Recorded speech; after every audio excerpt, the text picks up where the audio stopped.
Stop talking about comic books or I'll kill you. I don't care if the Hulk could defeat the Man of Steel. I'm gonna rearrange your face if you continue to debate whether Logan's claws could pierce Steve Rogers' shield. I just couldn't care less if they bring back Kraven. And I don't care if Spider-Man's a clone. Stop spending all our cash on back issues of The Flash, or I swear to God you're gonna spend your twilight years alone.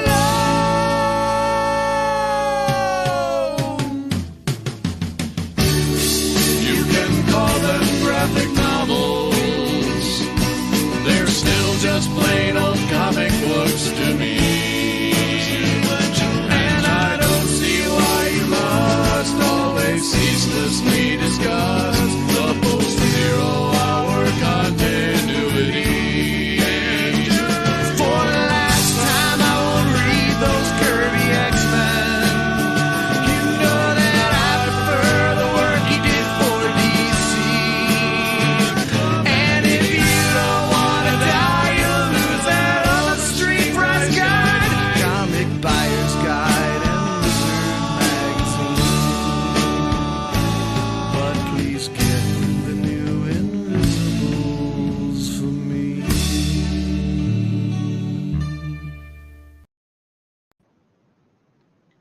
Freaking well read in that stupid intro song for the Poindexters in the chat. Oh, we're live. Hi, everybody. Good evening. Wow, what a great song. Give a round of applause for everybody's favorite song and everybody's favorite review show. I'm your host tonight, well-read Pig, wearing my little suit and my tuxedo, got my book out. And tonight we're going to be reviewing a book that everyone keeps asking we do. So it's here. We're doing it. You can all relax and stop adding me about it. But before we get into the review, let's take a look in the chat and see who's mousing around. Richard Cahill says, finally. It's here, Richard. It's here. Can't stop it. Robert Shepherd says, hail chat. Hail to you, Robert. Hope you're doing well.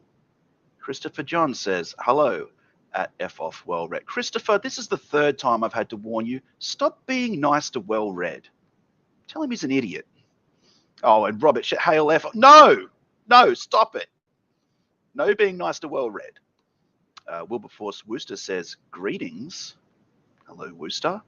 And Mr. Dong says, fuck Scribble comic. I wonder what comic he could be talking about. The Geek Getaway posts a question mark. And our regular James Hayes says, hey, well-read, smug and shine, everyone hanging out in chat. I hope you're doing good and feeling well. I'm feeling pretty good, James. Pretty good. Matthew Fowler says, howdy, chat. Howdy to you, Matthew Fowler. Jack Stafford says, ahoy, renegades, gangsters, and ninjas. Testify HD's in the chat, and he posts an N. Uh-oh. And then Vilnid has posted, and they say, only 4 hours left for Narwhal's Earthbound 2. Don't worry, Narwhal did the colors himself on this one. That's nice to know. And I'm pretty sure, we also have Altercation, and they say, hello, Altercation, thank you for being here. Oni64 says, still better than Pandemic. I wouldn't know. I'm hosting tonight, Oni, so I have no idea. We have Earthmind saying, let's go. And what's up, everyone? Hello, Earthmind. Thanks for being here. Jack Showroom says, hail to everybody. Hail to you, Jack Showroom.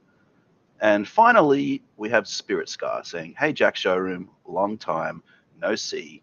I miss you. I'm pressing X to doubt, Spirit Scar. You and Jack have something going on, and I don't think it's too friendly. I doubt the sincerity of that message. Well, I think that's everybody. So I guess we better talk about the book we're talking about tonight, which is 499 or 499. I have no idea what this book's about. I'll be honest. No idea. I looked at it. I didn't really care for what I saw, and I just ignored it. But thankfully, our dear friends Moonshine and Well Read are suffering through it, so the rest of you don't have to. Well, I guess it's time to bring them on. So let's introduce the Moon, who's crazy about Dune. It's Moonshine. Nineshine. That rhymed. Good job. It did. Are we going to do the bit, Moonshine? No. Come on. Do it with Well Read. But he just showed up one day. That's nice. He just showed up one day in Nineshine. He did? He just showed up one day. You got to do the bit. No. Well, he's a commie for sure. And speaking of commies, we have the bunny who isn't funny. It's Smug Bunny. Greetings, comrades. Hail Stalin. Greetings to you, comrade. While we've got you here, Smug Bunny, it's been a while since we've streamed with the folks at home. Where have we been? Where have we all been for the past week? I thought the show was over, and unfortunately, it isn't. Well, many tried, and they all failed, and we're back. I thought we were taking a break after reading 11,000 pages of comic books. No, you're expected to read that much comics. It's a comic Oh. review show. Great. Yes. Jabba the Coach says, nobody gives a fuck where you have been. Oh, Jabba, please. Please, Jabba. You care. I know you care. I think Willy Wonka has summed up the story for us very well.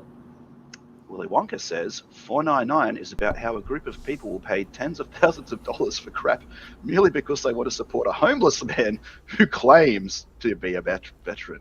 Oof, Jesus Christ, that Willy Wonka, he's a character, isn't he? Well, I saw Velnet tweet it that they actually received their copy of 499.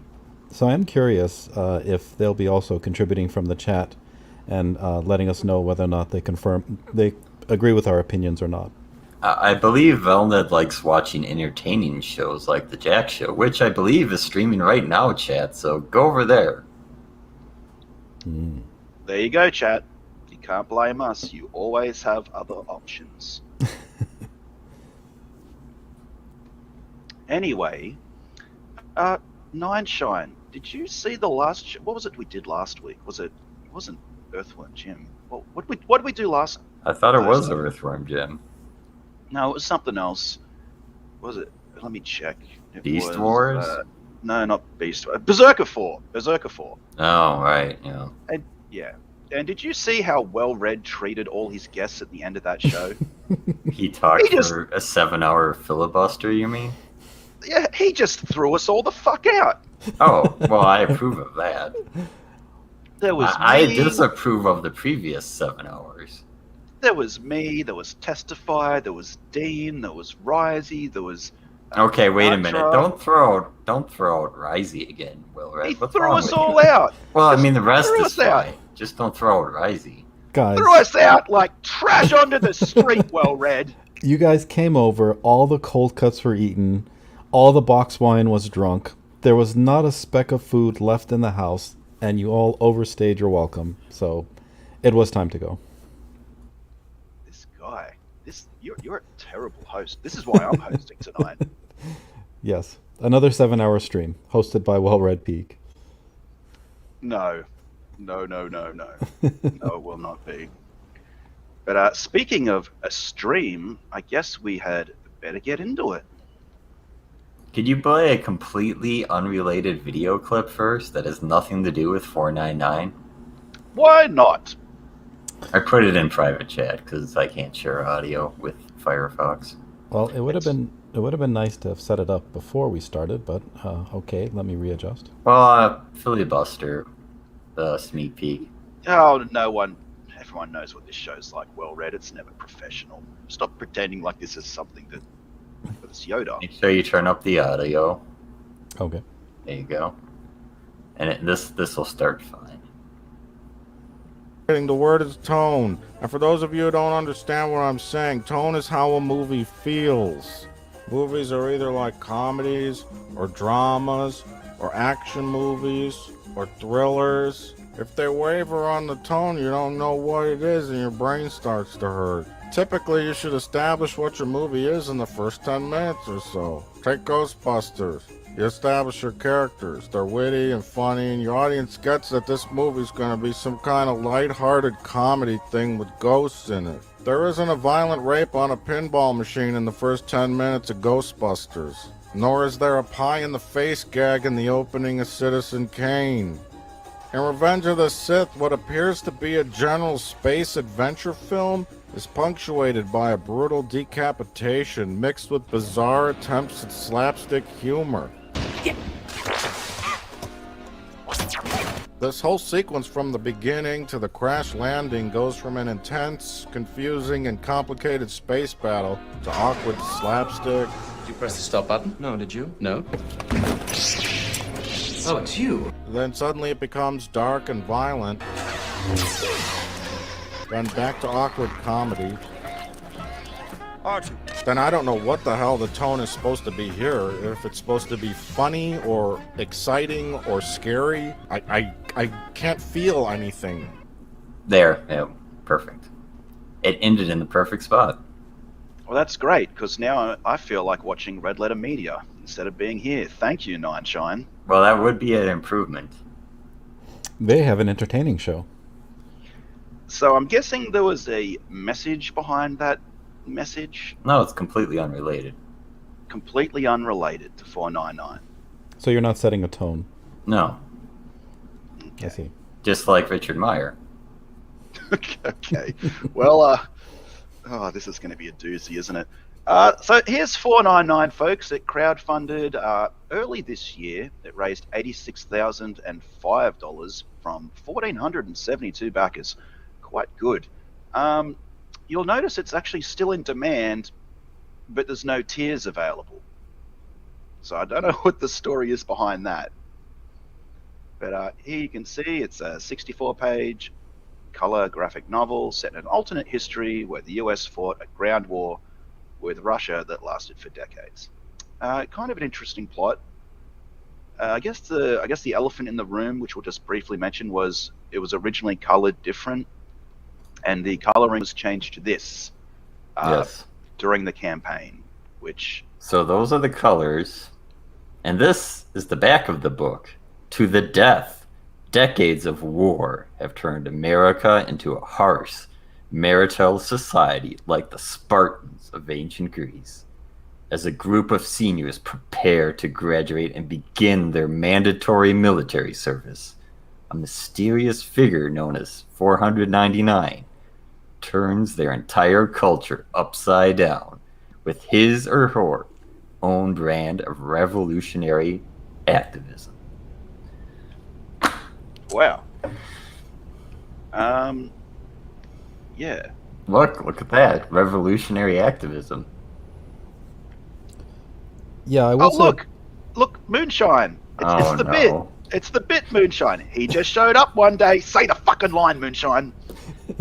He's a commie for sure. Yay! He did it, folks. We said the line. We did the bit. The review's over. Fuck off. Go home.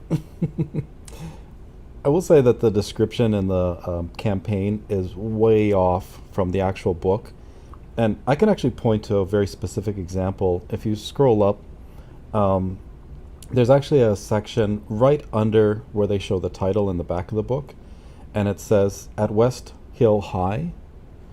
And reading this, I did not feel that any of this was set in a high school. It felt like just the standard military academy. I think it was, because I mean they had, they had everybody marching in line.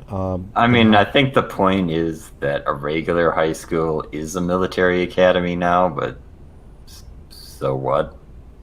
Is my thought on that matter, but Yeah. I was quickly going to ask, did either of you get this, the other book, Payment on Delivery? yes, I did. I Okay, did not. cool. So I guess we can't review it, which is a shame. No, well, Nine Shine, you could probably just give us a brief. I think it's like 24 pages. You can just give us a brief thing at the end, right? Well, I could describe it quickly, except for the fact neither of you has watched Twilight Zone. I have No. watched Twilight Zone. Why did you lie last time and say you haven't? I did. Because I Yes, just you- wanted everyone to leave. I didn't want to talk about anything anymore. So you lied. Okay. Yeah, it's- Well, now I agree with Smug Pug. I told you, he's a commie for sure, and commies lie. Well, you did like the communism in White Lily, so that's verified. Okay, we're procrastinating here, guys. We're kind of going all over the place here. Smug Bunny, you need to tell me, what is 499? Just what is it? Because I'll admit, when I first saw it, it kind of piqued my interest, like a crypto-fascist, militaristic USA in an alternate history, in a Cold War. Is that accurate? What is it? So I'll give my pitch for 499 because I actually enjoyed reading this book, but I think you had to understand the kind of story it was telling to be able to enjoy it.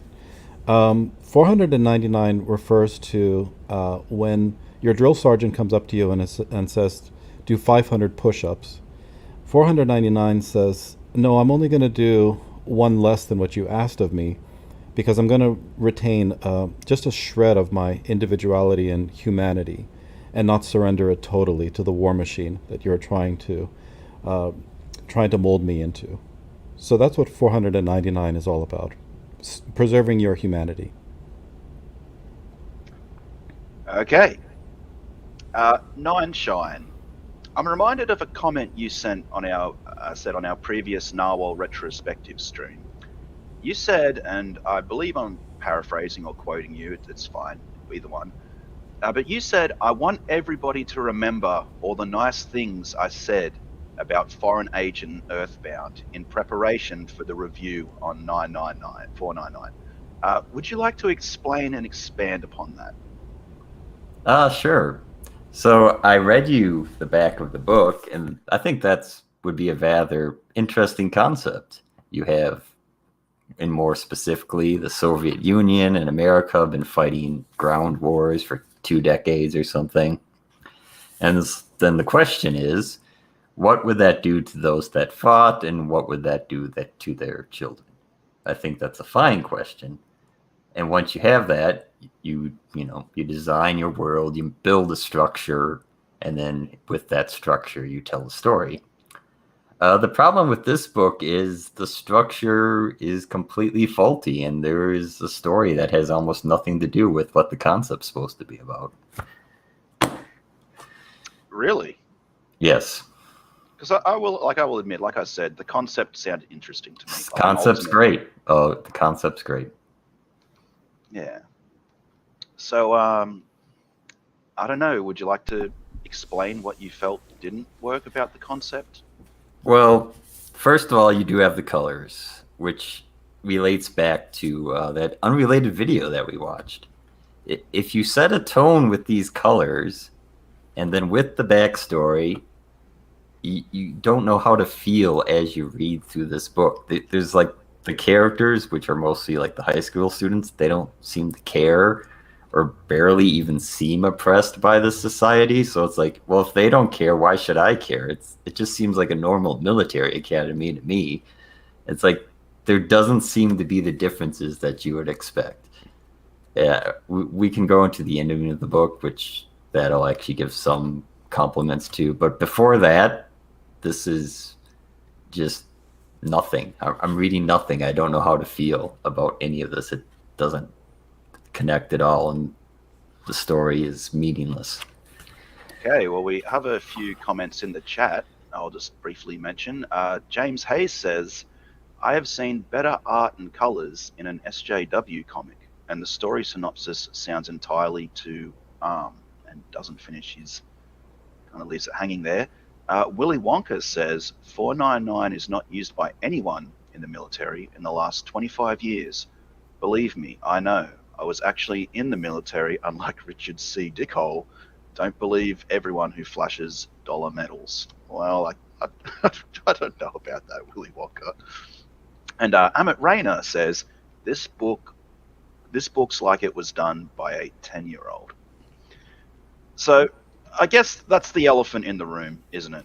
Is the art and the coloring. So before we dive into more into I the would story, say if the coloring is bad and the rest was great, I would say so. I would say the coloring is a symptom of the problem rather than the problem.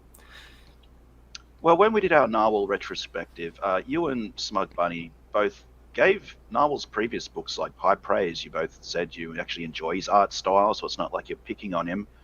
Smug Bunny, how did the coloring and art feel in 499 compared to Narwhal's previous works, like Foreign Agent and Earthbound? So my feeling is that the coloring is actually what is the albatross that weighs this entire book down. I think the art is fine, but Narwhal's art is just not suited for these really bland, two-tone colors. So here I have an example for to demonstrate.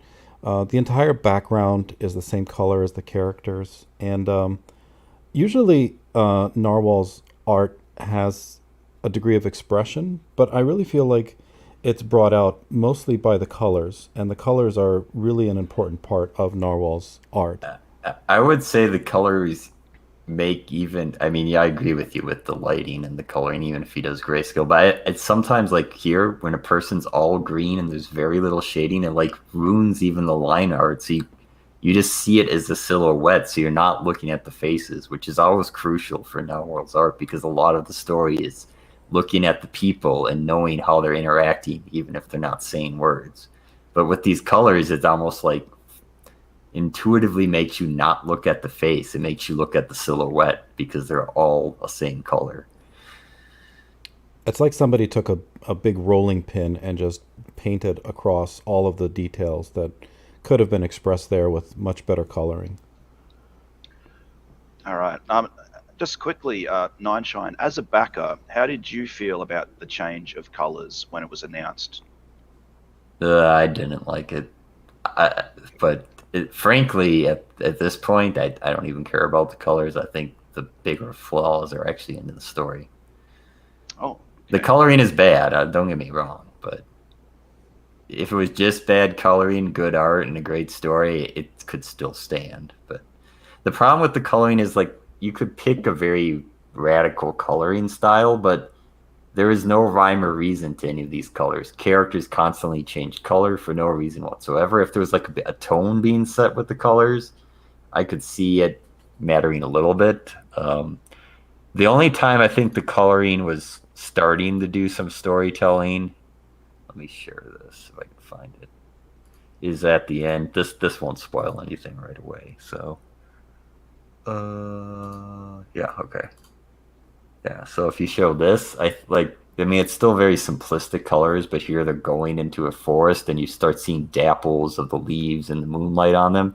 Here's where I think this coloring started to actually help the story a little bit, whereas before it's just always a hindrance. Right, that was the big issue I had with the coloring too. It thematically didn't make any sense. It just seemed very random. I mean, I think you could use like a color palette, but you have to like tell the story with the colors at that point. The coloring needs to mean something. It doesn't seem to mean anything. Right. And here, when actual colors are used, I mean, I think the art is much better and usually stands out the way Narwhal's art does typically in his work. Okay. We have some more comments in the chat. First up is Risey Lee, and he says, your boy Zach made his name saying the same about Marvel and DC. Very interesting. Jabba the Coach says, you just don't understand Narwhal's genius. I think Jabba's, I hope Jabba's being sincere there. And Christopher Blaylock Fine Art also arrives saying, hail panel and hail chat. Good evening, Christopher. So, what do what's wrong with the story, I guess? I mean, we've talked about the colors now and how it's kind of erasing the expression on Narwhal's art. What's what's holding this story back? Uh, the problem is it doesn't explore the concept like I think you said, or well read. I probably because he read it. It just feels like a military academy. There doesn't seem to be enough extreme changes that justify that there's been a ground war for an entire generation. Uh, the kids don't seem different in any way. It's like, well, if they've been brought up this way, why aren't they different? I can understand that a few of them, there's the set aside that want to be artists or writers. Fine, I get that. But the rest of them don't seem different. We're only like told things that are different, but not shown it. Like there's duels. This woman has apparently fake skin, and then it changed her personality, but we don't know what her personality was before. And we barely can tell she has weird skin because she's constantly colored weird, goofy colors. So that concept of her skin being off doesn't really register. There is something there are some things touched upon about people that have served in the military and that messes them up. That is done well at the end for a specific character. But for the rest of it, there just doesn't seem to be any effects of this that are very solid and obvious. Smug Bunny, you said you actually enjoyed this book. What worked about the story? Nine just explained what he feels is holding it back. What do you think worked in the story? So when Nineshine made his point about tone being set, I would argue that the tone in this book is a lot like 1984, where there's an oppression of the human condition, and its thirst to kind of survive and express itself, despite those environments. So that's pretty much what's being explored here, where everybody is essentially sociopathic, but because it's being explored in a high school setting, the kids are still yearning for some of their more human traits to come out. They still couple, they still socialize, they're still competitive with one another. They haven't quite surrendered all of themselves yet to this system that they're now trapped in. And I thought that was most interestingly explored with the relationship between the main character, Paul, and his father. And I had to flip through this book several times because I was trying to understand exactly what it was trying to say. And you know how much I like motivation. And for me, I couldn't fathom the motivation that the father had for shooting Paul in his hand.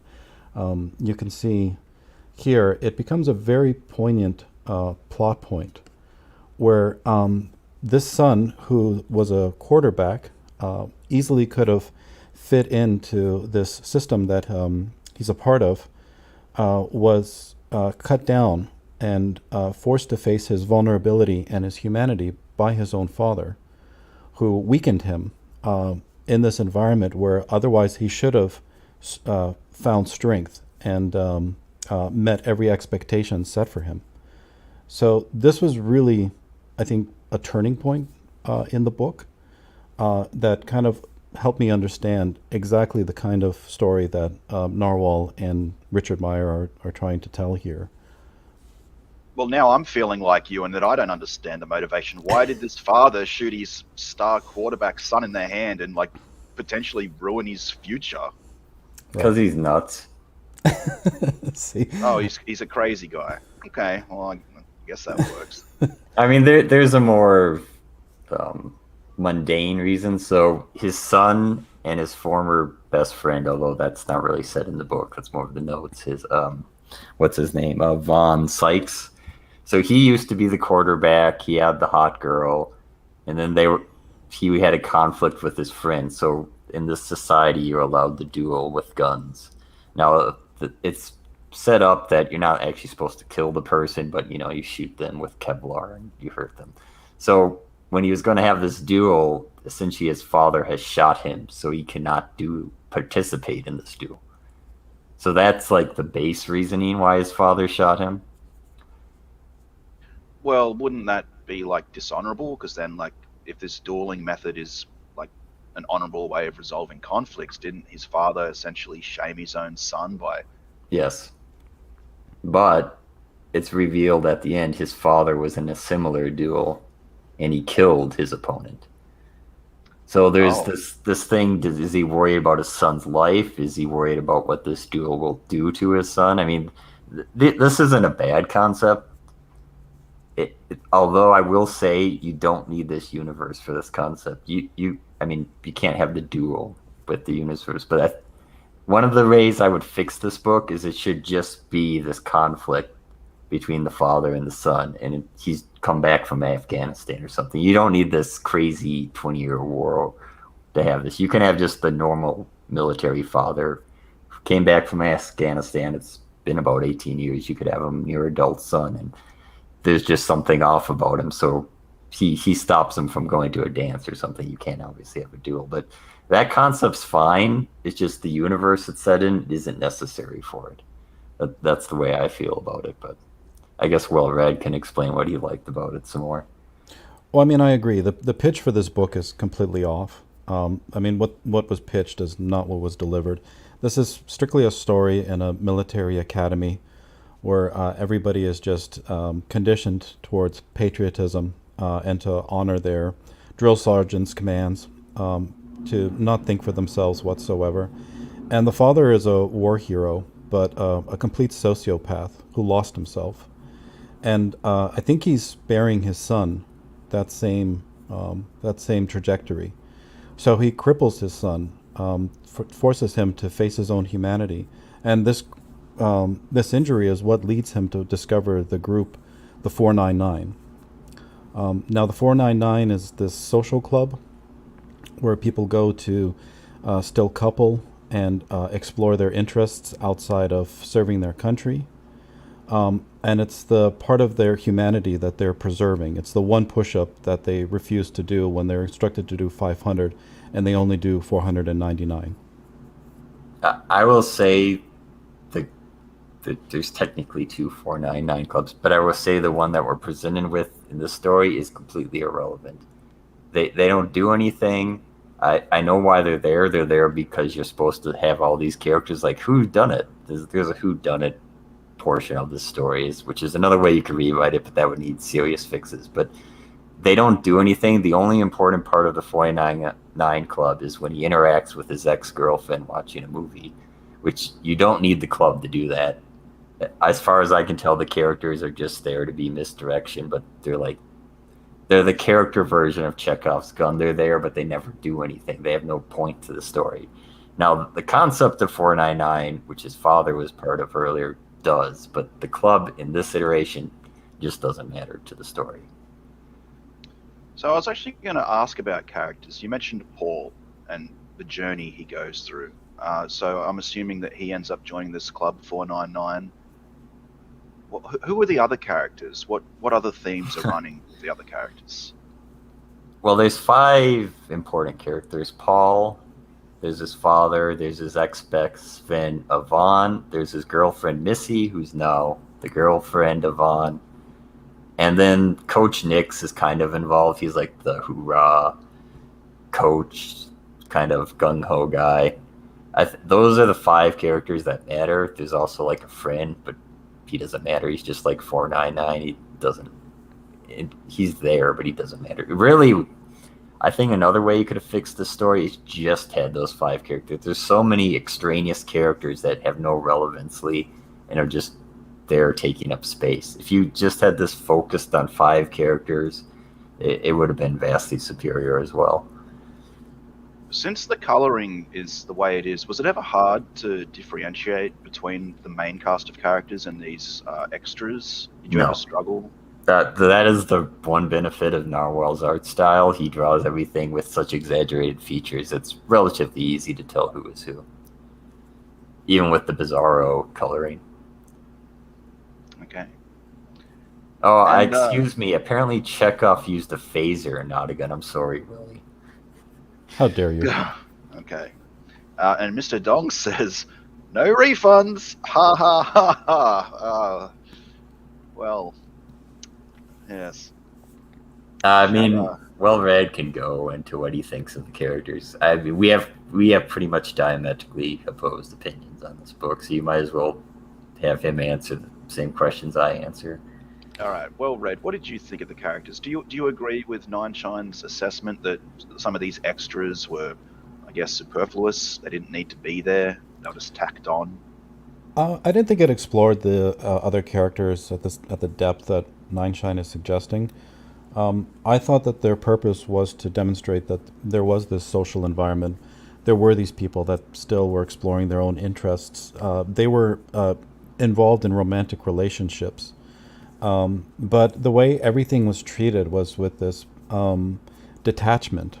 And I feel like that's really what permeated throughout this book. There was a very dehumanized aspect to everything. So when the son gets shot, the father treats his wound immediately, doesn't say two words to him, and then the son goes upstairs a little bit drunk on whiskey, and they never really speak about it.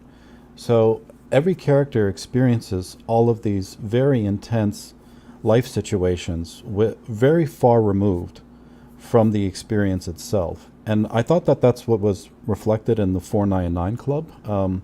Paul, he has a romantic relationship with a girl there who bounces back and forth between him and Vaughn. And there's a level of indifference in how she does it, and there's a degree of apathy in how Paul accepts all of it. So even here, where he's in this macho competitive I'm going to share this interaction with Vaughn, none of these things really seem to reverberate very much for Paul. And I think that really culminates at the climax of the story, which we can talk about in a little while, which kind of makes my point about what I think the story was trying to say. But everybody is very far removed from all the experiences. And that's why I think that tone is an issue for Nine Shine, because the tone here is meant to be oppression. You're not meant to sense the tone. You're meant to sense the lack of it. Because you're experiencing these characters' dehumanization. I don't think the characters are dehumanized. I think it's just, as far as I can tell, the kids are just normal kids. So here's where like they're watching a movie and she kisses him. And I guess Well Read says this is intentional. I think it's just poorly written. And then he tries to kiss her later, and then she acts like, "Wait, why are you trying to kiss me?" It doesn't connect. At first, this is right after he tells her a story about his father. It's like, oh, this guy is imagining things, which would have been an interesting way for the story to go, but it isn't. It's just she kissed him once, and now she's weirded out by him kissing her later. It just doesn't make sense to me. This is just nonsensical as far as I'm concerned. All right. Just to briefly interject, we have some comments from the chat while Well Red brings up his pages, I guess. Dark Gift Comics Presents says, what's up, peeps? What's up, Dark Gift? We also have Jabba the Coach, and he says, Well Read Anus is a coward. Very true. Simple Jack says, damn, this book sounds boring. Willy Wonka asks, why did 499 only explore homoerotic coloring and downy storytelling? Jabba the Coach again says, this is an anti-CG stream. Oh no, Jabba, please, no. And Mr. Dong says, cuck high school. Fucking brutal chat tonight. He does hug her after she rejects him, Mr. Dong. It is very cucky. Oh my god, this is a fucking execution. Well Read, come on, give us something here. Give us something. What's really enjoyable about this book? What did you really enjoy? Talk about the end. The end. Well, so all of these parts that Nine Shine doesn't understand is because all of these characters are so detached from their own humanity. The principal shouts that if she ever finds whoever is doing these little 499 acts of graffiti on the school, she would burn down the entire school just to find the one terrorist responsible for it. So everybody here is cogs in a system. At the end, they finally catch up to somebody who's been stalking the school, responsible for leaving graffiti everywhere. And this individual was carrying a sniper rifle.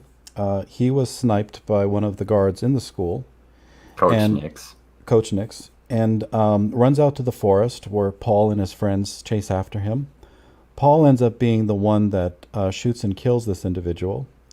And when they stand over the body, I mean, you can see this climax coming a mile away. Even on my first reading, I knew exactly who was going to be the culprit. Especially once he told the story that his father shot. I was like, oh, it's him, obviously. Right. So the father was a war hero, which I think we neglected to mention. And he was acting out this way. And he was part of this 499, an earlier iteration of that group, and aspired to be a writer. The father is the one who is responsible for these acts on the campus, and the son kills him, has absolutely no emotional response, and even stands over the body for several hours as he gurgles, and gradually the life leaves him. So again, there's a very dehumanized experience in all of this, and only towards the end, the father leaves a note to the son saying that there's honor in dishonor, that because the son cannot fulfill all of these obligations that are set before him in society, that he can still explore who he is as an individual. And the son realizes that the father was just exactly like him as he remembers him dying there in the forest, that he's just a young, scared man, not a war hero, not a sociopath who shoots him in the hand and has no reaction to it. He was just somebody who was searching for himself, and instead was placed into this I don't want to say meat grinder, but like a conditioning farm where he was taught to view himself as a piece of meat, essentially, for a larger war machine that he was meant to serve. Well, I feel like you just skipped right to the ending and spoiled the entire book for everybody. It's good that he spoiled it. Thanks a lot. Nine Shine. Smug Bunny briefly mentioned the reveal that it was Paul's father that was responsible for these acts of vandalism. What was the father trying to accomplish with these acts of vandalism, and what was he doing? Like, was he just spray painting on walls, or was he up to something more sinister? Well, at first he just spray paints the scoreboard. Then he launches mortars onto the football field while they're actually there to spell out 499 and burnt grass. And then he does have a sniper rifle. So there's an escalation to what he's doing. So there just seems to be some goal. And I have a hunch, since it's barely mentioned, but it is mentioned, but right at the end, Coach Nix tells Paul that, you're going to the chair force, which is, a slur against the Air Force. So I think by his actions, he got his son placed in probably the safest branch. And I think that's what he was trying to do, to make sure his son doesn't have to suffer the horrors of war. And then he might have just snapped at the end and he just kept escalating. But I think his initial goal was to stop his son from experiencing what he did, and his idea was to injure him so he can't, be on the front lines. That right. I think was his goal. Well, I have a question. How much of this story takes place in the military academy? Do we see any of the outside world of the United States, like the town it's in, or? I mean, they have a beer drinking party at their house, and it's like it's supposed to be a public school. It's not really a military academy, but they treat them as such. But we see the town. But I mean, it's just them partying. You have to realize this book is 50 pages, which was originally supposed to be 64 pages. So I will say it's a fast read. It's not like it feels like it's getting bogged down, but there's just really not much covered. It seems very superficial through most of it until you get right to the end. Wait, hold up. On the campaign page we read earlier, it said 64 pages. Yep. It was cut down? Yes, and that's an update. I think this is part of the reason I think my interpretation of this book is right and Well-Read is wrong, is because they realized they didn't have the story here to tell what they wanted, so they just kept cutting out pages. There's also 8 full-page spreads out of 50 pages. That's a 16th of the book. There really isn't that much story here until right at the end. Do you feel like the story, like your issues with the story, might have worked better if the 14 pages were kept in? Whatever was cut was kept in? I am guessing perhaps. But I assume they were cut because it didn't fit into the story the way it ended. I don't know. I think this isn't a minor fix. This needs a major fix. Either it comes back at the concept, and the way you answer those questions has to be redone, which would be a complete rewrite. Maybe the characters are even different. And the two other possibilities, or it's a whodunit, but you just focused on the 5 characters and you make sure any of them could be it. You know 3 of them are not it because they're on the field when the guy's shooting the mortars. So that's ruined that part of the story right there. And then the other is it's set in the just real world, and it's the father's concept and is interacting with the son, and you just keep escalating that. That's the way I could see this story being tightened up to be the way it should be, but mostly I think it just needs to be completely redone if it wants to explore this concept, which I just don't think it does. All right. I don't want to like throw any shade or anything, but like that, I was unaware that 14 pages of this book were cut. Yep. How did that feel as a backer? Like when you've lost 14 pages, the colors have been. It seems like there was a lot of changes to this book while the campaign was in launch. Like I don't know, as a backer or as a customer, I guess how do you feel about that? Because I'd be pissed. That's just me. Well, I didn't back it. I bought it on eBay. I did feel like it went through the story beats a little quickly. If maybe that's what Nine Shine is referring to. It was a very quick read, and everything that you were supposed to get from the story happened in a very small number of events.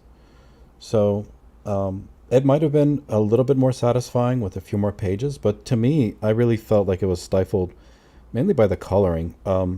The one comment I had is I felt that if this is a collaboration that 2 creators wanted to do together, one of the key things that creators collaborating with each other have to kind of bridge with one another is being brutally honest.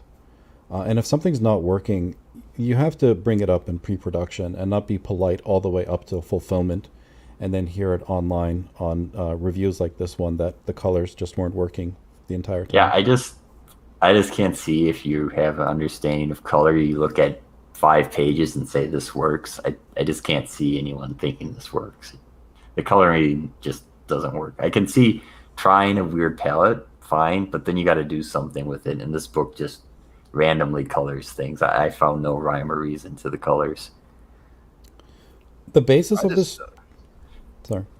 I'm just kind of still dumbstruck that like 14 pages were just shaved off this, and then the changes. I mean, in addition to the changes with the coloring, it's Edwin says maybe cutting the pages was a mercy, and perhaps it was. If it was as bad as the way it's currently written, then I'm glad I didn't have to read 14. It was a fast read. I mean, I'll give it that. I didn't feel like anything dragged, so I wasn't annoyed per much. I just mostly just felt nothing about this book from beginning to end. Yeah, Risey Lee says, if you lost 14 pages, Zach did you a favor. Mr. Dong says, according to the positive reviews, this was the first comic they ever bought, so it helps that they never read a good comic. I will say some people that said this was amazing, I highly suspect their opinion. Like Well-Read's opinion, I understand where he's coming from. I believe what he says. But some people are like, there's no way you like this. You're lying. And Vilnid offers up their opinion. Sorry, I don't want to misgender them. It seems like a world where if there was a statement with colors, they should have been drab to reflect the tone of the story, which I think both Well-Read and Vilnid also said something about Missy, about the emotion of watching the movie made the kiss, and the rest was something. I'll also say, like, Missy makes a statement which would have been poignant. She says, "Oh, this is the last time we'll be together until we go to war," which is fine. That's like weird, kind of a weird thing for kids to have to experience. But then at the end, she's just happy she's going off to war, and she says their stupid never rattled thing, and I'm like, but she was the one who didn't want to do this apparently. But this is another thing where the concept is in. It's like this guy was supposed to upheave their world, but the only person he affects is his son, which is a fine story, but no one else really cared that this guy was causing this rampage at school. They're all happy to go off to war at the end.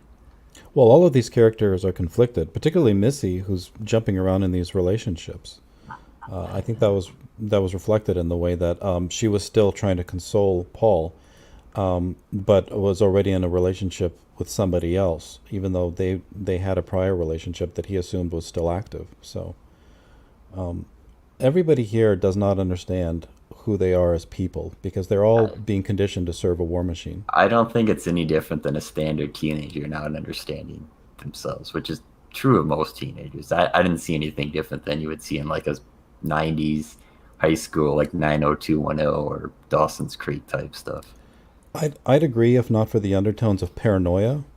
Like I will agree, like the adults, that you do definitely get the sense that they're weird, but most of it again is told to us rather than shown. Like apparently Zavala, I guess is her name. She personality completely changed. It's like, well, we've never seen her before, and she seems just like her principal. So okay. Well, like the meme that everybody keeps bringing up, he's a commie for short. That happens within that social group 499, where they're all friends. And the minute they think that there's a traitor on campus that the principal wants to hunt down, they're turning on each other. So that was again a horrible. The Anton character. Yeah. That was again a failed premise because it's like revealed, oh, he's the son of the principal, but your response to that is, who cares? It's not set up. It's like, oh, my skin color is different than hers. It's like, well, sometimes you're colored green and she's blue. How can I even tell this?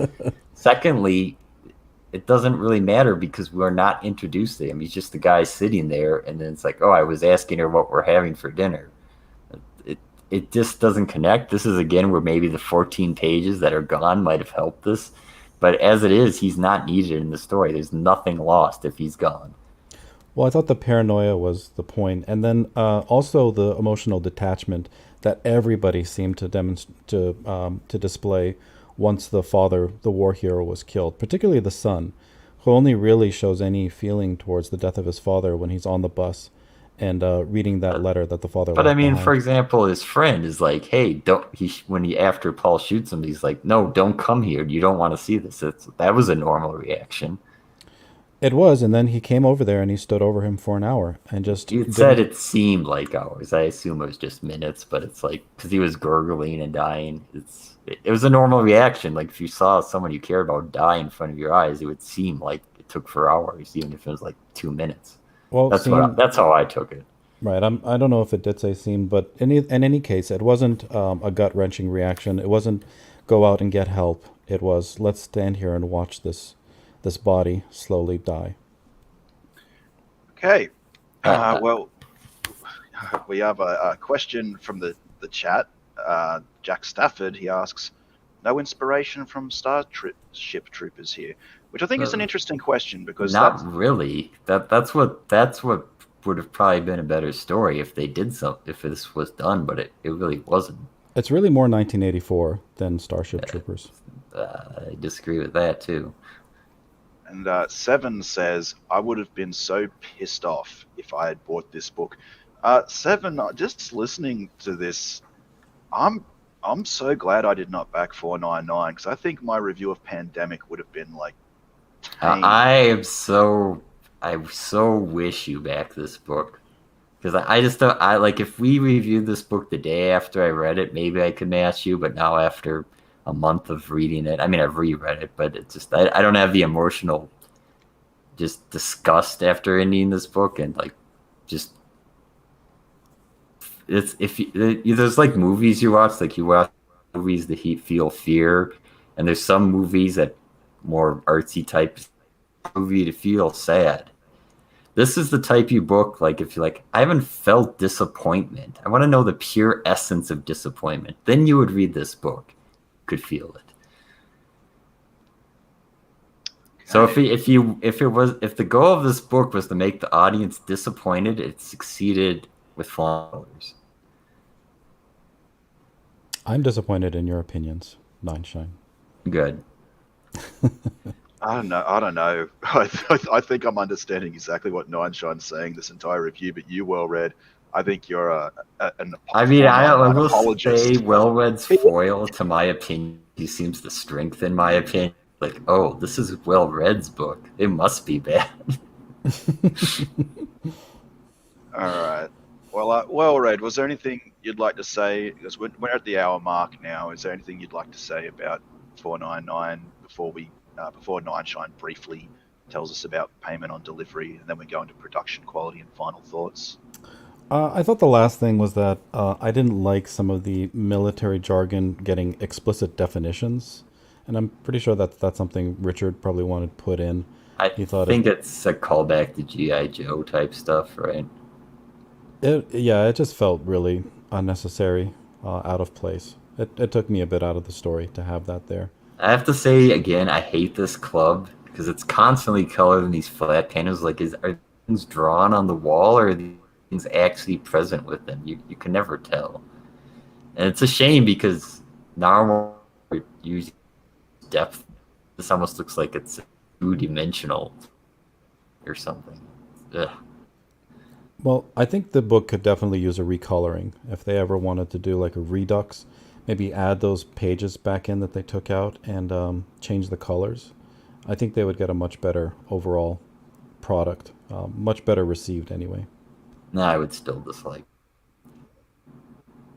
The colors are a problem, but I can set them aside. But, yeah. Well, it feels like we're kind of just going in circles with this. Nine Shine, did you want to tell us about the bonus story that came with this payment on delivery? That was another interesting concept. I think it's aliens come to Earth. They made a deal with the Fourth Reich, the Nazis, Yes. and they've come back to get their end of the deal. But obviously the Nazis are defeated. How was it? What was it? It's pretty satiric. It doesn't really take itself too seriously. It is a very earthbound feel to how the characters interact and are interacting with these aliens. It's just black and white.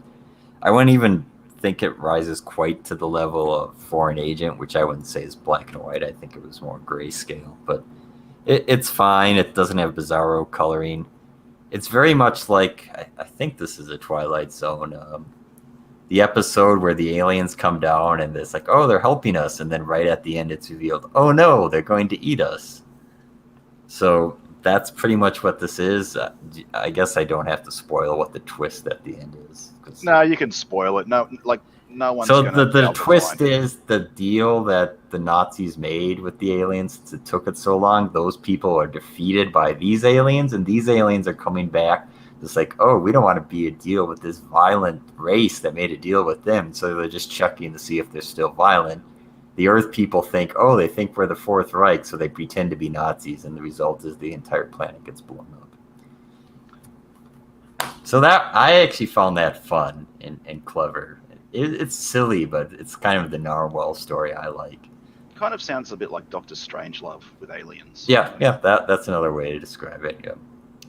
Narwhal, so far reading all his books, seems to have two different writing styles. I like one, and Nine Shine seems to like the other.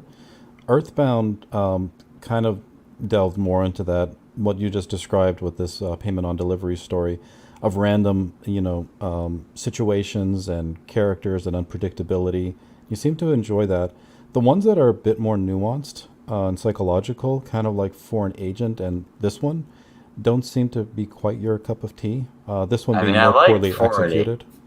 Forward Agent. Well, it's maybe not as much, but Forward Agent it had a premise and it perfectly had the structure and the world built for that, and then the story is draped atop of it, so it's a great book. The whole structure from the premise failed utterly, so it's not a good book. I'll agree that this is more poorly executed than Foreign Agent, but it's in the same vein of Narwhal. This isn't the same way that Starblades was bad. Starblades was bad because the dialogue was bad. I will give this book credit. The dialogue's actually generally pretty decent. And the general plotting of Starblades was bad. But the concept was good in both cases, but then just the thoughts and answering of the concept and building the world around the concept. In Starblades, I think you agree, Smug Pug, was pretty decent. It was interesting what the world was. Yeah. Whereas here, it's just not right. Well, this sounds like a debate that should happen in our final thoughts, because we've got some comments from the chat here. Christopher John says, boring. How long are you going to shit on this? Just a little bit longer, Christopher. Just a little bit longer. I mean, Well Read will praise it, so we could listen to him. All right. So let's go into production quality for both books. How were they? I guess Nine Shine can talk about payment on delivery and Well Read, $4.99, and Nine Shine can also talk about $4.99. How are the books production-wise? Cardstock, gloss pages. Yes. To both those questions for $4.99 anyway. Yeah, the production quality was good. I had no complaints. Tightly bound. Felt like a off the newsstand mainstream graphic novel. So cardstock and gloss pages. Okay. Nine Shine. Was payment on delivery a floppy, or was that cardstock? Yeah, it's a floppy, but it has kind of a thick, very glossy cover. It's cardstock, and then the pages are actually thinner than a $4.99, but they work for the black and white art. It was an extra, I think. So I mean, it's fine. It's not special, but it has some quality put into it. It picks up fingerprints very well on the cover, but it doesn't. It's not smearing the ink. It's just very shiny, so you can see wherever you touch it. Okay. Well, let's get into final thoughts and ratings, and I'm sure, I guess, the debate that's going to occur between you guys over this book. I'm going to start with Nine Shine, because I feel like he can express himself rather quickly, and then Smug Bunny will go to you, and I guess we'll try and figure out why you guys disagree. So, Nine Shine, what'd you think of this book? Be brutally honest. I think this book is like already open can of cherry soda that's been sitting out for. You're thirsty and you drink it, and it's not completely bad, but it's only bubbly enough to make you wish you got that nice crisp tang of carbonation. It's not room temperature, but it's only cold enough to make you wish you had a nice ice cold soda. And when you just have sticky, dry mouth still, and you wish I would drink this I wish I didn't drink this in the place. It's just and disappointment. There's worse books than this that we've read, but this is definitely the most disappointing. And obviously, when comparing it to Narwhal's previous books, Earthbound and Foreign Agent, which I think you scored were, I guess you don't score, but that was some of the... was one of my favorite books of the last years that I've read. Yeah. So I guess this kind of falls far further than those two books. Yeah. I mean, it's probably because I had expectations. If I knew it was going to be big Starblades, I probably maybe not dislike it. Better than Pandemic? No, it is not. Although Smug Pug, I think if I would recommend this book if you had like another flight, or if you're in a dirty bathroom and you find it on the floor, or maybe if you're Smug Pug and you had to choose between reading Pandemic every day for the rest of your life or reading this once. But I think, okay. Or you're well. Those are the only recommendations I would have for this book. All right. That's pretty brutal from Nine Shine. Smug Bunny, you seem almost like a 499 apologist. As a matter of fact, throughout this entire review, you seem like a commie for sure. Why are you defending this book, sir? What did you like about it? Why is Nine Shine? I guess not wrong, but why is Nine Shine? Why did you disagree with Nine Shine? I guess I'm baffled by why Nine Shine says the things that he doesn't like about the book are the things that he doesn't get. And for me, the first reading, like I agree, not everything was immediately clear. I had to flip through a few of the pages and look for the significant moments that kind of gave you the narrative to really start to understand exactly the story it was telling. And if he didn't get it, I'm wondering what exactly kind of story did he think it was telling in a military setting where a son can get shot by his father and then go to bed after he bandages him up with whiskey. The son can kill his father. Everybody seems indifferent to each other and going through spurts of emotional responses that none of them seem to really understand or are very consistent. I mean, to me, when you take those pieces and you put them together, you start to form kind of the narrative that I think that the story is trying to deliver here. And for Nine Shine, it just seems to be like an irrelevant, kind of random sequence of events that don't quite fit together. Like to me, that's what Earthbound was. I didn't give Earthbound, a glowing review, even though I thought it was competent, but I just thought that there was so much in it that didn't really serve the story very well, and seemed completely out of place. I wouldn't say that about this book at all. It made sense to me exactly what each story beat was trying to convey in terms of the way it was trying to develop these characters in this situation. So I guess I'm confused why this kind of book doesn't warrant a little bit more investigation, especially if it seems nonsensical at first read. Because, yeah, for me, it was clear after going through it a second or third time why exactly all the things were happening the way that they were. I wouldn't assign intent to just poor storytelling. I don't think anything was intentional that you say are intentional. I think it's just shitty storytelling. Shots fired. Smug Bunny, how do you respond? Well, I mean, so you I would say that because there's so many points that say there's problems. The story got 14 pages cut out of it. It tells us what New Skin does. It doesn't show us. It has Anton in there, but it explains it to the people in the story why they didn't know she was his mother, but it doesn't matter to us. They never tell us his last name. Well, of course we don't know he has a different last name. You've never told us. We don't know his skin color is different because the coloring doesn't tell us this. It has all these things that are lacking, so I don't see why you would assign intent to other things that you want to be there that are not. So I agree that the pitch for the story is completely, off base. Whatever is written on the Indiegogo campaign is not the story that you're getting here. Which I think is a major flaw, and that's the interesting story I wanted to read. Which I think is a common theme for this. The story's not what was pitched, the coloring is not what was pitched, and the page count was not what was pitched. And, it makes me feel like they've rushed to get anything out. That's what I think happened. Well, I mean, I think that begs an interesting question. If you get something that you didn't expect, does that mean automatically that it was bad? No, but in this case, it is bad, and it wasn't what I expected.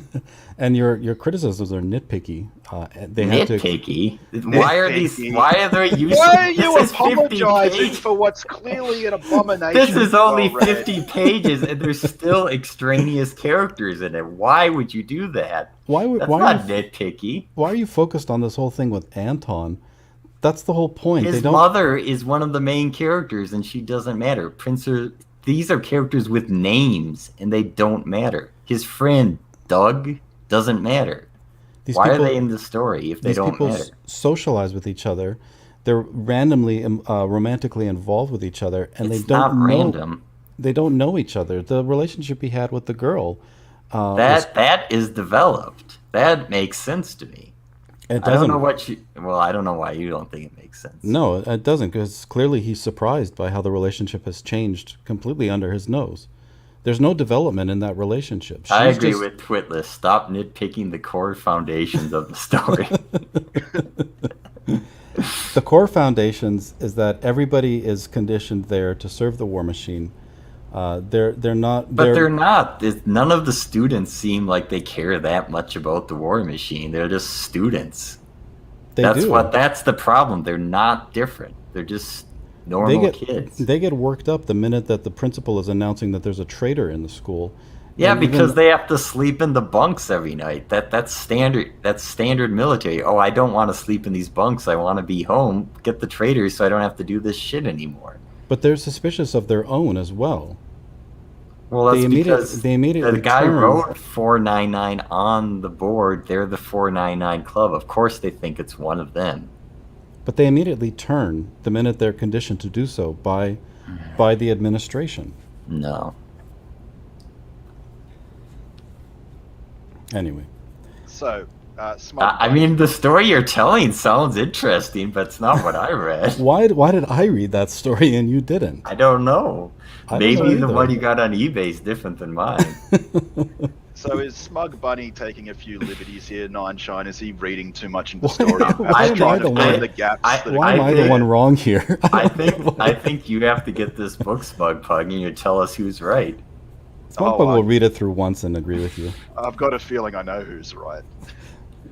I mean, I will say I can understand how Well-Read likes this because he likes to invent things in his head and Oh my then not goodness. understand Here we simple go. things. Jeez. Why couldn't he Like, invent I a want to motivation find my for the parents because bill? I thought they were dead my whole life. I'm the one who searches for motivation in these stories, and here it's given in abundance. And so for you, a story like Bigfoot Bill is passable and fine, but for me, it's frivolous. And I like a story like this where you have to explore the subtext behind you. You go into each panel and you think about what exactly is meant when they're delivering this dialogue. When there's a sequence of events after he kills his father, and there's zero emotional reaction from any of the characters. Even his old friend, the coach, is only happy that he gets to go back into combat after the father is killed. No. That's he intentionally hides the 499 Club so he can give it to his son to help him explain his father to him. There's emotional attachment from the coach. But all he cares about is not that the father is dead, but the fact that he gets to go back into combat. He doesn't mourn at all the father's Then why passing. is he even bothering doing all this stuff for Paul? Well, they were old friends. Like I said, these people are still trying you to... think this is weird? I just think that those things were just normal. It's just a fast storytelling pace. So you don't know Coach Nix. We don't know what he's thinking because he's not the protagonist. Well, we know that he doesn't empathize with the son for the loss of his father. He never consoles him. But that's just not his character. I mean, there's people that don't do that. They just... Does anybody? That- His ex-girlfriend? She runs off and goes off to battle, never rattled. And they have that one scene where he's like standing there dejected because he doesn't understand why nobody seems to be experiencing Well, I this, mean, or you realize empathizing this with his is loss. many months afterwards, too. I mean, this is not just a day after. Again, this is the point where they just skip through story. I mean, there's 14 pages missing, so... We'll see now who's inventing story in their head. I didn't invent that there's 14 pages missing. His dad just got killed a few months ago, and nobody is showing any kind of empathy. They don't ransack know his that. house. Okay, guys. I feel like this is the most contentious book we've reviewed. We got some comments in chat. Mr. Dong says, Willie... 499. Oh, sorry. Yeah, go ahead. 499 is a dangerous comic book. If creators come out of this thinking comics like 499 are an acceptable product to give to backers, Comicsgate would collapse in weeks. Then we have Comic Willie Artist Pro Wonka. Secrets Okay, saying catching up with the show, watching it at 150 speed. Oof, you're dead now, well read. Willy Wonka says, is this Wrong the comment think. here? Is this the comment here? Well read. Zach described this as a slasher on the Indiegogo. Can you cover the slasher aspect? Was there any? They do. There is, in the background, they do fight each other with swords, so there you go. Okay. What does that mean, Well-Read? Tell me what the motivation of that was. Yeah, like I said, I think the pitch for this book is completely off. I don't think anything about this story was slasher-like. I mean, it does have the in sequence and the interaction between the father and the son, and it doesn't just tell you what that means is good. That's fine. Okay, well, well read. Oh, Smug Bunny, sorry. You still haven't given us a number. So I think you gave, was it Foreign Agent, an 8 or a 9 out of 10? Where does 499 sit on the scale? I'd give it a 6.5. A 6.5? Okay. Yeah. 6.5. All right. Okay, so I guess the elephant in the room again is, who do you think was responsible for a lot of these changes? Do you think it was both Zach and Narwhal, or do you think it was one over the other? Because I know when Narwhal visited us last time, he seemed to imply that the recoloring was Zach's idea. So how much creative control do you think they each had over this project? I blame Zach. Yeah, I blame him too, to be honest.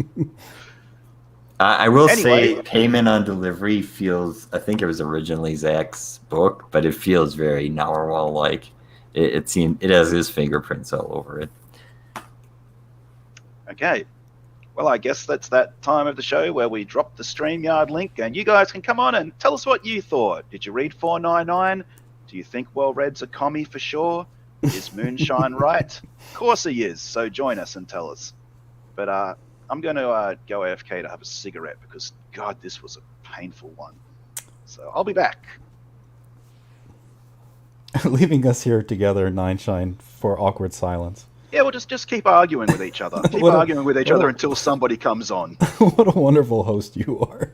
I would wonder if Dark Gift backed this book, and maybe if you're high, does the real meaning of this story become revealed? I do wonder that. I don't see Dark Gift in chat. Did you read 1984, Nineshine? Yes. Did you understand that story? Yes. This is nothing like 1984. It doesn't have the unsettling feeling that's constantly permeating this book. This book just has nothing. Well, I think it was intended to. I do agree that the tones do shift a little bit because it's in a high school setting. The Giver? No. You never read The Giver? Okay, so it's similar to this book because in that book there's a dystopian future where all the kids can't feel like their emotions have been stripped away, so they can't have any feelings. And slowly, and this guy named the Giver, he is the one who basically takes all the feelings of the whole civilization and traps him within him. And this one kid, he gets selected between the whole colony in order to feel things. Well, that's the thing with this book, that the kids have plenty of emotions. I don't see this lack of emotion in the kids. So my question is this: why can't the kid use his left hand to shoot? Or to throw? That's a good question. Yeah. I think you did it, Amit. Nothing more needs to be said. That question destroys the book. Yeah, I mean, like he could be trained with his left hand, right? He's young enough to be trained with his left hand. Hello, Sarah. Oh, Comic Artist Pro Secret. There was Smug Pug was here. He says, the culling is horrendous. Zach decided he was an artiste for a minute, and he snapped out of it. I will say also, I will review a book as the creator intends it, and if you say this is an art project, I'm going to critique it as art project, and that's what I did. But yeah, you can retrain a left hand, just to say. It's like those people who break, who get in car accidents can only use one hand. So I'm not saying that they were like prisoners in a concentration camp in 1984, but definitely 1984 tones set in a high school. Nah, I don't see that. And does the internet exist in this world? They just seem like kids in a military academy. Like if you went to a military academy and set this story in just the modern day military academy, it worked fine. I wouldn't see the kids as being not existing in today's world. So the internet doesn't exist in this world? Apparently not. Yeah, at least it's never brought up. They don't have smartphones or anything like that. You see, that's something which I really can relate to. In a modernistic society, you don't have advanced telecommunications. So my question... I mean, this could be in the past, though. I mean, I don't know. Hey, Doc. How's it going? Good evening, everybody. Or good morning, whichever it is. My question, I typed it in the chat, but I'll ask it here. Given that it advertised, it's a slasher this, it's reviewed well, it's this many pages, but it's not, do you feel like this was a bait and switch? Of course. I just think it's a failure on working with the concept that he was trying to do, and this is the best he could come up with. So you think it's a failure of execution rather than a deliberate attempt to deceive? Yes. Okay. Dark Gift, did you back this comic? I didn't back this comic. Damn it. I wanted to from the description of it until the colors changed. But I'm wondering if you get high, maybe you would like the colors. Oh, don't get me wrong. The colors are fun to look at when you're high. I'm not, Okay, so maybe that's the way you're supposed to read this book. And in your black light. But yeah, well, that's the thing though. Like, the book he took inspiration from on this was meant to be read in a blacklight. Like, even the word balloons were colored in and everything in that particular. I forget the name of it, but I do remember it when it came out. But this book, it doesn't use that type of ink. It's just using the color, and plus like you said, it was presented as a slasher. Even though, like, from what you guys described, it doesn't sound like a slasher book to me. It sounds like a stalker book. Like, there's definitely someone stalking. From what you guys described. There's a whodunit, and then there's just a deep emotional interaction between a father and that's been destroyed by war and a son. There's those two story elements which are good, but they don't really have anything to do with. So my question is: there's no are these whodunit, though. kids forced to go to war, or can they do other shit in their life? We don't know specifically, but probably not. Everybody in this school is going to war. Yeah. Like, yeah. There might be other schools, but essentially everyone goes to war. Because, like, if the simplest solution for the father would be, if he didn't want his son to go to war, just take him to a place where there's no war. I disagree with Ethan's comments. It's like, I know Zach and Narwhal's work, and this is not what you would expect from either of them. Okay. I don't know. I'm sorry to cut you off, Smug. I kind of half agree with that statement, but at the same time, why the colors turned me off was that from what the Indiegogo said to what the colors look like, it just didn't seem like it fit the tone of the book. And it still doesn't seem like it fits the tone of the book from what you guys were describing. So I still think you could have used this palette and used it in a way that would help tell the story, but the palette wasn't used in that way. So Twitless asks, if this book is a hot dog, what kind of hot dog would it be? Well read. I think you said it was a reasonable hot dog. It hit the spot. Oh, I was gonna say a vegan hot dog, but that's. I was gonna say a 2-week-old hot dog. It's probably a vegan hot dog which nobody wants to eat. A vegan hot dog with Skittles sprinkled on top. Yeah, definitely. I was gonna say an LGBT hot dog. I don't. I mean, I would say, I could give the quirky artwork a pass because it's a style and it's consistent. I didn't back it. I haven't read it, but I did listen to your review, and I'm glad I didn't back it.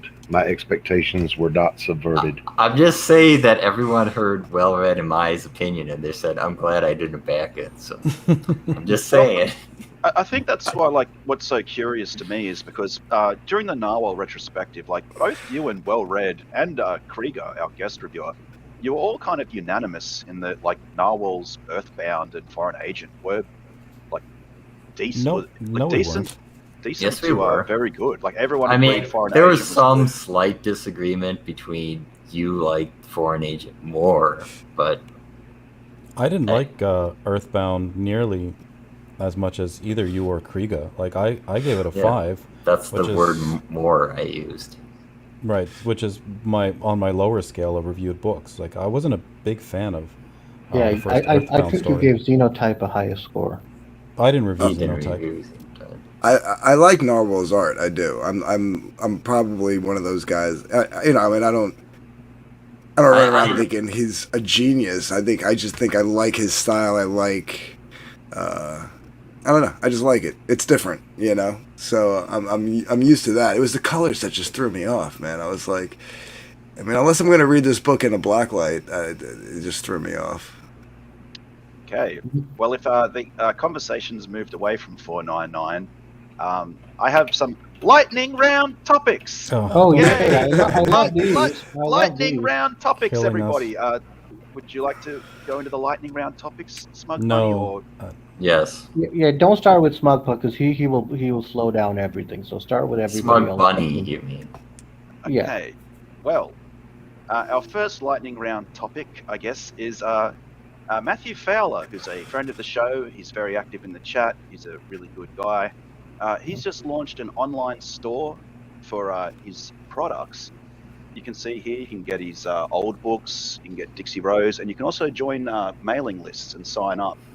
And I actually thought this is a pretty good idea and something that we don't really see in Comicsgate, which is why it's so interesting to me. Because, other than Ethan's eBay store and I think Tim Lim's iconiccomics.com, there's not really many ways to get crowdfunded books after they've funded. Matt C. Matt You C. mean- He also has an online store. Yeah. Doug Tenaple kind of does, I think. Yeah. So I just what thought you're that- saying is once a campaign fulfills the overprint, they can put it on a store so you can buy directly from them. Yeah, exactly. Like you can track down his old issues here. You can join his mailing list to see what's coming up. I just thought Well, this was that's a really good, good yeah. idea. I mean, and theoretically, if Indiegogo, gets bought out by any woke corporation, so there should be a backup. That would be good. Well, it's like it's not a rarity, but I think more people should be doing it. Definitely. Mr. Dong says buying books after they fulfilled is generally a non-issue in Comicsgate. Well, there you go. Mr. Why? Dong's approved. I had a lot of issues actually getting this book. So, But you didn't buy it directly. That's what I'm curious about. It's like, was the print run so limited that there's not excess 499s to keep in an in-demand store, or just have them available? And Matthew, is this your work? Yeah, these are Matt's books. He's the Fantastic. writer, correct? Right? He's the writer. Yeah, he's the writer. I Very will nice. say I thought Good for you, Matthew. Good for you. I was sort of interested in Psycho 66, but it's just Matt's art just, I don't know. Matt Weldon's art. Yeah, as it well. it's just not my cup of tea, I guess. Yeah. But I He's just thought good. this- Yeah, I he's thought good. this It's was- just some things he draws I just don't like. It It's looks, good, and then it looks yeah. stiff. I don't know if it's even stiff. It just, well, in the what was that book? Why am I not remembering it? Soul Finder, the second one.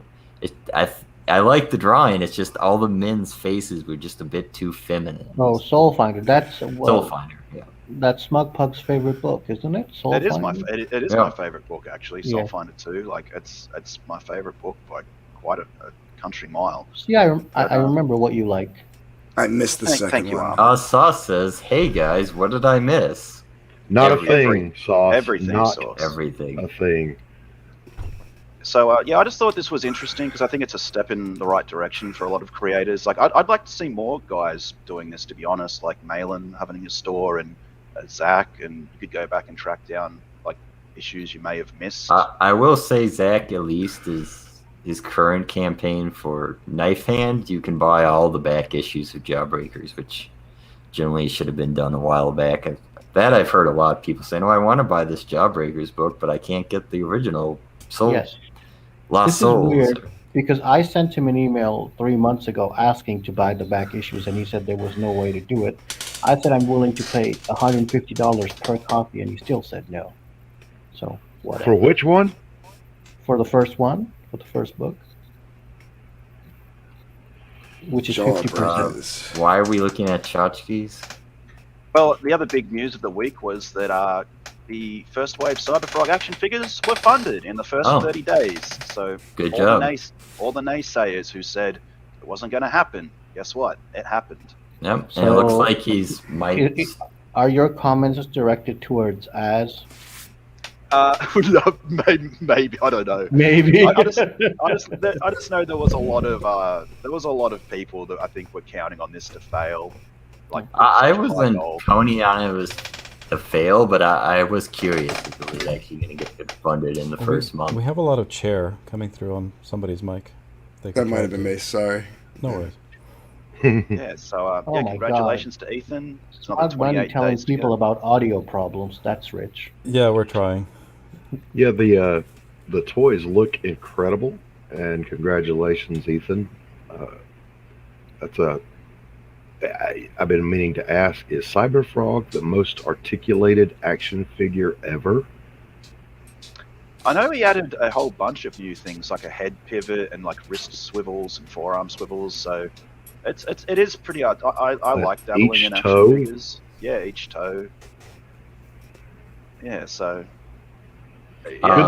Good looking toys. Tom Very says good. no, it's not. Sauce explains that apparently Malin actually burns his excess copies of the book, so there are no back issues. Although he does reprint, like he reprinted issue 1 and 2 of Graveyard Shift into a compilation. So, Well, speaking of John Malin, that segues into our next lightning round topic. He's launched his Project Thunder. oh, By that the was way- the book with the Dun. amazing trailer. Correct. I think he passed 100,000 though in the first 24 hours, didn't he? Yeah, it's slowed Yeah. down a bit since So then. this is the book that is kind of a take on the like the Phoenix Force. I think it's the fourth Thundar. world meets Star Wars. Is Yeah. that how he described it? Thundar with like some kind of god force that inhabits people. Yeah, so you could say it's like the Phoenix Force in X-Men, you know, which inhabits people and gives Well, them. and And only it- one person is able to yield it fully. They have to be godlike. Yeah, Mhm. okay. And I'm- what a nice blend of style between some very Kirby-esque designs and that hardcore 90s X-Force look. Yeah, I Yeah, have to wait. say I'm more interested in this book than I was Graveyard Shift. I know a little bit about the fourth world. I generally like what I know. I like Star Wars. I was one of the few people to think that the John Carter movie was actually okay. I know. Oh yeah, it was pretty- great. I loved it. Yeah, it was banned. Barsoom was a cool concept of having Mars as that. That was awesome. Yeah. Yeah, I fell like it. asleep. Yeah, okay, well, I yeah, did. so- I didn't mean to, but I did. So all the things that John's drawing inspiration from, it all sounds good in my book. So I I'm might curious read to see how his writing pulls through since he's not having a co-writer this time, but that'll be interesting. Yeah, I'm gonna back that one and get myself a copy. Looks like All right. looks like good stuff. And we have Ethan and Andy joining the show. Welcome, guys. Thank you. Hello. Hey Ethan. Hey Andy. Hello, everyone. Oh, poor Andy. Andy, what is wrong? I think that Hello. was Amit. Can you hear me? And that's the Hey. There we got you, Andy. perfect segue because another campaign launched this week. What? And Can it's you hear the- me? Yes, we can hear you, Andy. Yes, Can we you hear me? can. I Yeah. think he Jesus can't Christ. hear Okay, us. Oh Jesus! All right, and we also have the Blood Honey box. Yes, an empty box. I- Which is doing pretty good. Yeah, it's doing- I will it's doing say well. that this campaign has two things that I think a lot of people have wanted for a while, which is like a nice printed version of Blood Honey with, thick pages, and the black and white version. I've seen people ask for those things for quite a while now. Yes, yeah. But like everything here is kind of what is being made because fans ask for it, And this is the thing. It's like you put the books out. Obviously, I want to make as much money from the work that I do as possible. So I'm quite happy to release all of this stuff, even though it's expensive to make. People wanted the Blood Honey box because they bought the Wreck Planet box. They said, we want a similar box, put all of our Blood Honey stuff in. These aren't cheap to make. They're, laser embossed, beautiful foil enhanced. And we had to custom make them. Ordinarily, there's a company called BWC that can make them for you fairly cheaply, but we needed them to be thicker. So we had to go actually reconstruct them and have them made specially for us. And they're great. People are going to be very, very happy with them. They're sturdy and they're great to keep your comics in. Yeah, Ethan, I absolutely love your John Hammond approach to your product. We spared no expense. And I will say this for you too, sir. You could absolutely sell snow to Eskimos. Yeah. I mean, I like it. I like selling things, but really I'm not selling things to people that they don't want. It's like Right, the thing is they're asking for it. And if you want to succeed, I mean, one of the problems with my friend Zach, and I love Zach, is that he's doing what he wants to do and not what his audience wants from him. And so you're going to find, that he's doing these kind of esoteric projects that are really for himself. If you want to make money, you put out something, and if people respond to it the way they've responded to Cyberfrog and Salamandroid, you do more of that. and then you listen to what people are actually asking for in terms of product. So people saying, when are you going to release Blood Honey just in a line art interior form? Okay, I'll do it. Sure, why not? And we'll get the Dale Keown. I've got these expensive Dale Keown covers that I paid for, and Kyle colored them beautifully. How can we make those? How can we present that artwork the best way possible? Let's do these acetate covers where the figures are printed on like a cell, and you can lift the cell off the background and see the logo and everything underneath. How thick are the cells? It's acetate. I don't know how to quantify how thick it is. Like cardstock, maybe?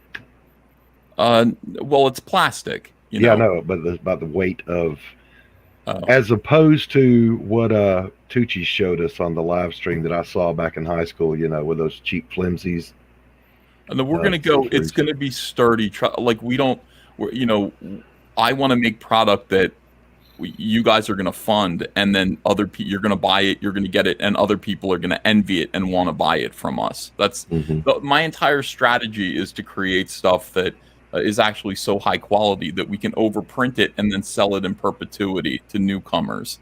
So the cell is going to be heavy enough that it's going to sit flat over the cardstock cover with the background underneath. And then all of the interiors will just be black and white with no lettering, no coloring. At this point, I'm assuming you've already read it. You've already seen it in color. This is just a kind of specialty artsy kind of book here that you can enjoy with great Dale Keown covers. And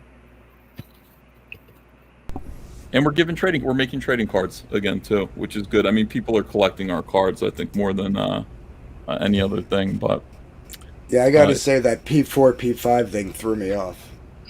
Well, yeah, I was like, I thought I had them all. Why am I missing two? This is like honestly, I was saving those for it's like we'll have new stuff come in between. I mean, those are the main characters, Lily and Chelsin. They're going to be a part of this campaign. We've reached that stretch goal, and so everybody's going to get those as well. I would defend Zach a little bit. Sometimes you don't know if your audience wants something until you put it out there and you find out. So I don't know if the audience want this. I certainly don't, but it could be. I think his sci-fi stuff that he started to do, it looks like it could be pretty promising. And obviously that's a different direction than Jawbreakers and Ironside. So we'll find out, I suppose. Yeah, I think people really do like Jawbreakers. I think it connected with an audience. I'm not going to be publishing Jawbreakers. I've changed my mind. Okay. But I mean, I would tell him. I think people really want Jawbreakers, and he should do a lot more of that. And if he were focusing on Jawbreakers and producing Jawbreakers product all the time, I think it would be very successful if that were his main focus. I mean, I think it'd probably sell more. I mean, he is kind of going back to Jawbreakers with the knife hand, even if it's kind of a side story. But I mean, it's a character people are interested in. So yeah. I actually, I had one more topic, but I obviously, Ethan, you don't have to comment since it kind of does involve you, and I know these matters are pretty sensitive. But someone did send me this, that the motion to dismiss has been sent over the Comicsgate TM dispute. So obviously, because it's a legal matter, I don't know whether you want to talk about that or not. Didn't we want to pitch Narwhal's closeout? I mean, we're doing his review tonight, and he is closing out his campaign for Earthbound 2. So I feel like that's probably something we should touch on sooner rather than later. Okay. Well, yeah. So that was just the news. A motion for dismissal has been filed.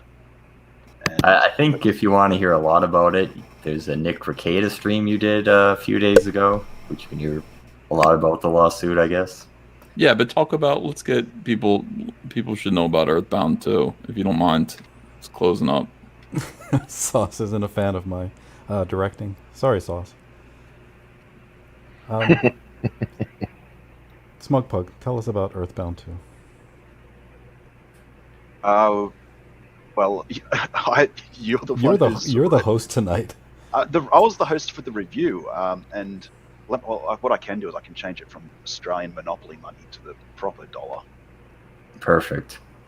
There you go. I think you and Doonshine should talk about Earthbound, especially since Nineshine absolutely loves Earthbound. I think he mentioned it was his favorite book. Yes, for the last, at least for the last couple of years, I would say. So this is the conclusion of the first book. This picks off right after the first book. So if you like the first book, you probably should be backing this book. If you didn't back the first book, I think you can as well in this campaign, but someone has to scroll down and we can see if that's the case.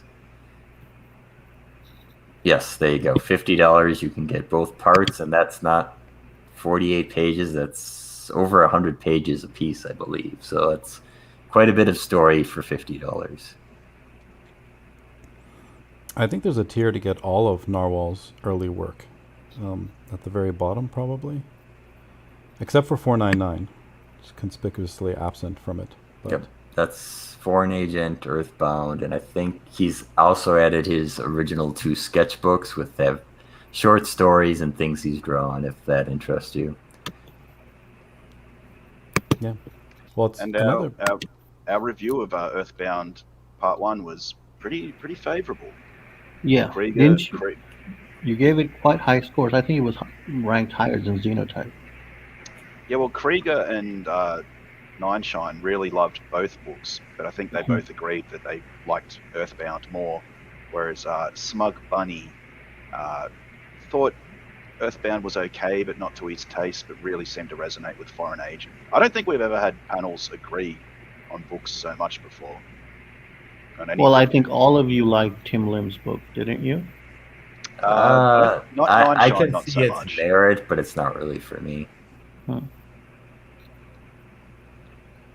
But I think this is a good question. Do you think Narwhal is the best writer in CG currently going? if you're going to limit it to CG and that's nebulous, probably so, I would say.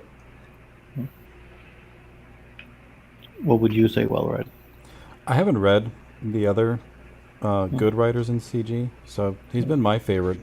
I mean, Foreign Agent was my favorite comic, I think, that I've read in a long time. So I was definitely impressed with that book. Fair enough. So kindly back the best CG writer according to Well Read, Earthbound 2. And Billy Basco says he and Narwhal may be working on something early 2022. Oh, okay. Well, nothing's perfect. You don't like Billy Basco, do you, Amit? Something's been going on between you two for quite some time. Would you like to talk about it? And they're off. Yeah, I don't like him. He doesn't like me. That's okay. We don't need to all get along. Okay. Well. Amit, who do you get along with? That's what I'm curious about.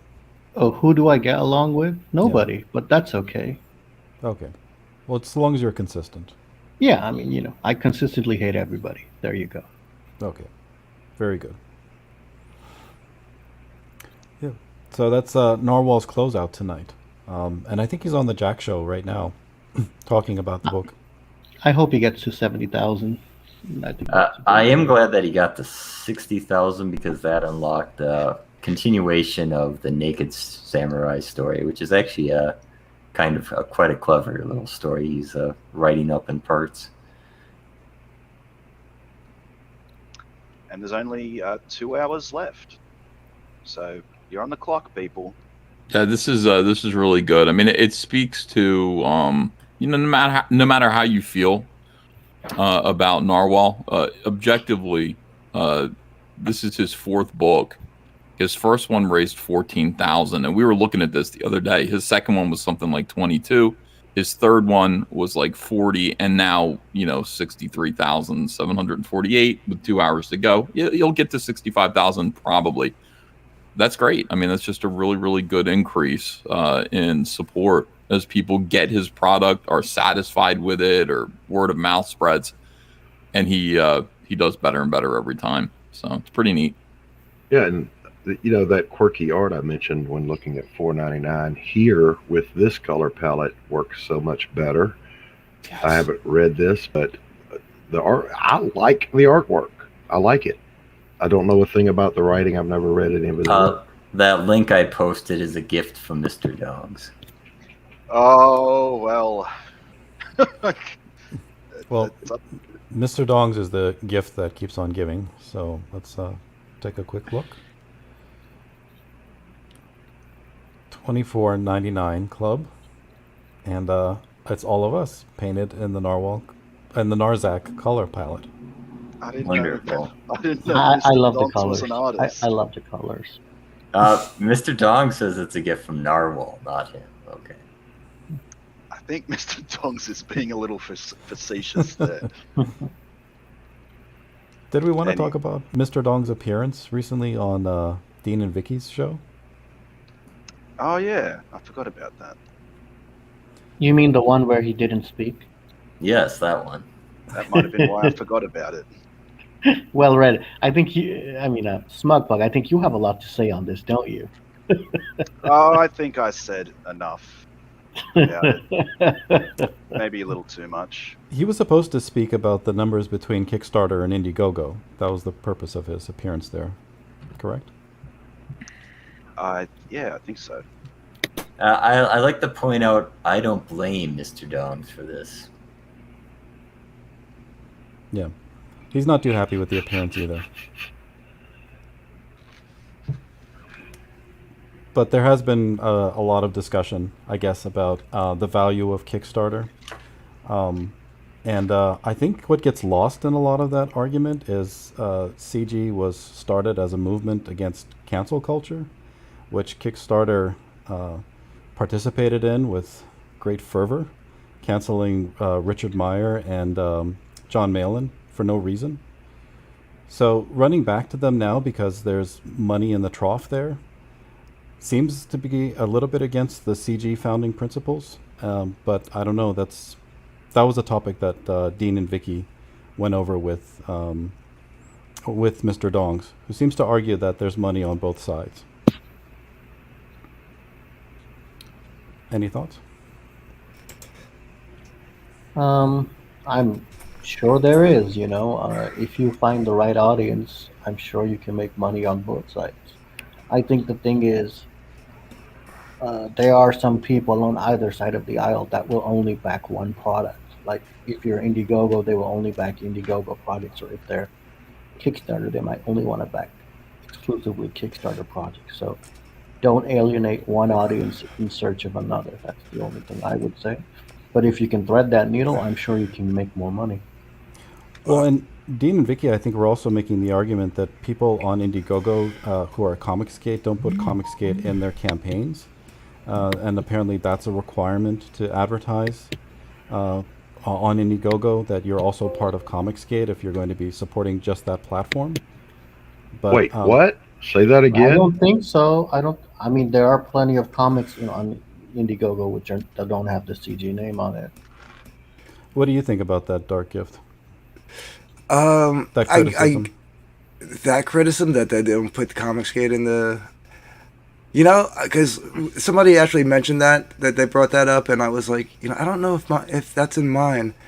I was like, but when I was doing the campaign, it wasn't something. I mean, I know I used when I put the tags in, I used the tags, but I don't think I put it in the body. But you put the story, you put what you're offering, and I mean, I guess somewhere in there you could throw it in there, but I don't see what that has to do with anything.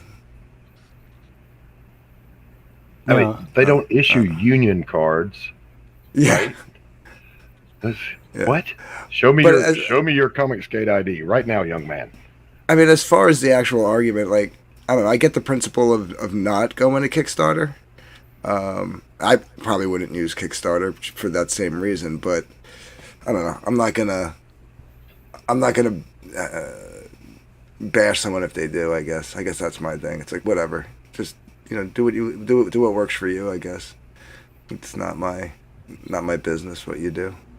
Twitless says someone is breathing heavily into their mic while clicking a pin. It's mildly erotic. Oh, Twitless, are you turned on? That's great.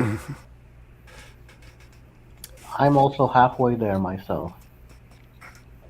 Well, I think I saw Ethan posting in Kiwi Farms that Smith & Wesson doesn't put on their packaging that they're supporters of the Second Amendment, but it is implied. Yes, but American comic book companies don't sit there and go, we're pro NRA, we're for the Second Amendment. They don't do that. You just go, yeah, they are. Of course they are.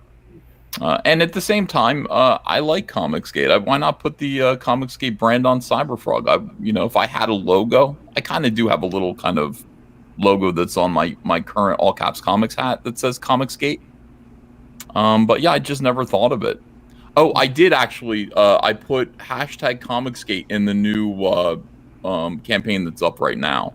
So I don't know if that helps, or I don't know where you see that, but they said put hashtags in to help people find you. And I did hashtag Comicsgate. If you talk to Stupendous, who loves doing this stuff, apparently if you put Comicsgate in the tier description, that's the best way to make it pop up for some reason or another. I don't know. Cool. I love Comicsgate. I'm quite proud to put that in there. I think it's a great thing. Yeah, I think what Smug, because now there's two Smugs. I think what Well Read was asking was, like, I guess Vicky and Dean were making the point that, like, because not many people do. I was gonna say, I would like to somehow encourages the argument that people should use Kickstarter. I don't know how they were making that leap, but is that what I'm getting from you, Well Read? That's what it seemed like, yeah. That but they don't even advertise Comicsgate on Indiegogo, which is supposed to be the Comicsgate friendly platform. So why shouldn't they go to some anti-Comicsgate platform like Kickstarter? And just not advertise it? You mean like have like a special like subsection which says Comicsgate, like comics, where people can search it just by the keyword?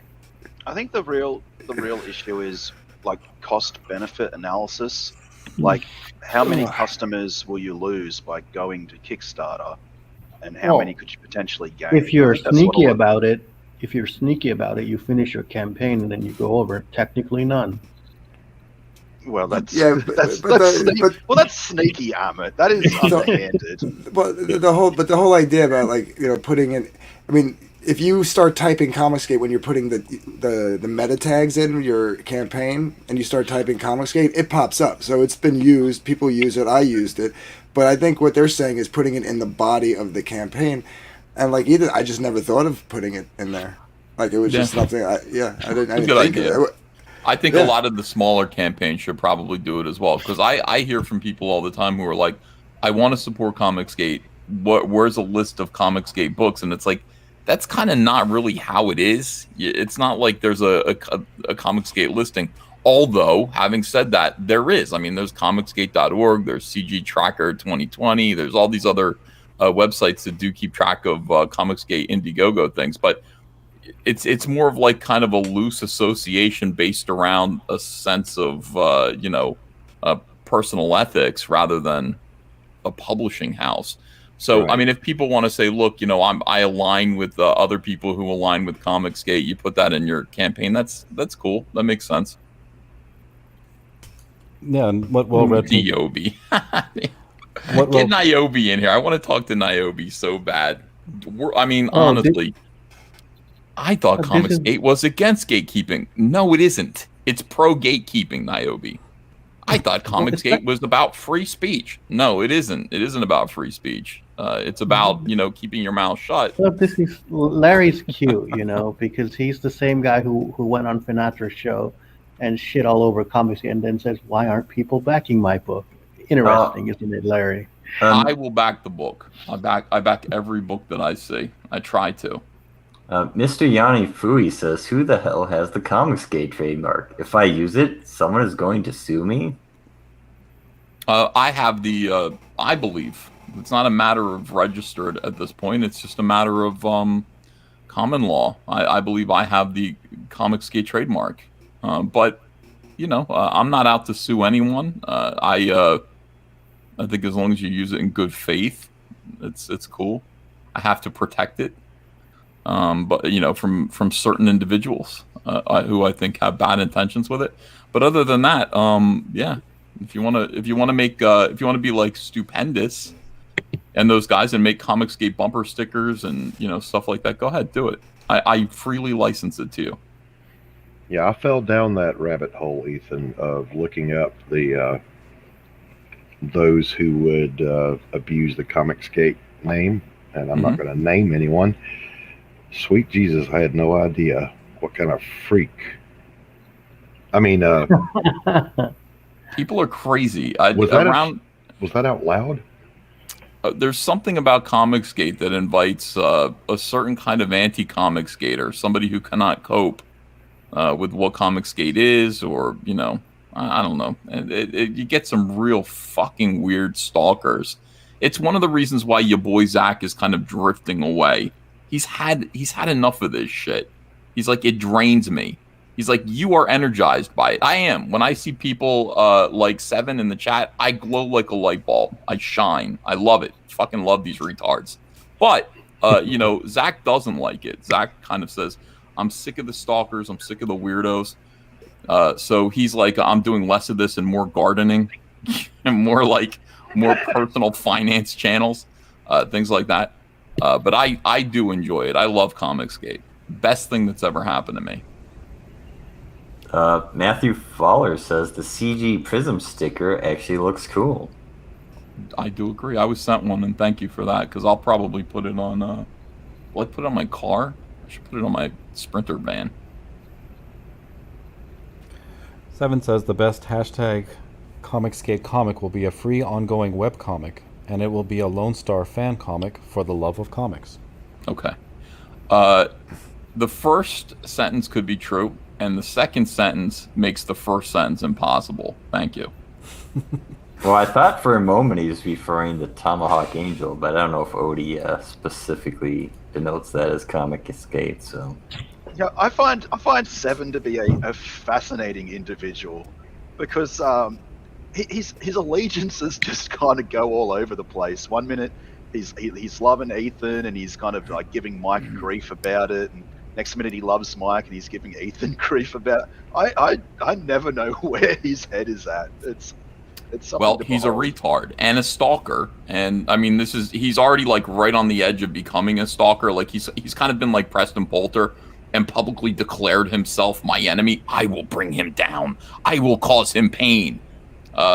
He's a retard, and there are many, many, many like him around Comicsgate. Many who just kind of don't get what they want out of Comicsgate, and what they want out of Comicsgate is not just books, not just on time. They want something else from it. I think it's what Testify HD would define as clout, if he's ever defined that accurately. I don't know if he ever did, but whatever it is, he defines it as what you chase. That's right. Yeah, I just came for the comics. Well, I mean, that's all I did. I came to be able to make comics, despite being canceled, and I decided to drag a lot of people with me. And that's what this is. And they said, well, you're being a part of Comicsgate. I said, fuck it, I'm Comicsgate then. I am Comicsgate. And that's the whole thing. And then, it just became a weird parade. But it is what it is. I just want to be able to make comics on my own terms. And anybody who wants to come with me can come with me, except for Seven. He's going to have to do it on his own.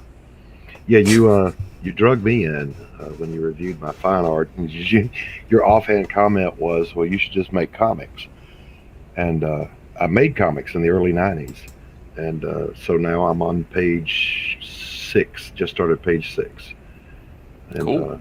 Going to release it, or I should say preview it here, since Well Read was the first one to invite me into his little bizarre world. That's very bizarre. Well-Read's world is... Well-Read's another one who seems completely normal. I gotta see what Well-Read looks like. I have a feeling he's covered in tattoos and he's like a fucked up biker kind of guy. Generic Canadian. I've got a wife and kids. Well-Read that's me. He looks like John Candy. So I was about to say that. You out or not. It looks like John Candy. We know how Smug Pug looks like. It's not much hair there. Well, I'm happy to get on cam as long as it's not on stream. I don't want the world knowing what I look like. Yeah, that makes sense. Don't do that, Yeah. But I mean, I'm just saying, like, no, Well-Read's one of the few who actually seems normal. And I don't know. Maybe I'm wrong. Maybe he's a psycho too. A lot of psychos. Right. Seven says, you tried to sell me and everyone that $4.99 was a work of brilliance for nothing but to show. You have zero credibility. Well, I have some credibility. I actually liked $4.99 except for the colors. Here's the problem. Zach did hook up. First of all, Zach and Narwhal together wrote some good dialogue on that book. And the Dialogue book is decent. Yep. The book had it was a kind of whodunit kind of a situation. It was a good one and done story. But Zach had to get in there and try to be an artiste. Like, he couldn't just be like, okay, this is a simple kind of story where there's a murderer and who is it? Oh, it's this guy. Who knew? It's just a basic Twilight Zone style story. He had to go in there and color it in day-glow colors for some fucking reason. And I said, people think you're nuts, Zach. Like, you think you're not an artist. You understand? I know you might be deluded to think you're becoming an artist. You're not an artist. What you are is, you're something of a writer, and you are an activist against SJW comics. You're very, very good at criticizing things. But don't sit there, like, coloring this thing day-glow. What are you, nuts? And that decision hurt the project. What would have been a very, very good, simple, quick Narwhal story, I think, was hurt by those colors and gave people a lot of room to make fun of it and to speculate about this and that. Holy shit! And that was a poor decision. I mean, what can I say? This is a poor decision. And are like these quickie books worth $25? No, they're just not. You guys can't do it. If you're going to sit there and pour one entire year worth of blood, sweat, and tears into at least 48-page graphic novel, it might be worth $25. But these quickie, no, not everybody can command $25 for a comic in Comicsgate. They just can't, and they shouldn't. It's arrogant. Yeah, I would say like Narwhal's normal work, it's similar style, but I think it's more detailed, and it's 100 and some odd pages. It's a beefy book for $25. This was 50 pages. You're like, Yeah, Narwhal's books are worth $25. When he puts out Earthbound, it's a beautiful book. Of course it's worth $25. John Malin sitting there going, I'm going to spend a year doing Godlike. Yeah, it's worth $25. You bet.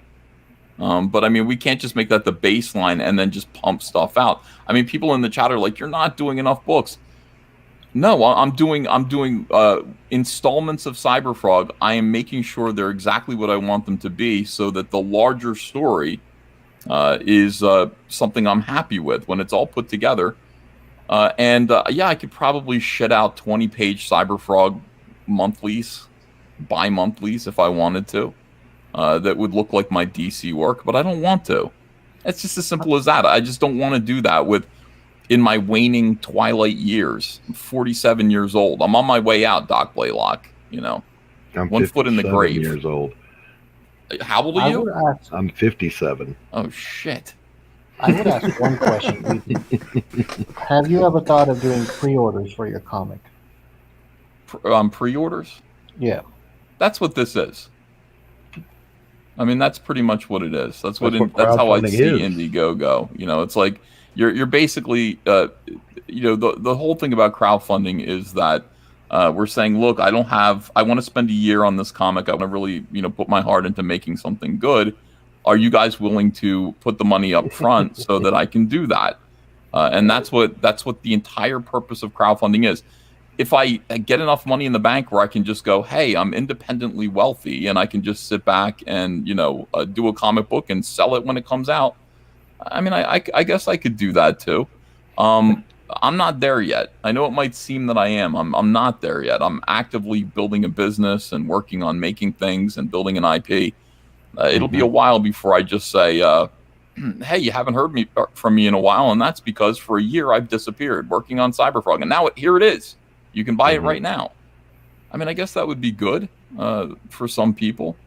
But the other thing is, crowdfunding is really fun. Like, people like to watch the number. People are able to quantify. We know that Narwhal is succeeding because he's crowdfunding. We can see a number.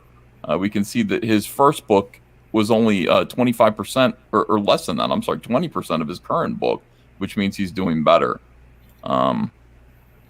Putting stuff only on Amazon and eBay, even though we're doing that too, just takes the sport out of it, I think. I would point out that even after Earthbound got a boost because Zach reviewed it. It still wasn't as high, I don't think, as the current Earthbound is. So he's built an audience even higher from that point, which is pretty impressive. Yeah, well, his growth is almost as impressive as Adam Post's growth from the first book to the second book. Oh, Ahmed.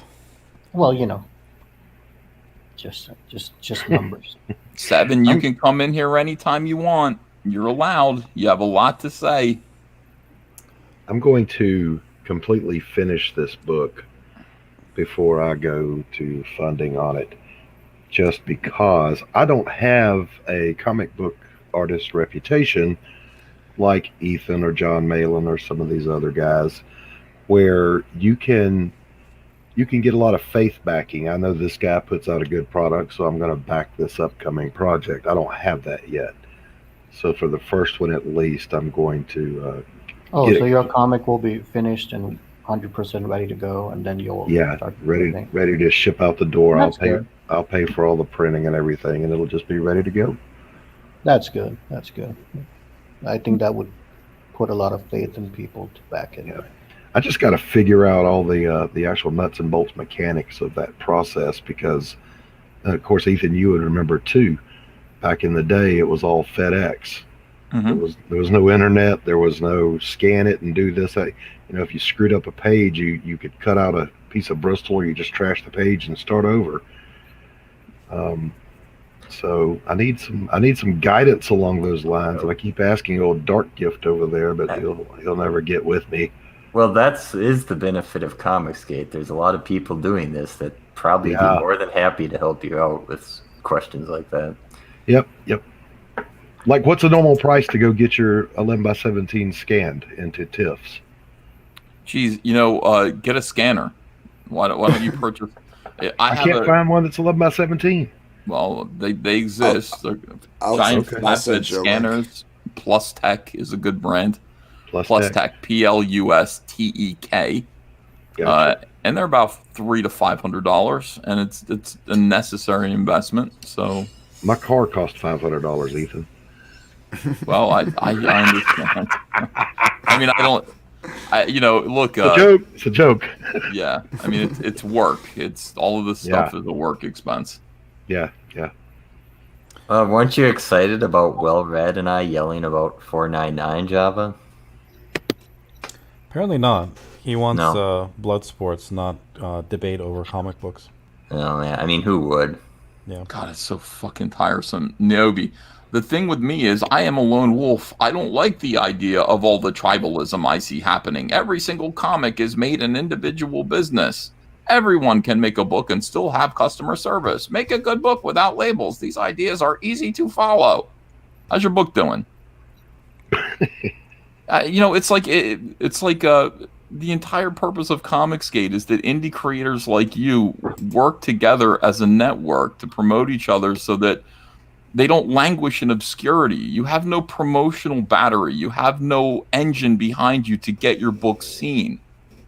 It's not about being a label and waving a flag so much as it is just a matter of practicality. You get lost as an indie creator in this business. You need Comicsgate. And I'm sorry if you don't like the word Comicsgate. You need friends. You need a lot of people who are working with you, allied with you, to get your books seen on social media. If you can do that by yourself, go ahead. I will say that is one of the benefits of Indiegogo. If you put your book there, it'll be a lot easier to find than on Kickstarter, both because it's fewer things there and it's just a much better search engine. So that is the benefit of Indiegogo. Well, also, if you run the risk of being canceled by the mainstream, I think there's a good portion of Comicsgate backers that will support you, give your project a second look. I've already been canceled by the fine art community, by a blue-haired lesbian. Right. Well, and so you can't trust the lesbians. If you run back to that industry with your handout like you would in going to Kickstarter, there might be some people that might reconsider whether or not they want to support you. So there is a principal aspect to CG that I think a lot of people overlook and forget. I don't know. And I would say that's where I come down on the whole Kickstarter versus Indigo. Look, I'm not going to tell anybody what to do. Do whatever you want to do. But given the fact that one company has canceled, and I'm a victim of being canceled, an artist, and one has not, I'm not going to support an agency that shits on people. Anyway, guys, I gotta go. I'm gonna make some breakfast. I got some toast and butter. I'll see you guys later. Have a nice day. I mean, See you, Amit. Later, Amit. Don't come Bah. back, Amit. Amit's Come a back, resident- Amit. Come He's a back. resident socialist. He doesn't believe in cancellations. Well, yeah, I am the resident socialist. I won't cancel anybody. At least not yet. Have a nice day, guys. See you later, Amit. Thanks for being here. I am in a network, and I am also published. I've been at this from 2015. You also told me, EVS, on my own show, if I take on that label, it comes with a risk, and I took your advice. My advice, what was my advice? My advice is to join Comicsgate. My advice is to be a part of this. My warning that it comes with a risk, yeah, it does. Of course it does. Of course it does. It comes with a risk. You're going to be, considered trouble by social justice warriors, but who gives a fuck? Who Exactly. Stupendous has a suggestion that he wishes Indiegogo would do. Tell your Indiegogo insiders they need to make the checklist feature of the books that you have gotten and one still waiting for, like Kickstarter does. That's a good idea. The thing about Niobe is, like, he knows the risks. I mean, I'm pretty sure he got cancelled from a Canadian convention for standing up for Vic Mignogna, the anime guy from Weeb Wars. So yeah, I don't know. He knows the risks. I don't know why he feels the way he does. Well, Red Pig, I'm sorry for coming on your show and being grouchy. I have subsisted on fucking kale for the last month. I am very I have a Eat a short steak. fuse. No, it's fine. You're fine. Yeah. I have a very short fuse. Ethan sounds like I did after I read 499. I'm sorry to hear that. No, let's not bring this back up again. Gonna find a dead fucking raccoon carcass in the yard. And blood splatter on his beard. Go get the protein, my brother. Go get it. Yeah. Did Zach ever share his thinking about the color palette with you, Ethan, or was it just something he did on a lark? No, Zach doesn't talk like that. Like, he kind of no, he doesn't really let me in on things like that. Our conversations are mostly like, did you see this tweet from these SJWs? We talk about campaigns and launching and money and things like that, but we don't really talk about creative decisions. Every time I've tried to talk to him creatively, he changes the subject. Like, and it's a shame. It's like, Zach, I have this idea for Lily and where she's gonna go, why she's doing this and that, and Zach's like, anyway. It's like, shit.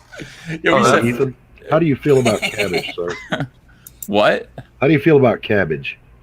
I don't eat cabbage, All right. Yeah, There's a dish that you can find on YouTube that literally has less calories in it to eat it than you burn by eating it, and it's a guaranteed weight loss that a lot of guys in the military used to do. It's I forget what it's called. It's a no-calorie cabbage soup, and it's actually pretty tasty. Okay. Beats the hell out of kale. Willy Wonka says, "Oh my God, you guys are all whipped pussies. Stand up for yourselves and act like men, not beta pubes." Willy Wonka, nobody's censoring your opinions in the chat. You're welcome to be as critical as you like.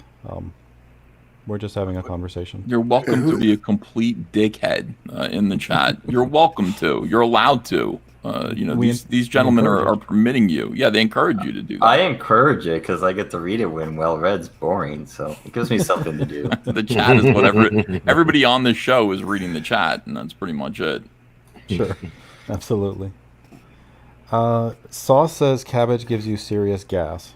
Cabbage makes me think of 1984, unlike 499. Oh, God. We're not going to talk about cabbage, are we? Well, Red, you know what?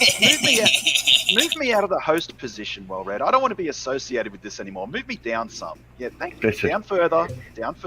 Disavow. Further down. Thank you. At the bottom. And then Andy pops in with his sinister lab assistant laugh.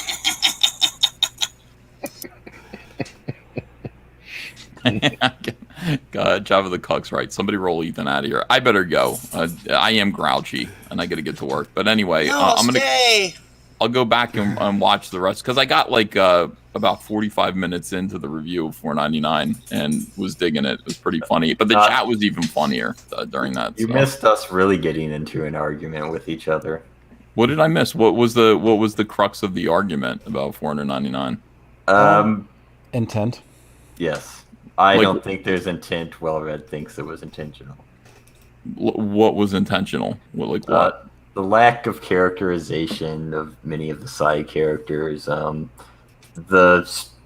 premise of the story and how it relates to what the book actually is. I guess those were BR arguments. I think there was intent, and I think it's described by the title. And I watch Narwhal streams. Narwhal likes to blend genres, and this feels like a typical Narwhal genre blend of 1984 occurring in a high school. Whoever wrote the dialogue was pretty good. I thought the dialogue was often pretty sharp and fun to read. I don't know if that was Zach or Narwhal. I would say it's probably Narwhal. It has a Narwhal feel to it, to me at least. But. Yeah. Naobi Comics says, I did a video on the whole Kickstarter and Indiegogo thing. I said my piece all there. Here's the bottom line about Kickstarter and Indiegogo. We're not saying, at least I'm not saying, don't go over there. I'm saying go over there if you want to and get ready for what happens, because a good portion of Comicsgate customers, it's not us. It's that we don't get to control the customers. The customers kind of control us. A good portion of the Comicsgate customers have been watching this whole show. They see Comicsgate as a reality show that's been going on for 4 years, and they've watched it with intent. They haven't forgotten a fucking thing that they've seen. And anybody who goes to Kickstarter, they're going to probably punish by not supporting you because they remember what happened. They don't like Kickstarter. Kickstarter, I don't know. Maybe it'll work. Maybe it won't. But you're going to have to reckon with the idea that some of the customer base is going to abandon you. And are you going to be able to attract enough new customers to cover for that loss? My advice to you is to don't do it. Don't try it. But if you do try it, let me know because I want to see. It's like I'm interested in seeing it, what happens personally. Yeah, it's one thing when someone like Billy Tucci does it, who's got a name, been around forever, and it's another thing if you're just getting your first couple of works out there. I'd be interested to see what the reaction's like there. Can you highlight Willy Wonka? Indiegogo will eventually cancel. The entire fucking comic book industry canceled Comicsgate. And we found a way around that. Indiegogo was the way around it. If Indiegogo cancels us, you don't think we'll find... Jesus fucking... Everybody's so goddamn stupid. I can't... All right, I gotta go eat something. I love you guys. Have a great night. See ya, E. See ya. I don't know. I like Grumpy Ethan. See you, young man. He's fighting with everyone in the chat. It does crack me up. Yeah, that's good. Speaking of leaving, I can see why he doesn't want to be that cranky, but it's like the chat itself. It's amusing when he goes off on him. Sure. Speaking of leaving, Mr. Dongs, I was referring to the name recognition, not the it's okay for Billy, but not for you. I'm interested to see if someone that's a no-name can get the same kind of funding from doing both. Especially if they throw the CG label onto their campaign on Kickstarter. Oh, that'd be interesting. Yeah, I'm curious how long they would last. Oh, yeah, that's our fault, Sauce. We should have asked Ethan to clarify on that. We never got back to that topic. Although that was breaking news. Ethan said he's not publishing Jawbreakers now. No, I think he said that on his streams before. He said that Jawbreakers need to stay at Splatto Comics. Okay. I kind of got that vibe when Knife Hand came out and it wasn't under wraps. Excuse me. So it's like, I know it's not a Jawbreakers book, but it's a Jawbreakers property, So right. I was like, maybe he's not doing that anymore. Yeah. Tom has an interest. What would happen if Clint Stoker tried it? Because he does very well, but his success is almost completely because he really built that CG audience. Mm-hmm. So would his sales go down if he tried Kickstarter on even unrelated Indiegogos, or would people be okay with it? I think Velnet. Well, speaking of chicken, I it's think- lunchtime for me. I'll catch you guys later. See you Oh, next damn. time, folks. See Later, ya, Smug. enjoy your Thanks lunch. for hosting. I thought Later, we Smug. could keep him here longer. Velnet, I think, makes an interesting point. She makes the argument that Michael Bancroft seems to be making on his streams. I think CG newbies would be more open to Kickstarter, but many of us from the earlier days of CG are definitely not Kickstarter fans. And I feel like a lot of the newbies are on in that circle of Bancroft and maybe some of the other newer CG crowdfunding streams. Maybe they don't remember the history as well with As a Kickstarter. backer, I can say I don't care if something's on Kickstarter, but I'm never going to bother making an account there. So Yeah. if you bring it to Indiegogo, I'll look at it. But if it's on Kickstarter, at best I'll look at it just to see what it's doing. But I won't back it there. Well, right. That's why I was saying earlier. Like, I know I'm not gonna bash somebody for going over to Kickstarter, but I would hope that people wouldn't bash other people who don't go to Kickstarter for that one But principle. I mean, a creator is one thing. I'm wondering more if you're on Kickstarter, will people refuse to back your Indiegogo project? That I don't know. Some I'm people sure. I guess the Yeah, I think some would. I guess the test would be if you put it on both, would they still back you on Indiegogo? See, Mr. Dongs is making the point that Vicky and Dean were making earlier. CGers don't throw their name on Indiegogo campaigns. Why would they on Kickstarter? From what I gather, most Comicsgate customers won't personally back Indiegogo only, but don't want to make a Kickstarter account. Yeah, I'm just not going to make an account. That's a threshold. That's more than I want to do. Is I don't want to make another account and have multiple campaigns I have to follow on multiple websites. Too much trouble. Oh yeah, totally. I'm just like I said, I'm just curious. Is like if you put a project out on both, will the ones who won't go to Kickstarter still back you on Indiegogo? Yeah, I don't know.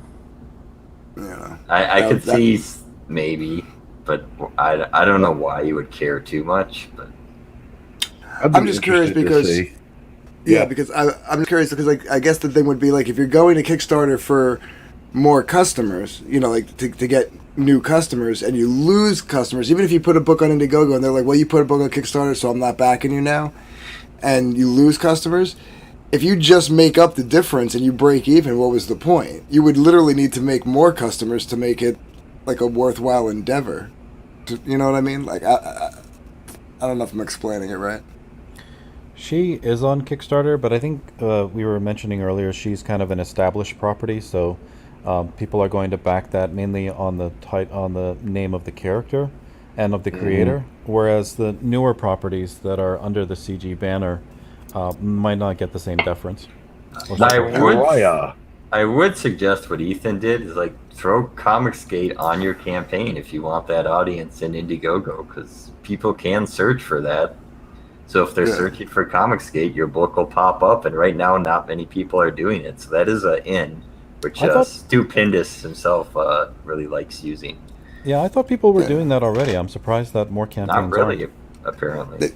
Most are using the tag, like when you could tag your campaign. You know what I mean? Right. Like, so most, as far as putting it in the body of like where you're like, hey, I'm Anthony, and this is my book, and this is what the book's about. Like that whole body text.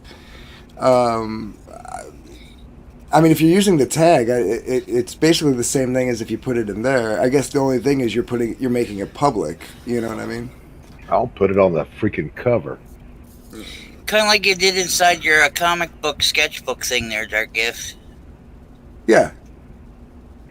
Yeah, I just got it yesterday. Oh, nice. Came in the Very mail. Mr. Dong says, my opinion is if small creators make more net money by opening a secondary Kickstarter campaign, they should do it. And if they don't, they shouldn't do it. Right. I think that's what we're debating. I'll give a even more condensed version. Do it if you want to. If you don't. Yeah, it's the free market. Play it the way you want. Do or do not.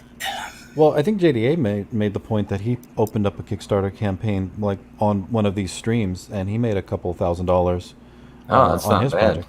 Yeah, so for some people it makes sense. Mm-hmm. Yeah. Well, and getting back to the She thing, he started out on Kickstarter, so he already had an audience over there. His first campaign was on Kickstarter. Yeah. Apparently, EVS went to the Jack show. Well, that's because people are nicer in the chat on the Jack show, Velma. No, he can be mean over there and get away with it. But I He don't can be think mean over he here and get away with it. Yeah, I think he just didn't want to be grumpy. And you're going to be grumpy if you take issue with the chat, because the chat will go at you over here. I don't think they do it as much in the Jack show. It's more lighthearted than certain people in this chat. Yeah, we try to have a very open platform here, and we invite a lot of dissenting opinions. We like debate here. That's one of the endearing points of the show, I think. Mr. Yanafui says you are safe in the echo chamber. Yeah, we try to reject the echo chamber here. Seven is saying that Ethan is going to go the Preston route and won't allow people to put Comicsgate on their cover unless he allows them to. Well, he just publicly gave permission to use it right here on this stream. Right. What is Sauce saying to me? Yeah, it might have been Ethan didn't know if Narwhal was on the Jack show, so that's nice if he went to go help him out. I agree with what Fanatra says, though. No, up top he says if you did both, if you did both and broke even between losing and gaining backers, your next book wouldn't gain you customers on both platforms since people grow with each book. I think Stu has nailed the difference between the two shows. I'm a loss on that. But, I'm just saying, like, if you break even amongst two platforms where you had the same number that you had on one platform, your growth is, you're basically not doing twice the work to keep the same amount of customers. That's all I'm saying. I'm not trying to talk anybody out of it. My argument isn't not to use it. These are the things that go through my head. You know what I mean? I didn't understand that. So if you have 500 on one and you get another 500 on the other, that's actually growth on. No, because my question was earlier. So say you go over to Kickstarter, right? But you lose customers. Like, even if you put an Indiegogo project out, they don't back you because you're using Kickstarter. They don't back you out of principle. So you lose customers, but then you only pick up the same amount of customers that you lose. You basically broke even on the customers. It wasn't worth the gamble, I guess, is what I'm saying. But you wouldn't know till you tried it. Of course, that's the conundrum, right? Like that's right.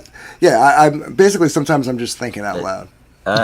Jack I kind of figured that out. Jack Sorry, Stafford wants to answer this, or Velnet. Is Narwhal just closing the campaign, or is it going in demand after tonight? I think he said he was going to go into demand. So, what does that mean? On Indiegogo, you have a countdown for when your campaign needs to fund by. Some campaigns have the option of extending past that deadline and turning into kind of like an online store if they're funded. Okay. So if you meet your funded goal and you select Go in Demand, the campaign won't close and will continue indefinitely until you close it. Oh, okay. Right but on. You have to reach your funding goal, although if it's flexible, then presumably you don't have to. But. Right. Jack Stafford, exactly. I was trying to remember that guy's name, and you just hit it. But I think some creators won't go into in demand on intentionally because they think it builds hype. If people think that they only have a limited time to back it, so like Malin notoriously won't go into in demand. But this is all the stuff I don't know. I'm brand new to this. I've been selling fine art, my paintings, for 30 years. This is brand new to me. And Doc, I was muted before, but I heard what you said. I'm gonna get with you. It's just I've been working my ass off. Excuses. No, it is an excuse. I know that, but it's a legitimate excuse. I'm just fucking with you. I want to do an alternate cover for a Lazmat. I want to do Drake. I want to do a cover. Tom says, do people actually browse crowdfunding sites looking for something uninspected to back? I do that probably weekly on Indiegogo. I mean, that's caveat is, of course, I do a review show. But yeah, I always look at Indiegogo, Comics Explore, and just see new things that have launched. Yeah, I like Yeah, I to see do. what people are producing. I browse it. I might not even back. I just want to know what's there. Is Indiegogo redundant since they don't have a large audience and only selling to the same repeat backers? Can't they do this on their own? I don't know what... I think the benefit is it's a collection. So if you have your own website, I have to know it exists to browse it. Whereas if it's on Indiegogo, by browsing, I may find your campaign. So, okay, this is interesting. Naomi Comics says 100% they browse. My stats show 67% of backers come from that and getting emails from Kickstarter. Yeah, I'm not surprised. I had a conversation with a pretty big crowdfunder in private, and I asked how much foot traffic actually gains them in terms of browsing. They said it was between 25 to 30%. So to them, that justified the amount that they pay to Indiegogo. The rest of it was all mailing lists and YouTube promotions. So the majority of their backing comes from their own efforts, and not from people browsing. But that was just one person that I spoke with. No, I've heard that too, and that's why I created a separate YouTube channel for my comic book stuff, which I'll be launching soon. Stu says on Kickstarter you can search for time ending soonest and look for the stuff with the most stretch goals met to get more for your money. That's a nice feature. Yeah, Kickstarter does have some good features. I'm not saying that this is the case for everybody. I'm just saying that I spoke to a big creator that said that was the case for him. Sauce says, yes, the first Vestige had their CG logo on it, and they mentioned Comicsgate. So, yeah, I think Vestige was the first book that mentioned Comicsgate. I'm not certain, but I know they definitely had CG on it. I think the reprint did not have Comicsgate on it, though. On you talking about on the book itself or on the campaign? No, on the book. There is, everybody keeps forgetting, there is actually one book that came out way back in 2018 that actually has the word Comicsgate on it. And it was through Vox Day. Oh, right. He was doing that. Yeah. It was Gungul was the name of the book by I only know him I think his name is Will, but Corrigan, I think, but he goes by Alpha Dog Studios. Velnet, in this chat, we encourage you to give Well Read the finger rather than the reverse. Anna just gave everyone the finger.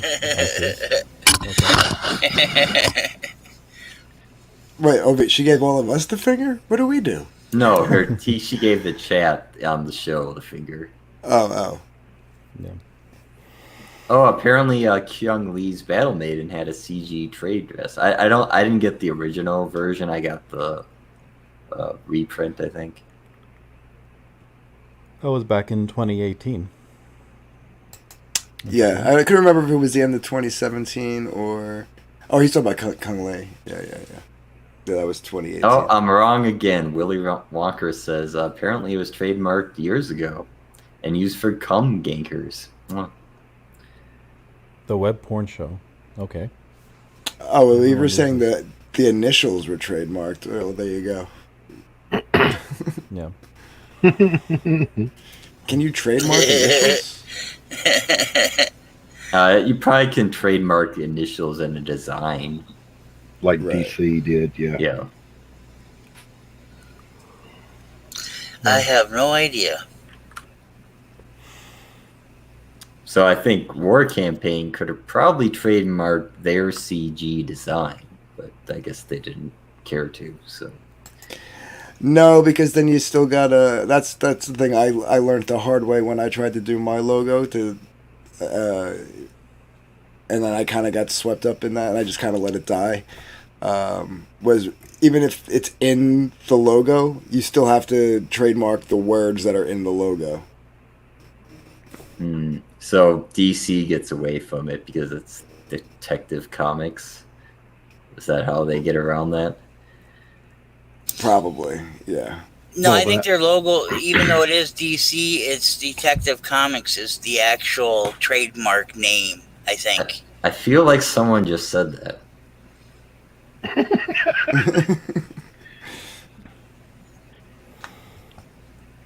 Yeah, it's a registered trademark, and you can trademark just about anything. But I think that if you're just going to use a common word or abbreviation or letters, doesn't there have to be an associated logo with it? So the problem is you still need a trademark Comicsgate, so you can't just use CG. I thought EVS's argument for why he gets to use Comicsgate is because he was also using it for commercial purposes. He was he had Comicsgate Live or something, collecting super chats on it. It does, Niobe. You're absolutely correct. But do you know what ACDC stands for?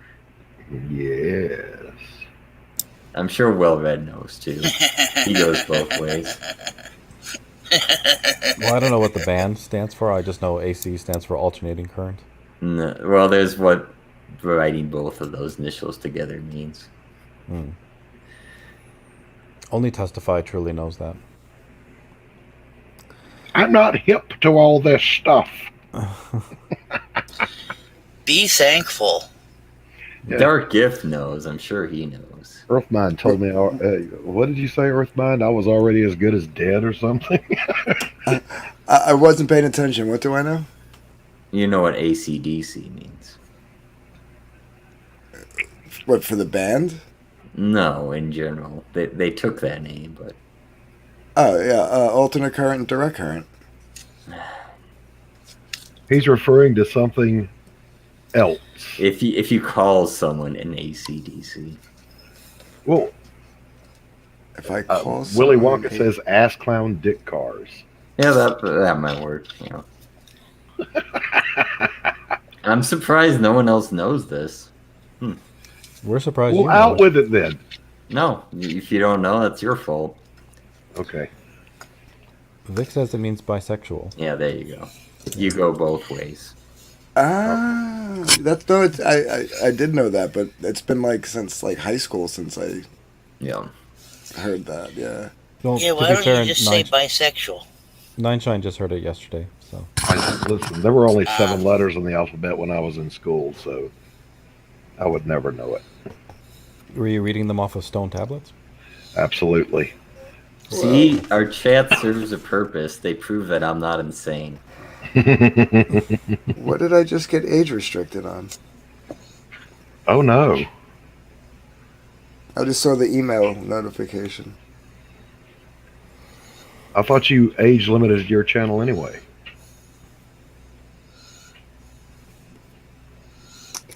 Not to... I'm sorry, what? Stu is saying Soul Pack Screw you, Sauce. Vendita. Yes, they are nowhere near done. Avoid no sleep press on Indiegogo. That probably refers back to something Sauce said. I see, yeah. Oh, Vita and Dragon Guard. No. What do we have planned for Sunday, Nineshine? I don't know. It depends on if Smug Pug gets a package. I knew Smug Pug wasn't going to bring it up, but I guess I could have tried to work it into Ethan if he knows if there's any shipping delays on his international packaging or not from COVID or quarantine or something. But it is a mystery. Where did the pugster go? To eat. Oh, okay. He wanted some Vegemite. Yuck. Yeah. That's just disgusting looking too. We're hoping to do an unboxing and a review of Warts and All this Sunday, but if that doesn't work out, then we might look at another Boom Studios book. Maybe Something is Killing the Children. Which is critically acclaimed. Yeah, I heard that was pretty good. Written by James Tynion IV, who's currently on the Batman series still, I think, right? Man, I would rather you guys reviewed Mandy Summers' book. That Jack the Ripper looks good. It looks decent. Although, after reading Vestige 2, I don't know if I care to read it. I think I'm all Jack the Rippered out, but... I like the concept. It's intriguing, and the artwork looks great. Well, Peter Gilmore is always great on whatever book he works on. I mean, Jesus Christ, man, I hate drawing cityscapes, and several of those panels were just, I mean, you could almost navigate the streets by them. There's definitely some good art in there. Mm-hmm. Smug says, the majority of my state is in lockdown. Even if Warts and All starts moving out of NY, it will be some time before it arrives. Oh, maybe they just preemptively didn't ship it since they knew it couldn't move. Oh, I also, any pencilers or artists in the chat or in the panel, I have rediscovered the panel 6 curse. If you do a killer page and you get to that 6th panel and you F it up. That's why you lay it out first. I did lay it out first. I just screwed it up when I was inking it. I think that's why people do digital now. Yeah, I'm going to edit with, I'll do the redraw and then have it scanned, and I'll use Photoshop to put in the new. But still, Jesus, man, you're cruising through. It's like effing up a painting at the very end that's been killing it. Well, the chat seems interested in this Vampire Hunters. If you want us to back it, I guess you got to convince Smug Pug or Well Read. I could back it. Matthew, you are exactly right. It looks great. I love the concept. Jack the Ripper was misunderstood. Those hookers were vampires. Well, so it's certainly more interesting than Jack the Ripper wasn't actually Jack the Ripper, even though no one knew his actual name. So right. Thank you, Vic, so much. Yeah, you're on that 6th panel and you hit it too hard, you break the whole damn tablet. It just sucks. Well, what I do is I scan it in and then I print out a blue line of it. That way, if I screw up, I didn't ruin the original. It's a serious book from Mandy for a change. Willy Wonka's killing me. Yeah, listen, my career was as a counselor, and I specialized in working in addiction. I used to tell my guys, I've been doing this for a minute. You're not going to tell me something I haven't heard. When Noah got off the ark and got drunk, I was his counselor. So was it you that told him to shun one of his sons for laughing at him? Nope, I just deal with the aftermath. Here it is, chat. Yep. She's actually doing quite well, I'd say. Yeah. See if it's got those internal panels. Look at that, man. I like this cover a lot. I do That's too. Great. There's other covers. Oh, here we go. Let's see if I can zoom in on this. Yeah, look at that left-hand panel. I hate the drafting stuff. Stop it. Yeah, I can't zoom in correctly. It's not letting me do it. But it looks pretty nice. Yep. Yeah, and you got censored stuff. Yep. That is a really good-looking book. Sauce likes the harem cover.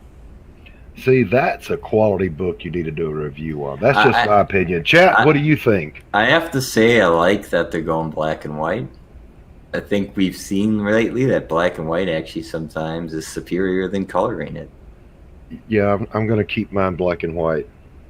Supposed to open this on a separate tab. Let's see if I can do that. Yeah, there you go. All right, and then can I zoom in? There we go. Sauce had it right. That worked. Look at that. Holy cow. They want the link in chat. Let me get that for them. I think it's in the chat. It's pinned in the chat. Oh, okay. Yeah. That is a damn good looking book. I mean, I don't know about this face, but I mean, in old England, sometimes people had ugly faces. So, well, I like the horse. That's a well-drawn horse.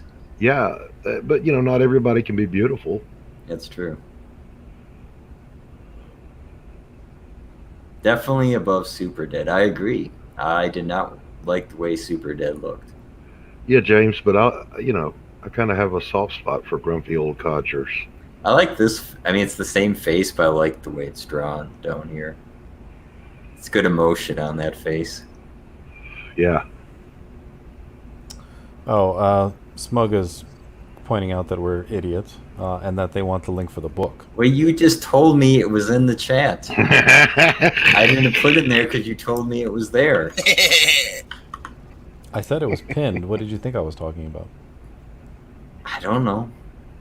Making up your own stories again, Nine Shine. I asked about this specific link, and you said it was there. I question your understanding of intention. Mr. Dongs, you're spot on. I'd heard the same thing, that Gilmore is kind of hit or miss, but he's really kicked it on this book because he's into it. Yeah, I think in Super Dead he wasn't into it, so. I mean, that art is undeniably good.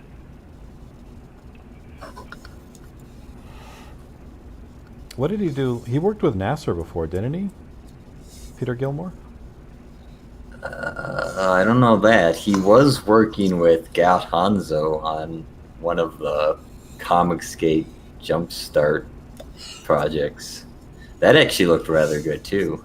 James Hayes, what did he work on back in the day? He was supposed to work with Nasser, but they had a falling out. Yeah, okay. That's what I remember, too. Yes, he did do Tug's Ash Game, which looked fine for what it was. His Zipatone, though, unfortunately, put weird patterns in everything. Yeah, I'm not going to use that garbage. We had to use that back in the day. Well, now there's digital ways to use it, but the problem is the printer. It's I think the nozzle size versus the spacing of the Zipatone. It'll cause refraction patterns or interference patterns that you can see. Yeah. It's printed. Mr. Dongs knows the history. He says, no, the Nasser-Gilmore collaboration was a long, hilarious story of gay ops that never materialized. Alrighty then. Yeah. So here's a question. Can modern printing processes reproduce, like if I produce sketchpad pages, will it do those gray tones? Yeah. For the most part, yeah. As far as the conversations I had with Peter, his main thing with Nasser wasn't any real gay op. It was that Nasser dropped his page rate out in public. Oh, and was that the semi-private stream where he also mentioned Tug and his wife about something, and that was a whole mess? Yeah, I think so. I don't know if it happened on that stream, but I know it happened on Twitter, and I know it happened on a regular stream. Nasser was talking about it, and Peter was like, well, I need to make X amount of dollars off this, and I don't even think it was a page rate. I think he made it sound like it was a page rate, which kind of made Peter look like uber pricey, and his page rates aren't that high. Is that true, Sauce? The Bullet Maker actually is launching in a couple weeks? Oh. Take note, Well Read. Bullet Maker is launching in a couple weeks. I am taking note, yes. What's that? Mental bookmark. It is a project of Gat Hanzo and Joe Ball. There's a preview at the end of Vestige 2. Oh, I didn't get that. Well, I mean, that hasn't released yet. Oh, you mean you didn't get Vestige 2? Yeah. No. So it's I think just going to be in black and white. It's apparently in the universe of Vestige, but it's actually takes place after the Vestige storyline. It's kind of a dystopian future. Gun makers are like highly praised, or bullet makers as it is. Now, Mr. Dongs, you are a walking freaking encyclopedia of knowledge. Nasser dropped his pay rate in public because Tug and YF, I don't know who that is. Yellow Flash. Oh, right. Convinced Gilmore in DMs that he was being swindled and demanding $18,000 up front for drawing. Then Malin got mad over the paper rate dropping. Page rate. Page Yeah. rate. And then he yelled at Nasser on Ethan's stream. And someone's mic is open as they're eating. It's not me. That's Dark Gift. Dark Gift. It's Dark Gift is rolling I another put patty. I put a peanut in my mouth. Fucking Christ, fucking Nine Shine. I hear it all. Now it's your turn. Peter drew 26 pages of Ductor Satan. That was an actual book? I don't think it was $18,000 though. I don't know. Maybe if it was supposed to be a lot of pages. Oh, no, And I'm not was going he- to talk. I'm not was going he- to talk about private discussions I had with Peter, but I'm pretty sure it wasn't $18,000. Pencils and inks too? I mean... Well, I mean, that's this apparently would have been a public statement of 18,000 came up from somewhere. Yeah. I got $50 a page when I was working. Hence the reason why I think Peter got pissed. Right. Never question the dongs. Yes. Oh, I always question. I question any news source.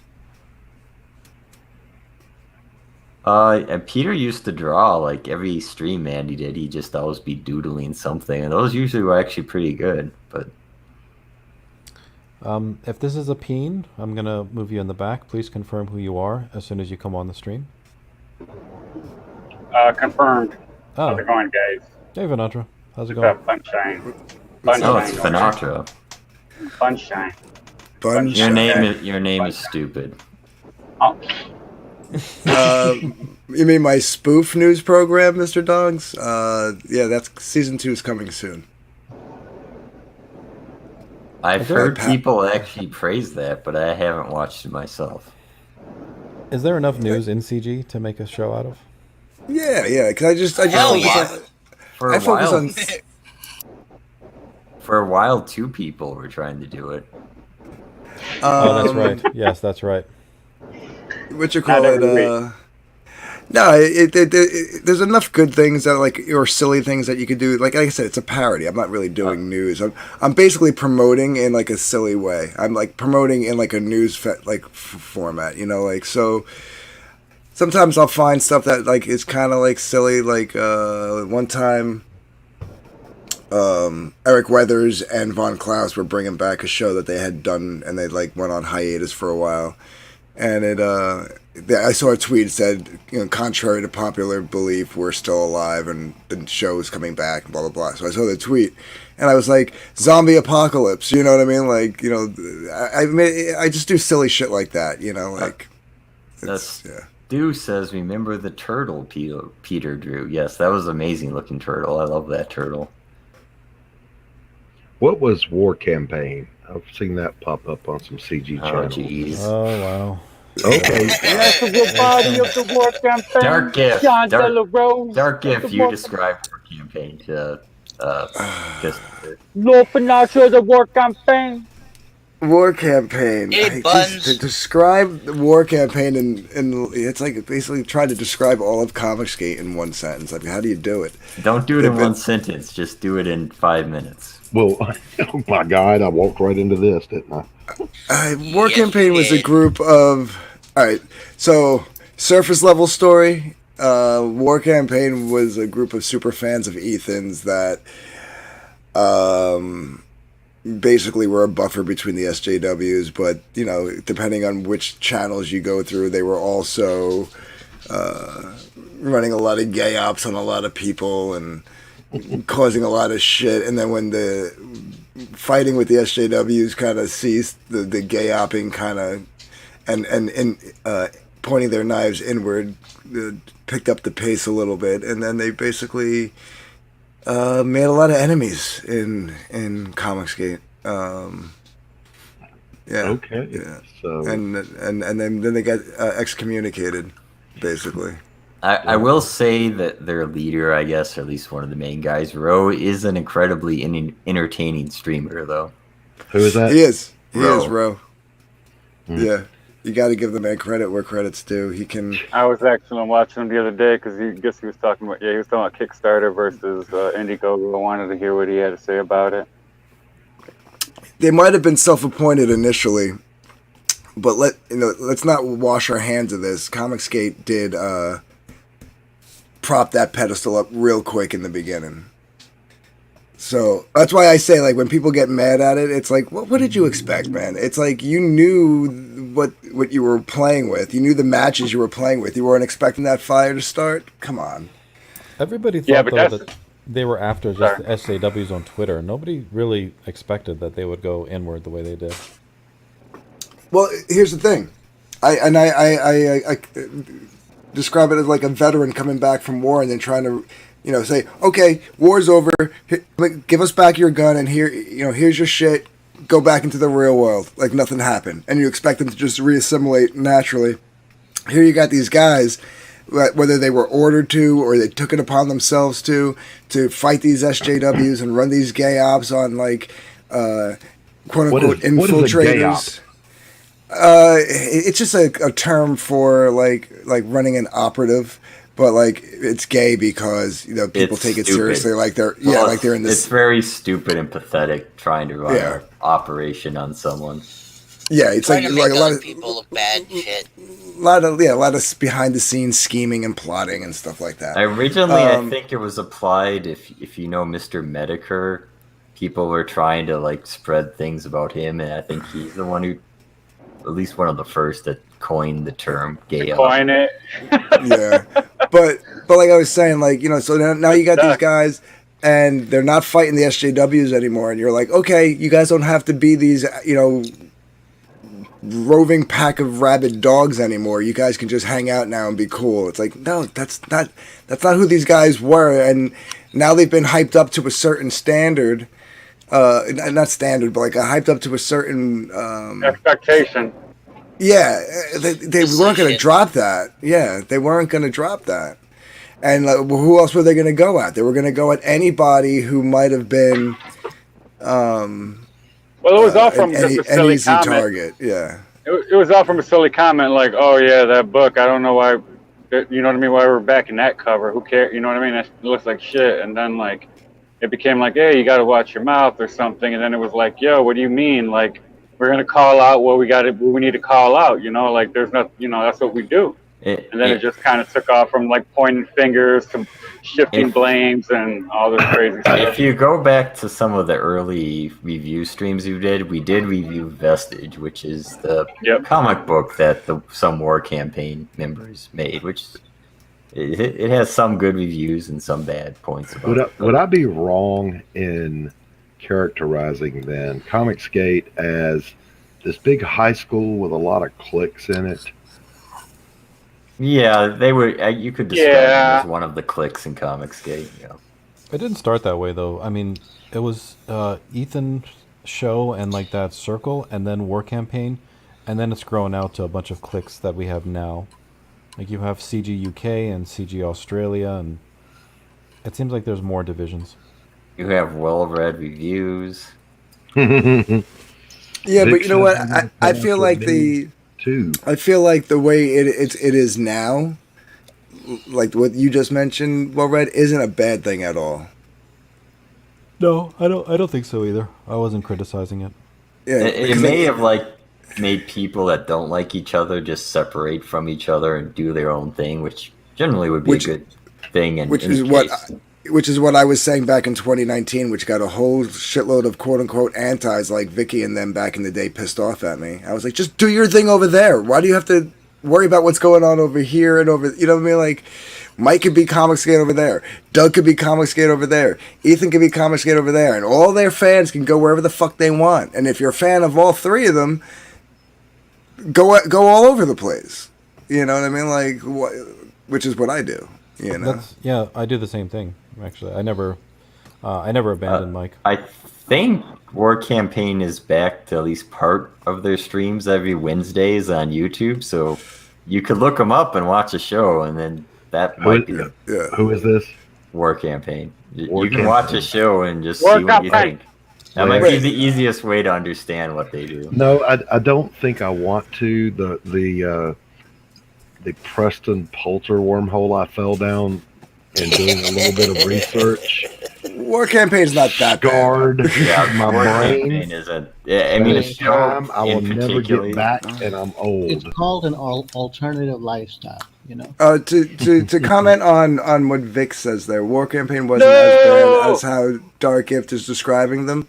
If I came across as describing them uber bad, that wasn't my intent.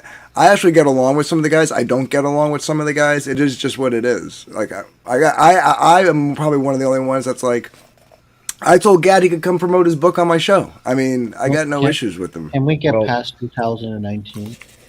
My philosophy is very simple. It's the same that I apply to my real life.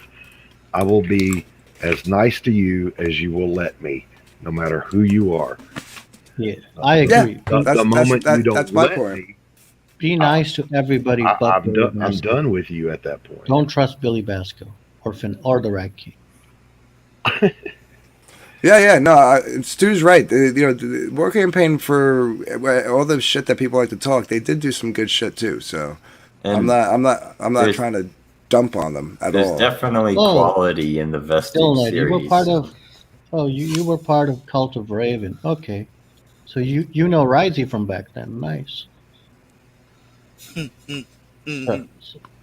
I would watch just watch a show, or I guess they don't keep their old ones up, but just watch it. You'll get a feel for them pretty quick if you just watch a show for an hour or whatnot. Yeah, James Hayes is kind of right. War Campaign started to lose it when they took Policing Comics K too seriously. It was kind of remember that experiment, that psychiatry experiment that the guy did in the 60s, where he took some college students and some of them were inmates and some of them were prison guards, and like apparently like the guy's been criticized for decades for it because like the inmate the quote unquote guards like really like became guards. And Mr. Long, are you happy yeah. that Will Ned's from that part of the woods? Are you happy now?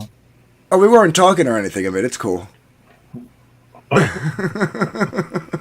Yeah. I will say this, Dark Gift. Your allegiances do shift from time to time, people. But I guess that's normal. My allegiances do shift? Yes. How so? Well, at some points you are pro-war campaign, some points you're anti-war campaign. I've never been pro or anti-war campaign. I've been pro-individual and anti-individual. I think you're confused. Dark Gift just sits on the fence. Well, everyone knows that. Yeah. Shut up, Amit. Oh no! Well, that the sounded Rat like King. Smug Pug. He came out of his hole. So nice to see you, man. When will Finatra and Amit make up? Come on, guys. I will never. It is war from my side. I will Amit burn is him a through the door freaking. until See he you next gets the Tuesday. gun. I have an He's the type of idea. guy- I have an idea. Finatra, cut off your bun, and Amit, grow a bun. You gotta know what each other feels. You know what? You know what? That might be possible. How about this, Finatra? Buy a gun and shoot yourself. I'll be happy. In Minecraft. No, in No, reality. see, this is the guy. This is the guy who says No, shit like that and play makes it. fun You of need to other play people's wives. Yeah, Well, I make fun of one of. this is the guy who makes fun of. As the opinions and views expressed by Amit Reina, Spirit Scar, and Risey Lee do not represent the opinions of Well-Read Reviews, its guests, hosts, or subsidiaries.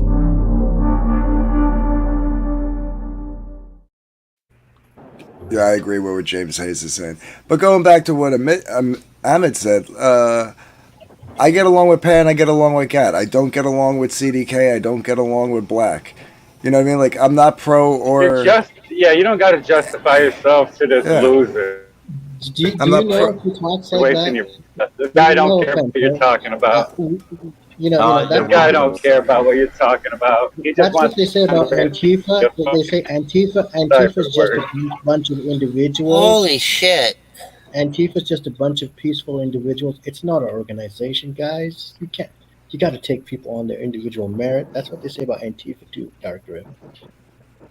I'm gonna get you, motherfucker. Wait. Are you comparing War Campaign to Antifa?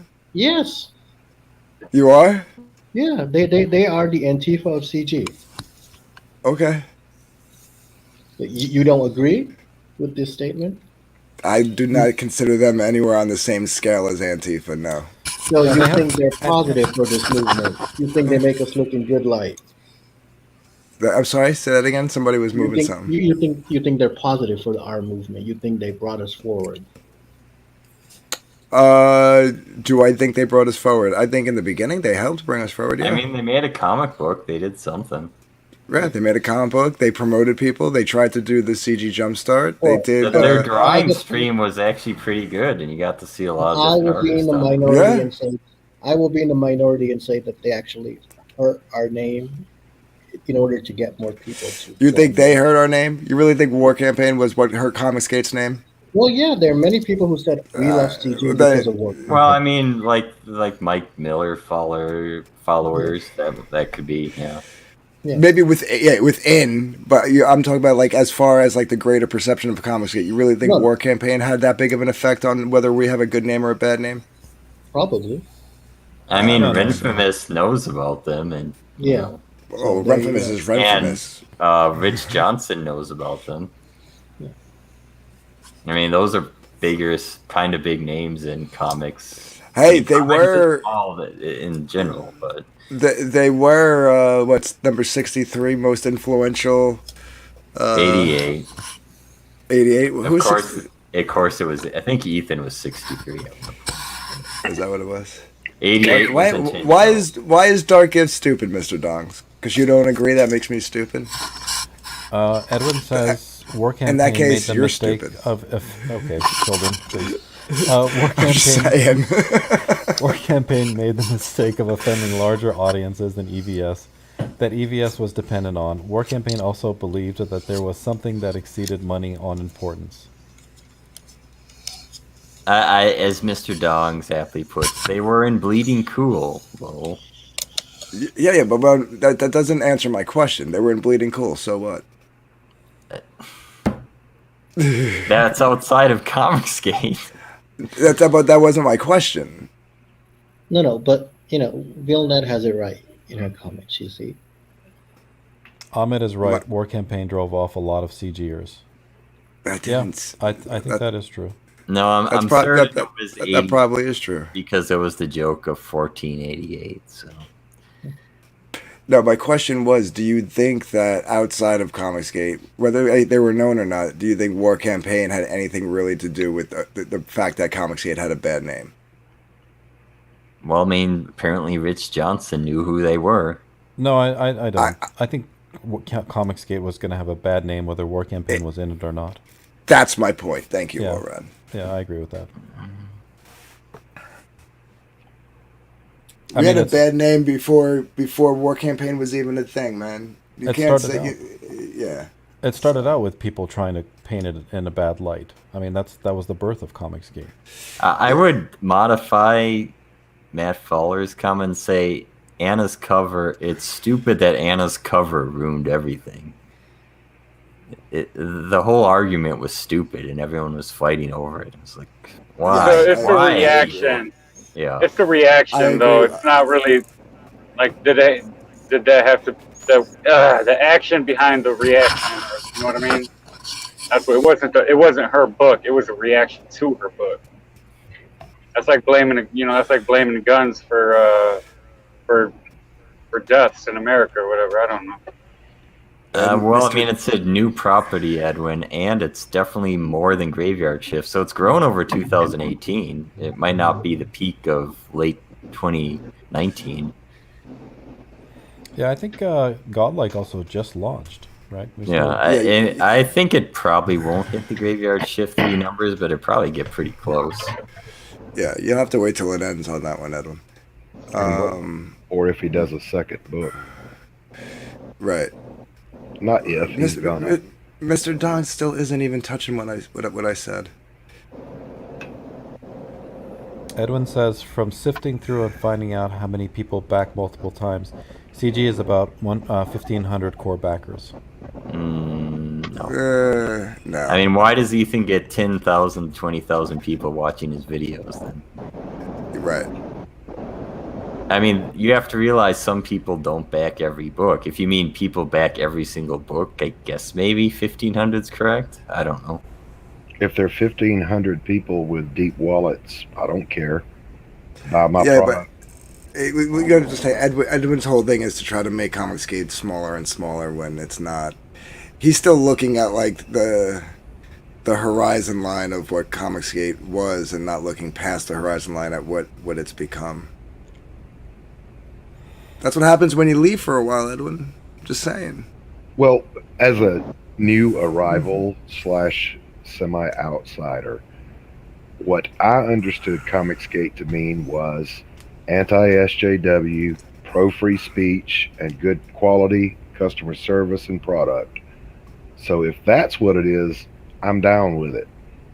That's basically it. I mean, you're going to get a lot of bullshit that comes along with it because, it's a lot of people and a lot of personalities. Well, if you're looking at have you hung out with comic book creators and stuff? They're fucking nuts. Yeah, I work in business. Hey, we're not all nuts. No, I don't hang out with crazy people. I don't hang out with You crazy resemble people. that comment. Yeah, I don't hang out with depressed losers. And then I'm curious Your show is full of them, Sinatra. Edwin's saying I'm just looking at books sold to unique backers, but how would you know what's a unique backer? I mean, the only number I know that's pretty solid is when Zach was talking about lost souls. He says about 5% of the backers were multiple, and that was 10K or something, 12K total. So 9,000. So if you're gonna say it's less than that 10K, I guess you would have a point, but. I'm not saying there aren't multiple backers. Don't get me wrong. I'm just curious as to how he's getting his unique backer count. Well, how many copies does mainstream comics sell nowadays? I was looking at a yeah, list. I think they're, like I've said, I think month to month only 30 to 50,000 people back multiple comic books a month. And that is just two Or buy. stores. Yeah, How many physically are being bought by customers? yeah. I think it's 30 to 50,000 people are the whole backbone of the entire comic book industry. That's it. What is Dong's talking about? You might be talking to someone. Oh. No, he's talking to me. War Campaign damaged CG enormously, in my opinion, in terms of the huge loss of creators and the credibility they brought with them. Okay, let me touch on that real quick. Okay. I never even brought that into my argument. That had nothing to do with my point. So what you're arguing there, I wasn't even talking about. Okay, go to the second one.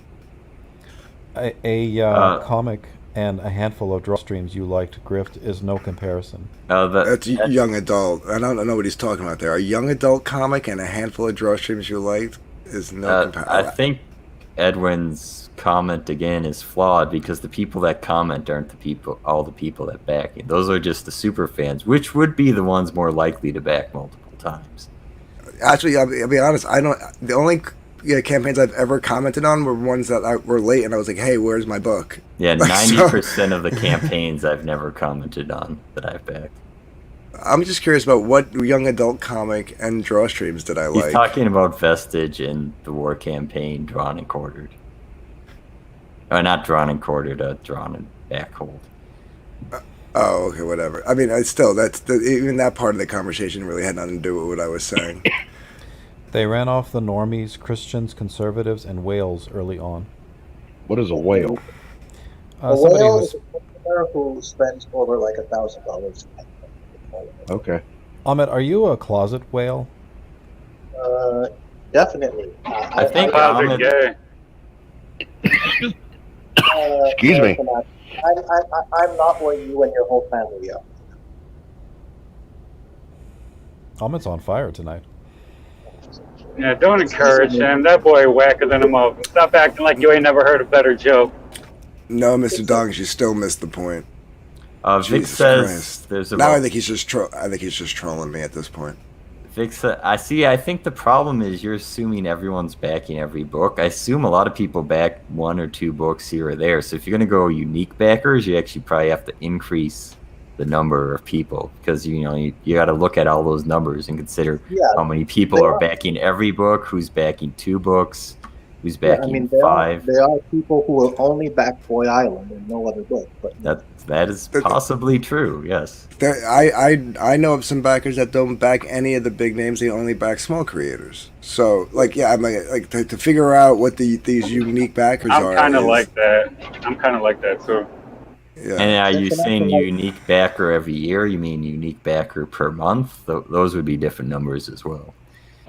I got War Party 1 through 3, and he still has to send 4 through 6, and I was fanning through them, and I got to sit down and read them though. Pretty good, 6 issues. Yeah, his book looks good. I should have jumped on that. Yeah, I just got them in the mail today too. Oh, did you? Yeah. Yeah, I was seeing it was released, but I don't think any of us backed it. So I think he someone already else had them will all have- done. I think he already. I'm sorry. I talked over you. Has anybody got Miriam's book Bonds yet, or no? Because I haven't got my copy. No, I didn't back it. Spirit Scar, you grow up, brother. You really have to grow up sometime soon, pal. He's not even touching my argument. It's the best of us in the chat. We all should be more like this. Oh, get your tongue out of his ass, Hammett. Yeah, the best of what? Yeah, I mean the best of what? What are you measuring this to? He's a pompous 15-year-old personality, is what he is. Everybody in CG is a pompous. I mean, you could say things about Spirit Scar, but he doesn't seem like a 15-year-old to me. I would say he's more stuffy than a 15-year-old, but when his attempt to insult you is to insult people around you rather than insult you, that's a high school tactic. But his current right there, he's directly insulting you. Like in high school, if all of in elementary school, if all of your friends were people who ate paste, then you're a dummy. That's how it was. Wait, I'm sorry. Say that again. In elementary school, circular if logic. If all of the kids you were friends with ate paste all day, then you were considered a dumb kid, and that was probably true. Yeah. Or I still couldn't hear and him. you had no friends. Yeah, He's going through PTSD. He was eating glue in school, and they called him a window licker, and he's going through the motions right now. Give him Why a do you chance. know all these terms? Why do you know all these terms? I think I agree with Testify. I'm just Shut here up, to Testify. laugh. At What did he say? I'm driving. I can't see. He said N. I know it's coming. People ask for that empty box. No.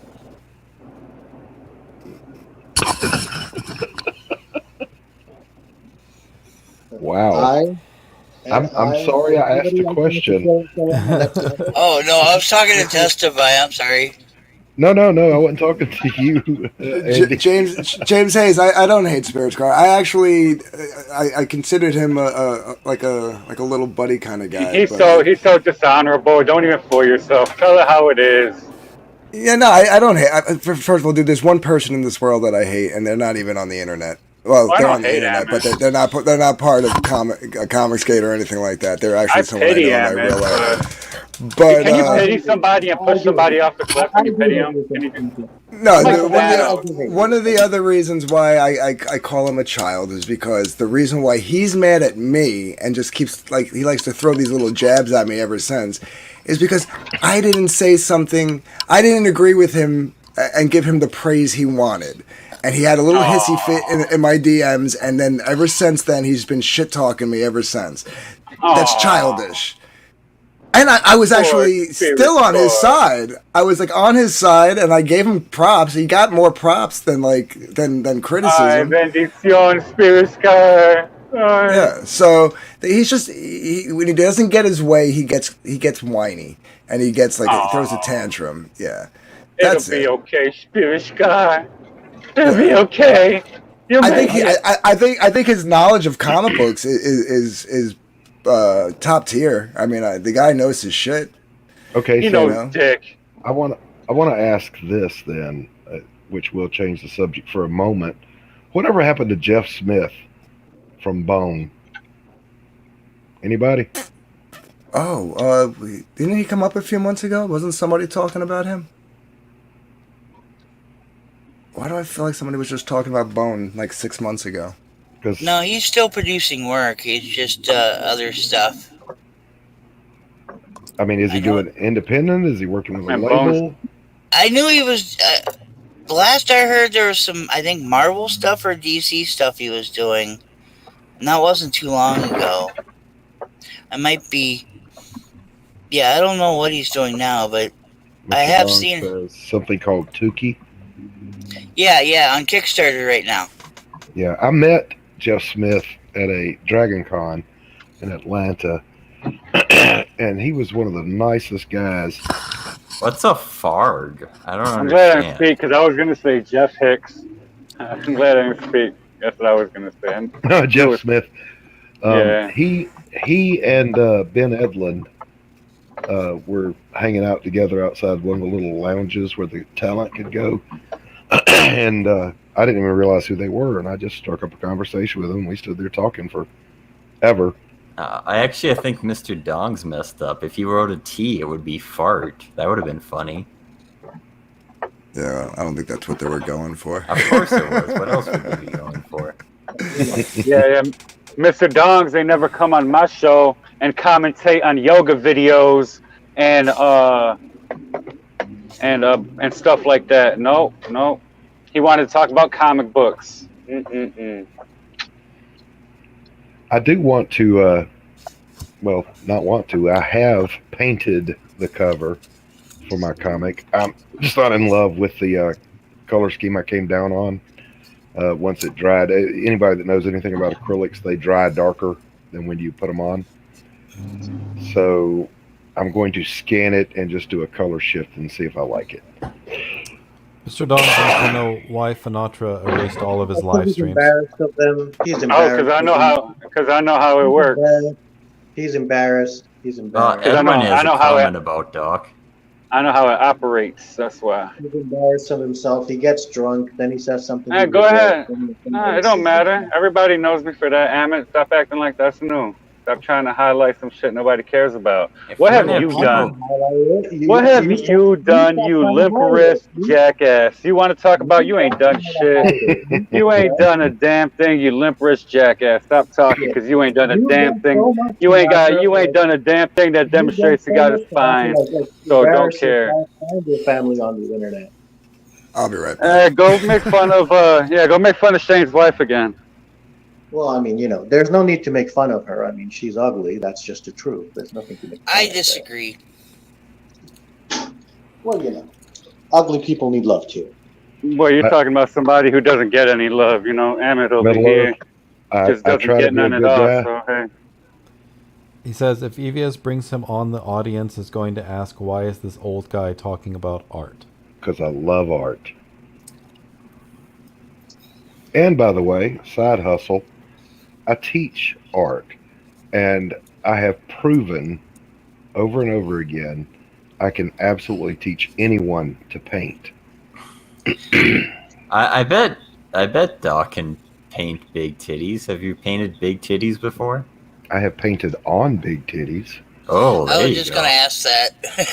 That's even better, isn't it? So have I. They're fun. Oh my gosh. I was gonna say, I love art. I love all art.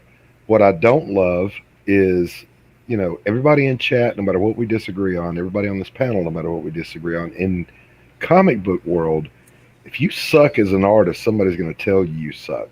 Guys, in the fine art world, I have hung my landscape paintings, go look at them, in a gallery beside somebody who slapped a blob of paint across a canvas and asked for just as much money as my paintings are selling for, and they get it. Yep. And that just flies all over me. You can't go audition for a band and be a singer if you can't sing. Well, in fine art, you can call yourself an artist, and you're an artist. Yep, you can be on a canvas and you call it art and sell it for millions of dollars. Yeah, like Whistler's Mom, that's a famous painting that a lot of people have mixed emotions about, but people like it. Yeah, I did a video. It's on my YouTube channel. It's called "This Is Not Art." A guy took a mop, dipped it in red paint, squiggled it around, and it sold for $34 million. I believe Doc has had a discussion with Mike. Haven't you been on when Mike's been on the stream? Mike who? Mike Miller? I don't know who that is. No, I guess Yeah, not. he was. He's the one who does Lone Stellar, but that probably doesn't help either. No. I think he was a blue dot when he was on the show. He did the Injustice comics. The Injustice comics. He kind of has a kind of more of a high-pitched, nasally voice. Yeah, you were on this channel when he was the one day. It kind of sounds like AA. Was I? What is Edwin going on about big titties for? He's saying that's what it's like- Doc it's has like to do to fit in with CG. Is big titties? Well, I mean, my whole it thing, helps. guys, I'm not likely to attack anyone for any reason unless they attack me first. Then I'll reduce them to ash. Or they make a salute joke. Mm-hmm. Salute Mecca for No, I was going to say, his get service. amateur. You can reduce amateur to ash real quick. Go ahead, Am. Oh, he's not here anymore. Damn it. Hey, Nate, how are you? So how's Mr. Buns over there doing? Finatra? Does Finatra have hot buns? I don't think we've ever seen them. He's got a bun on his head. Oh, Mr. Buns. No, I was driving. No, my bad. No, you weren't. We saw you in your apartment or house. No, that wasn't my. Yeah, that was somewhere else. Where he was was picking it? up something. Oh. Is someone spraying their plants or something? No. What are you not doing? me. Oh, you're toking up? Is that what's going on? I mean, I did like 3.5 minutes ago. No, I mean like right now. What was that sound? Hello. Hey, Anthony, that was a pretty stealthy blaze up, man, because normally you sound like a leaking tire. Yeah, I tried to. I pulled away from the mic. I didn't want to interrupt the flow of the conversation. Right on, right on. So apparently, and please feel free to look this up. There is a, I don't know what it's called. There's an enzyme deficiency where certain people who will smoke or ingest THC do not get an effect from it. I'm that guy. I smoked weed for the first time in my life probably 6 months ago with my ex-wife, who's a good friend and neighbor. Isn't that cool, guys? So I go up there, I'm hanging out, and I said, well, what the hell? No effect. So I tried it again, no effect. Tried it again, no effect. So. Well, the first time, a lot of people don't get high the first time. Yeah, the first couple, actually. I didn't get high until about the 5th or 6th time I did it. And that was over like a couple months. Why are you bringing all these druggies on, Well Red? Well, Yeah, we gotta well, Red, balance- what's your problem? We gotta balance the drunks. Where's Amanda? Where the Amanda go? I'm here for the blood sports. There's no blood sports. That was a fantastic comeback. Said with intent, Nine Shine. Yes. Yeah, so no effect. I'm not going to waste any money on it or try it again. I've got my coffee in the mornings and I've got scotch or brandy in the evenings, and Good choices. I smoke too damn much, and I'll probably be dead before I finish my book, like Earthmine said earlier. Earthmine and Sauce were throwing me under the bus for being old. A well-rolled doober. What is Edwin saying here? Josh Smolinski backed Cyberfog Toys 4 times. Well, he's trying to prove that all the backers are like a quarter of what they actually are. But I mean, you have a couple super backers backing a lot, but most comments are the people that are really excited. The people that back once probably aren't commenting as often. I backed the 24-hour cover for Wrecked Planet like 6 times. Oh, there you go. Yeah. Oh, you're gonna Okay, get money maybe for that Edwin's one. right Yeah, then. but you can resell those. All those Hell covers yeah. are going pretty good. I was just looking at the warts and all box sets they're selling on eBay. Holy shit! Yeah. Yeah, I was but outbidded on one of them. I mean, I bought this toy. I may buy, depending if funds allow, I may buy a second set, but Andy, Jack Stafford is saying he's having a hard time locating your campaign because Jack's been sharing links. So hook him up. I don't have one yet. Oh, well, then gotta I'll just finish shut the the hell book. up, is what I'll do. No, that's fine asking. Yeah, I just finished page 10's pencils tonight before the show. But Right I on. mean, Unfortunately, Andy's working with Well Read, but it sounds Yeah, I like like the art working will with be Brown good. Wad. You be quiet there. But yeah, but Now somebody you got a like defender. somebody like Well Read backing 6 times or this guy backing 4 times. Those are very anecdotal. Like You finally got a I mean, simp, Will Red. After all, you finally got one. let's say like 500 A people what? do that to that extreme. I'm teasing you. You know what I mean? Like that. No, I didn't hear what you said. I'm sorry. I said you were a simp, a well-read simp, and I said finally you gained a simp. We're all in the game for simps. Edwin thinks I should Oh, commit okay. Sudoku 6 times. I think I agree after your review of 499. I think it was a very good review. I didn't read it. The only thing I didn't like about it was the color choices. If you would have spent a little more time on the color, it would have actually turned out nice. Well, I would suggest that because you didn't read it, that was the wiser choice. But I haven't backed any of Zach's books because none of them interested me. I mean, Vic has a James, good point. The only one you're likely to find is from Pocket Change Comics that's been bought out by another company now, but there's back issues around. There's a title called Assassinate the Mind Stalker. I did issues 7, 8, and 9 of that. And then for Fusion Press, I did Alpha Strike, not to be confused with Alpha Flight, 1 and 2. And then I did, what the hell was that book? There's a hashtag going through chat, Justice for Andy. Why? Oh, come on, Testify. Justice for me. I don't need justice.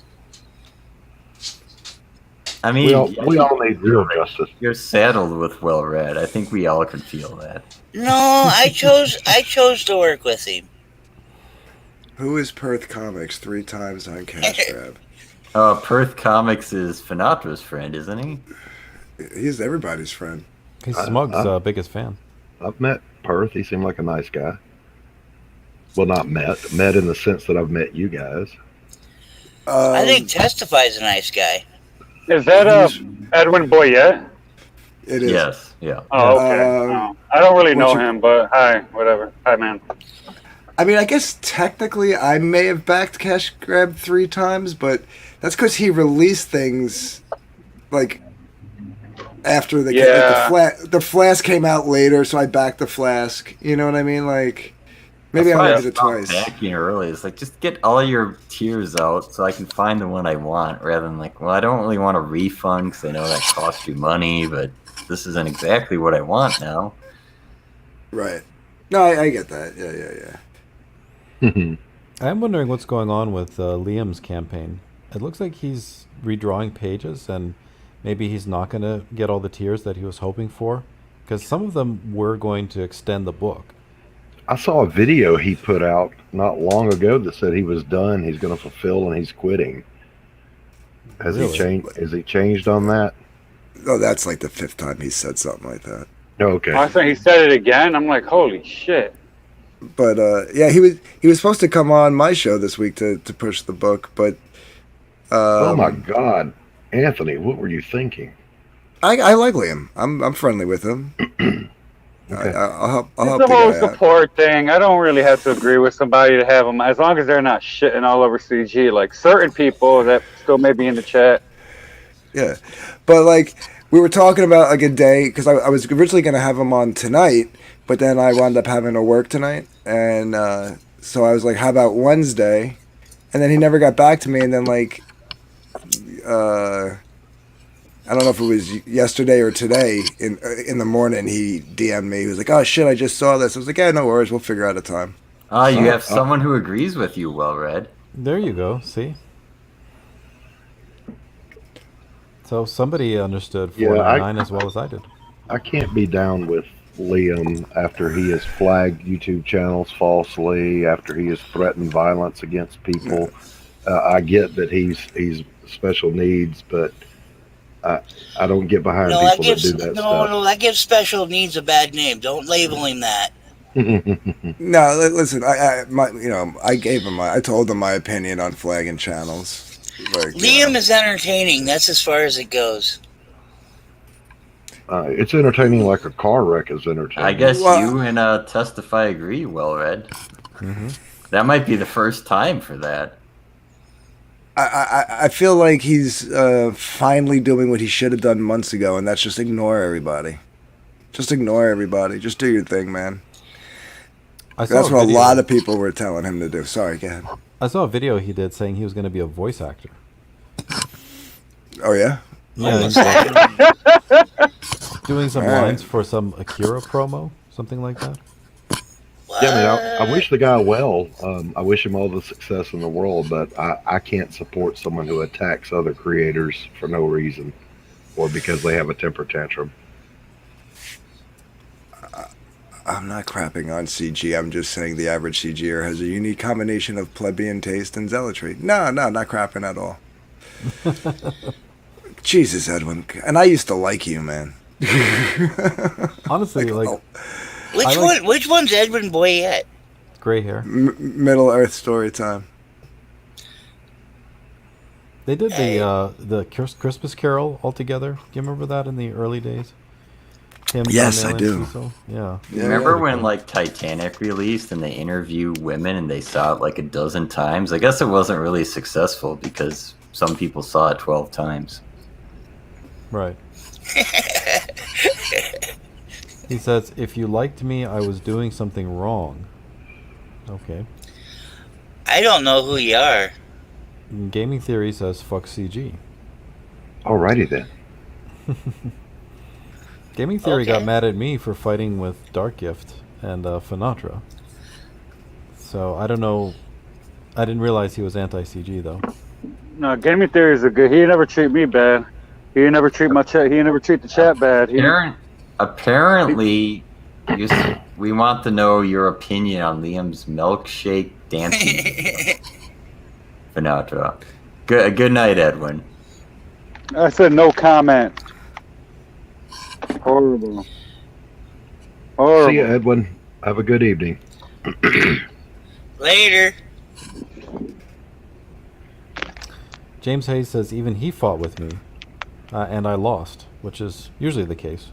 Oh, that's a shame, James Hayes. I'll help you out next time. Jabba said he would wedgie us all, but I'm commando, buddy. Mr. Dong says Gaming Theory never called Finatra a pay pig. I don't know what that's in reference to. I don't know what that's in reference to either. No, I don't know what he's saying, but what he's talking about. But no, Gaming Theory's never been rude at all. He's always been nice to me, at least. I don't know. He's always been cool to me too. Looks like other people are saying goodnight to Edwin. That's very kind of you, Chad. We remember the Edwin on the old CG streams. Before he went crazy? Well, that one stream where, it was about War Campaign. I tuned in like halfway through that stream, and he was like stark raving mad, you know. Who was that? The one that like Mitch Breitweiser and his wife are in? Could be. I mean, I never expected to see Edwin that angry. I was really surprised. Yeah. Good old days. Damn. Too bad I missed it. Shit. I think I just blacked it out. Edwin lost me when he aired those War Campaign what did they used to call that? The tribunal? Am I saying that right? I think so. The tribunals. Right. He aired these clips from a voice Discord, and he called it a tribunal, and he presented it out of context. And originally, I thought that it was given to him out of context, because that was the one and only time I was like in the War Campaign Discord in one of those, and that wasn't a tribunal. It was when Jesse Miller like lost his shit, like who was like the main mod for EVS's channel at the time, and he was War Campaign. He was the reason why I had access to the Discord, because me and him are still friends to this day. He's got my phone number. He can call me anytime he wants. He texts me StreamYard links when he's streaming. So when that happened, I was kind of like worried. I was like, dude, what happened with Jesse? Like, why is he so like anti-Comicsgate? Like, from yesterday where he's like promoting everybody's book in the chat to today, he's fuck Comicsgate, I'm out. And I asked permission if I can jump in to see, because I just wanted to hear about, I was like concerned about my friend. And Dark Gift, could you pause for a moment so Well Read can get a compliment for Doc? Saggy Melon says, "Thank you, Doc, for your amazing painting. Absolutely stunning. You are ridiculously disgusting with how talented you are. You're the best. Words cannot express how much I love it." The link is in the chat, Ray. You could come in and say it in person if you wanted to. Absolutely. I'm glad you got it undamaged. I used the last of my packing materials to ship that one. What was out of context? I mean, unless every voice call there is called a tribunal, that wasn't what people outside of War Campaign knows as a tribunal. Like, they think of it as like some kind of weird court. And that was everybody just kind of like, I literally was sitting there and everybody was just confused. Like, what the fuck is going on? Blah, blah, blah. And that was the same time that Jean-Luc the whole thing with Indie went down, and everybody was talking about that. Like, that's all it was. Just a bunch of guys going, what the fuck happened to our friend? And that was basically it. So the way it was presented on an Edwin stream was way out of context. Is this the same Jesse Miller? He flipped out on Brad Ashworth over having Crypto Comics as an editor because he feared the guy would dox people with campaign info. Then War Campaign went after Miller for being a nut. I mean, he left out a bunch of shit in between all that, but yeah, basically it's the same Jesse Miller. Okay. Is it Ray, I'm glad you like it. Wow. Are you going to hang it? Ray had me on her channel and got me 20 subscribers in 1 minute to my YouTube channel, and that was extremely kind. So she got a free painting that I did on that live stream. Hi, Ray Bear. It was a gay purity. What's a gay purity test? Well, maybe just a purity test, but... But what's a purity test? That's how Mr. Dongs interprets what he heard, apparently. To see if you fall in line with... No. I know what a purity test is. I'm saying what is he referring to that I mentioned was a purity test? Uh-oh. Is Jason Miller still a mod for Ethan? I doubt it. I never see them around. Colonel, I think you're getting two different ones confused. The one that I was in that was leaked on Edwin's channel, George wasn't there. Which George? He's talking about George, the Greek guy. Papadopoulos. Yeah. Stephanopoulos. Alexopoulos, whatever. He wasn't there. I was the only new person in that tribunal. Because somebody came in and goes, "You have a spy." I remember somebody saying that. So I remember somebody coming in and going, "You have a spy," and I'm like, great. They're gonna think it's me because I've never been in one of these before. So Dark Gift, Ray wants you to write her a song, and her life will be complete. All right, I can do that. And Matthew Fowler said a purity test is how Dean makes sure his Coke is clean. Yeah, there you go. But yeah, so that I think we're talking about two different ones, man. Two different tribunals. I thought the voice chat was just called Tribunal. Was that correct? I don't remember. Maybe, I don't know. I was only in there like once. Maybe twice. That would have been my second and last time. Yeah. Well, Doc asked what is War Campaign an hour ago, and I'm forever. so sorry that I did that. I'm sorry. Please forgive War me. campaign. I was gonna close out the stream early tonight, make Smug happy. All right. I thought we were stalling for Smug to get back from having his breakfast or whatever. Oh, he's not coming back unless to say yell at Well Read to stop the in the All stream. right, now Dongs is just trolling me because come on, man. And then he laughs. He laughs after, so I know he's just trolling me because it's like. First of all, I didn't say I was the only guy. I said I was the only new guy. Well, I think he's saying you admit tribunals exist, though. I never said they didn't. So Smug has quit the show. Apparently, he's never coming back. Oh no! Oh, come on, Pug. Don't be that way. And Jabba's going to end me. Of course. What was the issue with Edwin exposing War Campaign on his channel? Well, there Red wouldn't has really a be campaign. there really wouldn't be an issue, but if what he was exposing was accurate, yeah. Ray, come on! I'm tired of listening to Dark Gift. I'm full of Dark Gift.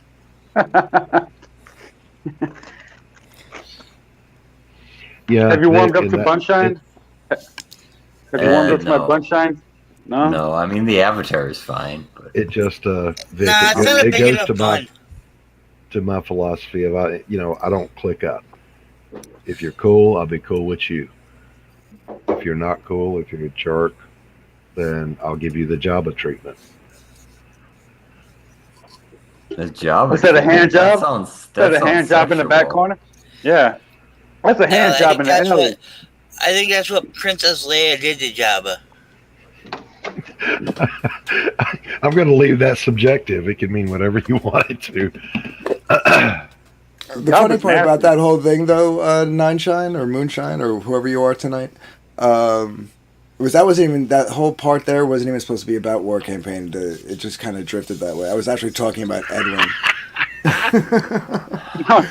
Hand Jabba. Score, man. The hand Jabba, baby. The funny part is...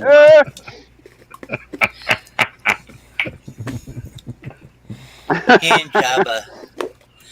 Yep. I'm not going to lie, Bobby. I like a good hand Jabba. I'm changing my avatar. I liked it when he was Antonio with the potato head. That was fun. I like his Trump one where he's Trump Jabba. Jabba Trump. Mm-hmm. Hey, that could be a name of a song for a band. Jabba Jabba Trump Trump. That might be true. It's Doc's fault. No one was talking about War Campaign. Doc's Ray, what? it is my fault. I asked what War Campaign was. God help me. It's a little piece of my soul that's gone, and I'll never get it back. Well, they're still around, so I'm sure you'll get a chance to find out more about them. I'm going to try not to, because I don't want to know these things. I don't want to know cliques. I don't want to know groups, factions, any of it. I love art. I love artists. I love comic books. That's what I'm here for. Yeah, I think unfortunately the drama is unavoidable in CG. There's always going to be something new. Yeah, you get that many egos together, you're going to have problems. Now, what Well Read is really saying is, if you have drama, please come on this show because he wants to talk about it. I'm just blessed with being old enough to not even care. Yeah. So, Doc, watercolors or acrylics? Which one do you like better? Watercolor is witchcraft. I paint mostly in acrylic because it will do all the things oil will do, but it will dry in less than a month, unlike oil. And it will do all the things watercolor will do. So I started in oil, and then in the 90s, I discovered acrylic, and I never looked back. Yeah, I've always used acrylic. I've been lately playing around with watercolors just to see what I can do with them. Listen, there are some wonderful watercolorists, and Oh, yes. J.M.W. Turner was the greatest watercolor painter of all time. Oh, yes. But I cannot. I can't handle it. Wow. Edwin sounds like he's you, well read. Yeah, I didn't even realize Anti-CG and War Campaign had a fight. When did this occur? He's not anti-CG, by the way. Anti-CG is cringe and gay. You can tell that's true because gaming theory implicitly acknowledges anti-CG exists. And if he was anti-CG, he have to say anti-CG doesn't exist. Mm-hmm. Huh? So my son, That's Thaddy, right. my son is a professional wrestler, and I went to one of his shows. I don't like going to him because he's flying off these 20-foot ladders and crap, and it scares me to death. But he one of the opening acts for his show that night was this girl, and she had a lot of junk in the trunk, and that was her finishing move, and it was called the Weapon of Ass Destruction. Ray, could we have a crossover of that story with Shotgun Samurai? That's the name of a porno, actually. Not lying. Boob Jitsu. Belladonna's in it. What is? Weapons of Ass Destruction by Wicked Films or Wicked whatever. Something like that. I'm a little concerned that you would know that so readily. I worked at a porn shop when that came out. Right on. There it is. Yeah, I was a young man. Yeah, but is it actually all it's cracked up to be? Yeah. Mm-hmm. It is. Pretty damn good, especially when you're a good-looking young man with a freaking who's ready to do it at any moment. Yes. You're right, Hellrod. I apologize. It is wrestling. What are rubes? Suckers. Well, I know that reference because it's an old one. Rube means backwoods hillbillies that don't know anything, or uneducated, uncultured. There you go. Hey! Hey. He was making a definition. He wasn't talking to you, Finatra. Oh, okay. Sorry. Yeah, someone asked what a rube was. Well-read anus got an ass-whooping BT, Cecil, and Mr. Biggins. I think That's he means true. bye. It's true. Did Cecil whoop your ass, well read? Apparently, according to Jabba. Okay, right on. When Yeah, was I that? always find out all this wonderful stuff about myself from my haters. Velnet said Edwin was the biggest obfuscator for War Campaign, more so than even EVS, who just elevated them. Edwin would be in everyone's DMs defending or semi-victim blaming until he was militantly against them. That's interesting. I didn't know that about him. Militantly is an understatement. And James Hayes pities me. Will Red does a good job of taking the shit from the chat. Yeah, it doesn't bother me. I used to give a lot of shit from the chat, so I know the culture of the chat. Jack Torrance wants to know where Mr. Wonderful is. Speaking of well-read, where's Mr. Wonderful? Yeah, tell him to get in the chat and come bully me. I miss it. Yeah, that's a bit where the F off comes from, because I was one of the trolls from the chat, just like Jabba. But I used to troll Jabba more than I did the people on the stream, so it's kind of funny that he's in here trolling me back. Smug Pug, there's a reason why she wants you and Well Read to review it, because she knows what'll happen if I reviewed it. Uh-oh. Well Read will find lots of motivation, though. I'm sure I will. We all used to bully well-read anus back in the day. Good times.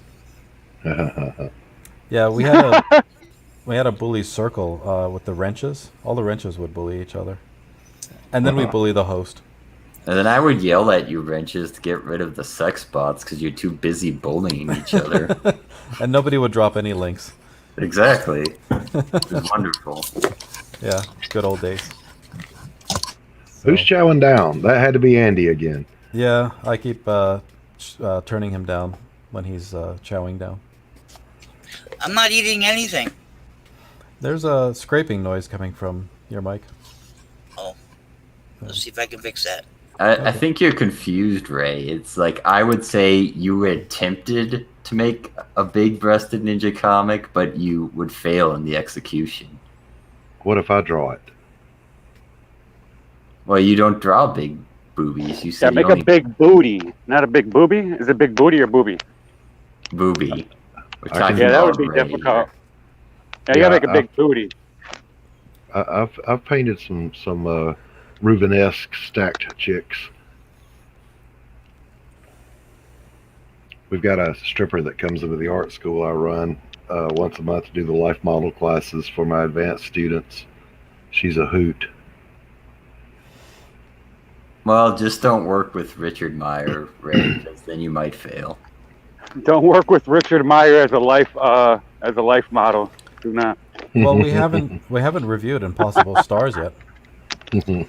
Well, I mean, that one looks pretty good. That's written by Chuck Dixon and drawn by Renzo Rodriguez, so I have high hopes for that one. I think this was written by Narwhal 499, wasn't it? Yeah. That was Zach who wrote it. I don't know. I think the dialogue was Narwhal. It seemed very Narwhal-like. Yeah.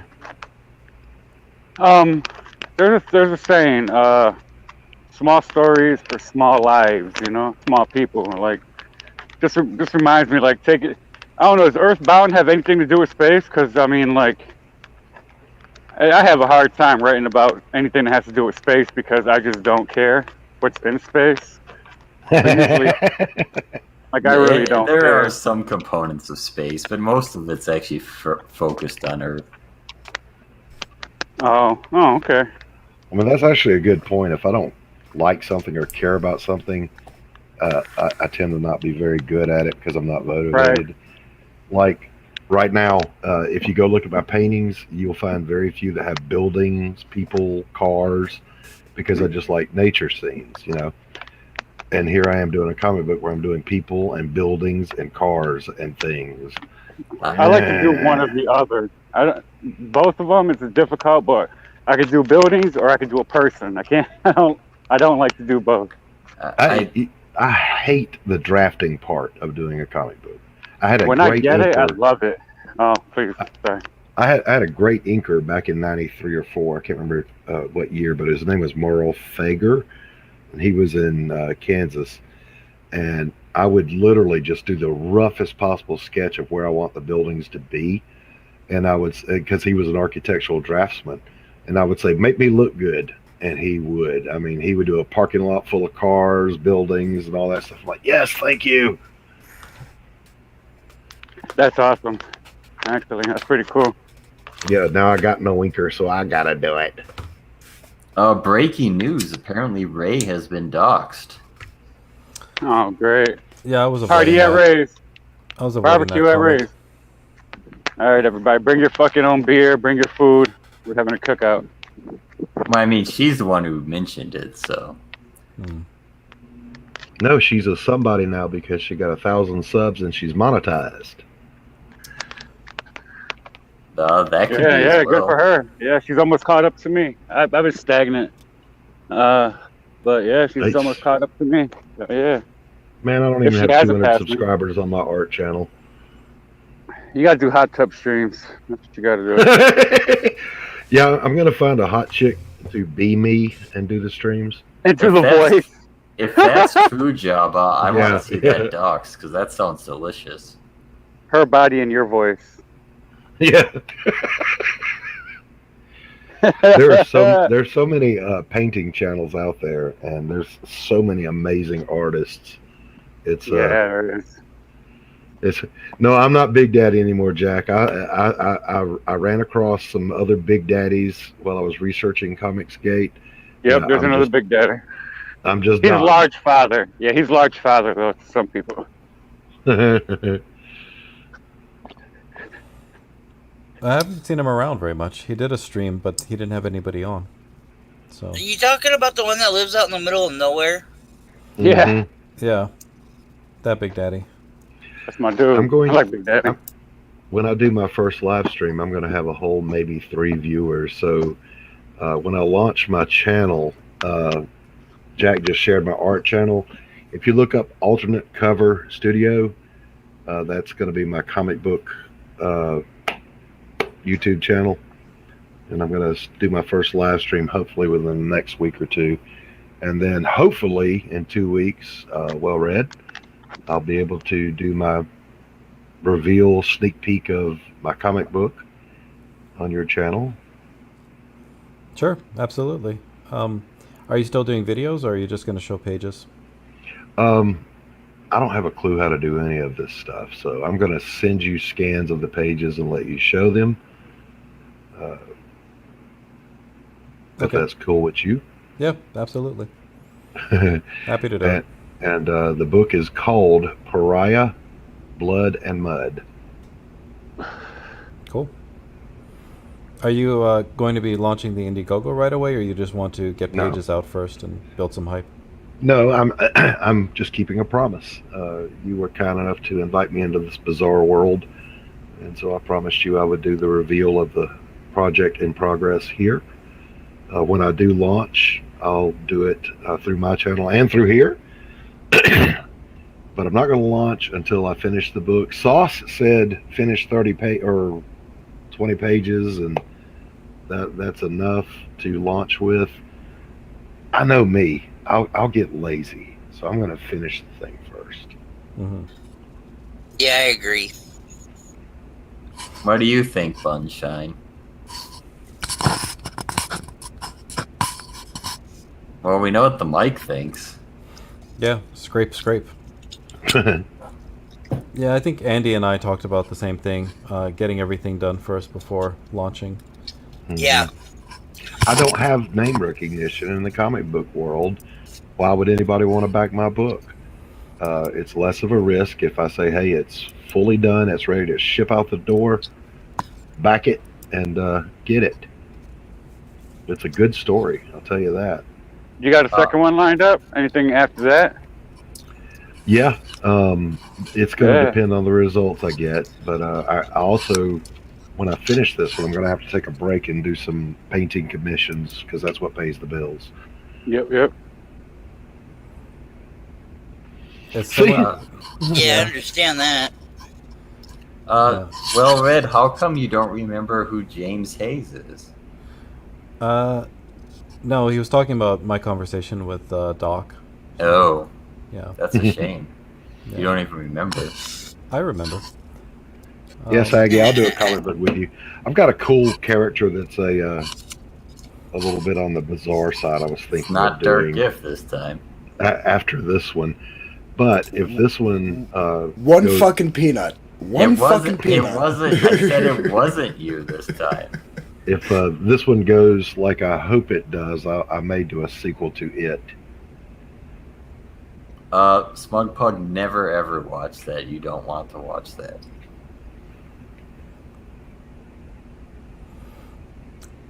Yeah. Oh, I think we've got 22 pages scripted right now, Andy and I.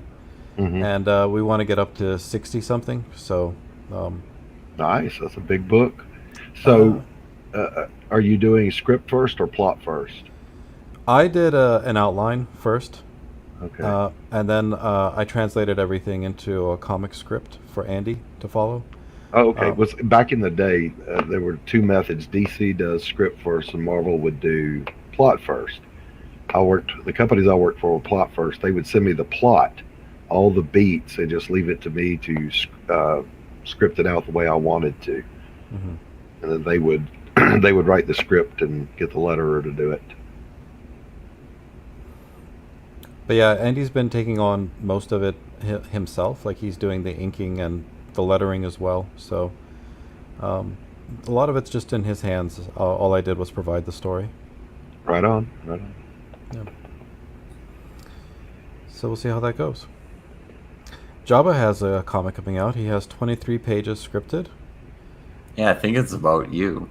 And he's doing 63. Yeah. All right. Well, I think we hit the 4-hour mark. I'm good to wrap up. Holy crap! It's 3-something in the morning. Are you kidding me? Yeah, it was a good stream. Time flew. All right, so your next one is going to be Jack the Ripper Vampire Hunter. Well, when it fulfills, yeah, we'll probably talk about that. Okay, I think Sunday we haven't decided yet exactly what it's going to be. It may be there's something killing the children. All right. Yeah. I'll have to look that up so I at least have a 30,000-foot overview. Well, I'll bail then, guys. Panel, always a pleasure. Anthony, you've got my Yes, email. sir. Get in touch with me, or I'll email you my phone number because I got some questions I want to ask you about the technical side of producing one of these things. Sure. Chat, lovely as always. Even you, Jabba. God bless. Everybody take care. Later, Doc. Later, Doc. All right, everyone. I know I'm not going to be able to get everybody off the panel, so I'm just going to wrap it up with the outro song. But thanks, everybody, for being here. Yeah, thanks for having me, dude. Nice hanging out with you guys. Yeah. Are you going to be streaming anytime again soon, Bunshine? I don't know. Maybe. Maybe. Well, we'll hope to see you again soon. So, miss your streams. Why not? All right. Well, have a good night, and hopefully we'll see you on the next episode. Jump in anytime. All right. I'll see you guys. All right. I'm trying to leave, and it's like my phone's lagging. I've been trying to leave. Yeah. Yeah. Thanks for letting me on, brother. I'll talk to you. I'll talk to you later. Absolutely, Dark Gift. Thanks as always being here. It's great to have you. You got it, pal. All right. Later. Okay. Later, Andy. Thanks for being here, and I hope you get your audio issues worked out. So we'd love to have you join in the conversation. All right. That's the show, everybody. I'm going to close it out, and Sunday we'll have another review. It's going to be either Warts and All or Something is Killing the Children. So look forward to that, and yeah, I'll see all of you really, really soon. So until then, take care. Bye.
Testify. What are you doing here? I'm here to save the stream. It's too late. The stream is over. What are you talking about? It just started, didn't it? No, this is the end. There's nothing left. How long have you been going for? 4 hours. Why? Because we want to catch up. Did you talk about the new Kanye drops today? No, we don't care about Kanye. That's a JDA stream. Why not?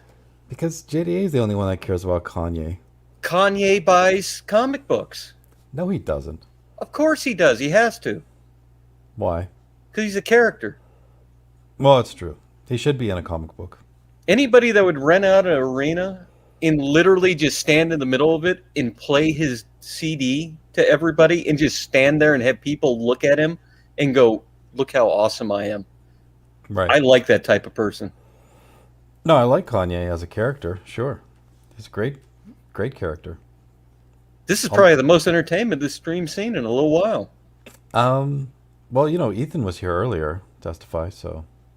Oh, was he? I refuse to watch the beginning of your guys' crap because it's just beyond boring. Like the first 4 hours. Things only pick up after that. Interesting. What'd you guys talk about? Let me guess. Here, wait. Let me guess. The benefits of Kickstarter and CG, why people want to be on CG and Kickstarter. CG people are more dedicated to Indiegogo and they don't care about Kickstarter. Let me guess, because I saw it was campaign talk, and that's the new thing people are trying to bring back. That's 2 years ago. They brought that up again. What else? Oh my gosh. And, okay. Hey, Risey, how's it going? Oi. Ahoy. Oi. Is the mic working all right? Yeah, you're good. Yeah. Ah, yes. I could dig Risey, the stream just started. We both just got here. It's awesome. I was going to go to sleep. No, you weren't. Oh, wait, really? I was in a Facebook call for the past couple hours. I watched the first part of the review. And then I got a call. And then I couldn't jump on after that. Oh, the Great Wrench Wars? That happened? That was me and Jabba and Matt Becker and a few other wrenches fighting. What are you fighting about wrenches again for? We were just fighting because we're all wrenches, and it's no fun to fight with people in the chat, so we just fight with the wrenches. Why? Well, because we can't do anything. The wrench wars remind me of that fucking thing from Rick and Morty. The robot wars. Right. Huh. You can't do anything to actually hurt each other, so you just fight, just for fun. Well, I was trying to get, a wave going in your chat. I was typing letters and seeing what people would type. I've seen that part, you asshole. You're giving my finger a workout. I have to go back and delete all those letters. No, you don't. There was never a consistent pattern. There was at least one or two. Really? I didn't see those go through, at least. Yeah. Huh. Yeah. So. Why do you think anybody wants to talk about 499? Yeah, it's Narwhal's book. Who cares? A lot of people wanted to talk about it. Well, no, honestly, I think this was one of the most entertaining streams. At least the review part I caught. I didn't catch the after party because, like I said, I was gonna jump on and then I got a fucking Facebook call. I'm like, damn it! What do I choose? I'm like, all right, choose Facebook call. But I was like, I really wanted to come on, and the fact is that this book was so goddamn horrendously garbage, and you want to wipe your ass with. Of course, course, like it was the put chat's together gonna in be about lit. 10 minutes. It looked like it was put together in about 10 minutes. It looked like someone in a fucking Down syndrome class put that book together. Wait a minute, you and Jabba are now competing with books? I didn't know he was putting out a book. Jabba? Yeah, he's putting out a book about me. Well-read anus book. That's going to be a must-see. I will definitely read that over 499. I'm sure awesome. Jabba's book would be amazing. We'll get Peter Gilmore to draw it. Why? Because he's drawing Mandy's book. Frying pan face? Good for you. Yeah. Well, if we're gonna do like subpar art, let's just get Razi to fucking draw it for you. I'll do it for free. Peter Gilmore is great. Have you seen his art? No, I'm talking about Narwhal books though. Risey, I like you. Hey, it's my good friend Amit. How you doing, sweetie? Well, now that the trash is out of here, Sinatra left, I can talk. Or are you and Sinatra still fighting? Oh, always. I will never let that go. You're not going to let the Rat King go? No, never. God, no. Emmett's like a dog with a bone. He's like the Joker. He's like, I'm like a dog with a bone and chasing the mailman. I don't know what I'm going to do once I get him, but I'm still going to do it. Oh, here, wait, because this went on for 4 hours and 14 minutes. Let me guess, sometime during this, Spirits Car showed up and started talking in the chat like a dumb shit. Yeah, why doesn't he come on the show anymore? Why is he always in the chat? I don't know. Yeah. Where is Spirit? Yeah, actually, that's a good point. Spirit Guy used to jump on a lot of things. He doesn't anymore. I don't see him in the chat here. Ahmed is flaccid? What? Is this true? Apparently Lord Finatra was disappointed with Ahmed's performance. When I look at Finatra. I see Billy Basco in the chat, but I don't see Spirit Scar. No, I guessed. I'm guessing he was here, and you it's just funny. It's like I know all these people where they show up. Dean is a fan of Spirit Scar. He even has a nickname. Spiritard. That's a good name. It's like a pet name. Yeah, I don't dislike Spirit Scar. I kind of like Spirit Scar. It's kind of fun. I don't know why he's... Spirit Scar got clowned by Shane Dave. Yeah. Wow. Of all people. That's weird. By Shane Davis! Oh my god! He's never going to live that down. Oh no, that's not cool! Look at Shane Davis! Shane Davis clowns himself more than I clown myself. Yanzi clowns Shane Davis. Yeah, Shane Davis is kind of a clown. He's not my cup of tea, but there's a lot of people that like him. They like his art. Yeah, there's a lot of people I that enjoy like his watching show. him every now and then. I find him somewhat entertaining, but he seems very...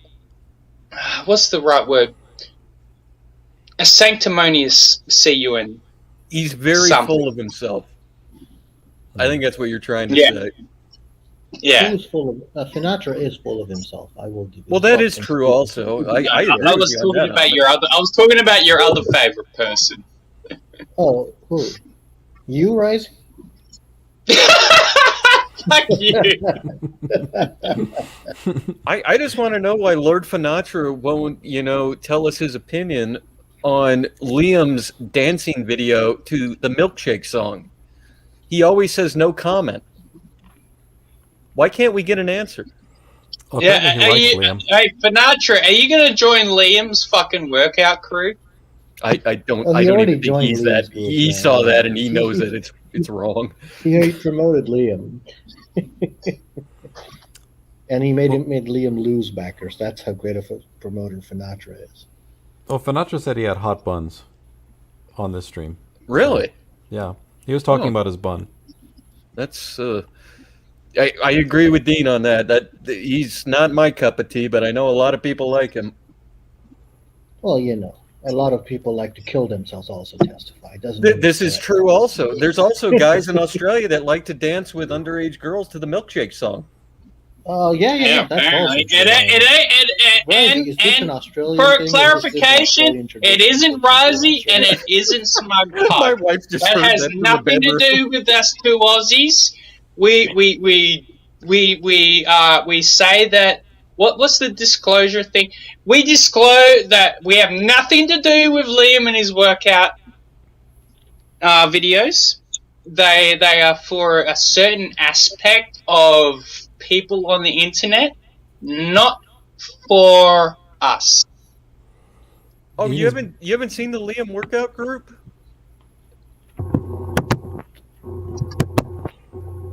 Yeah, there's 3 of them. Sometimes there's 4. Technically, one's a baby. It is the worst. I could be talking through a tunnel. No, that's Amit. Oh. Sounds like he's driving through a tunnel. Yeah, you got a hum coming through. No. You sure it's not on my end? Because my phone's been like I'm joining from my phone, and sometimes No. it's like fucked up. No, that was Ahmed.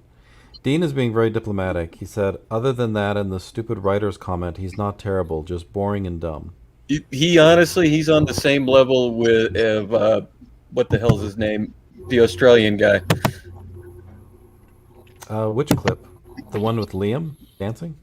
No, don't play that. Don't play that. No, don't do that. Yes, Ahmed, you're humming bad, Dane just wants to kill your channel. Dane's being a cunt right now. Shit, I said the C word. I'm sorry, Wilred. Don't worry, you can say it. Yeah, cunt's okay. Yeah. It's That's the N-word. okay? Yeah, you can't say Niger or baguette. Oh, the Quantum Liam one. Right. Okay. I forgot about that video. Why am I thinking of, what's his name? The Bondcraft, whatever the hell you want to call him. He's just, they're both on the same level as me, just beyond boring. Well, have you seen the diagnosis that Liam got when he went to see the psychiatrist? No. That he's fucking mentally retarded. Well, I've got the video right here. Here's his reaction. Let's see. There? I'm retarded? Yeah, yes, I did see this. This is great.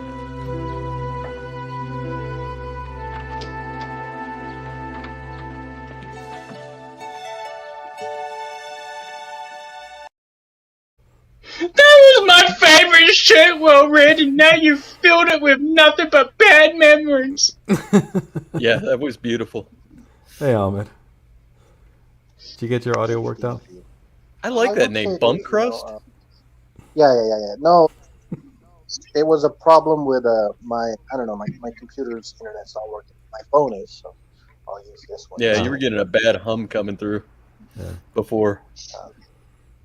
I will say this, regardless of what Trash Sinatra talks about, he is amusing because I've realized this. No matter what happens, I'll never be as much of a loser as he is in his life. Oh man, you're going hard in the paint on Sinatra. Wow. He told him to buy a gun and shoot himself earlier. Did Are you serious? Yeah. I don't think I'm even that mean. No, This is fucking savage as fuck, yo. Ahmed was full beast mode tonight. Jesus, Ahmed. It's okay. If he likes it, man, he will make everybody happy in CG, We'll have an Admiral Doom, funeral for him.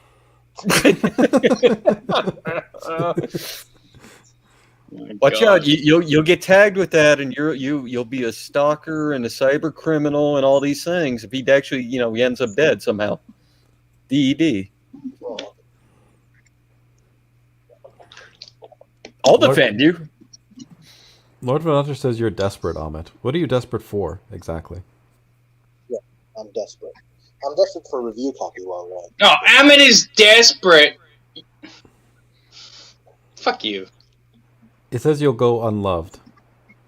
You'll go unloved. Thank you. That is a goddamn fucking lie because Rozzy loves Ahmed Lord Sinatra, so fuck you. I already have more friends than Sinatra will ever have in his whole life. Exactly. Smug, did you hear about Risey and the babysitter? Don't you bring... I told you not to bring that up anymore. Yeah, I know what happened. I know where this is going. I know where this is going. Risey, how many pounds is it right now? Like, have you fed her? None. Oh, did you see the image we made for you last night? Yeah, I did. And you know what? Rozzy does not share his alcohol. Fuck you.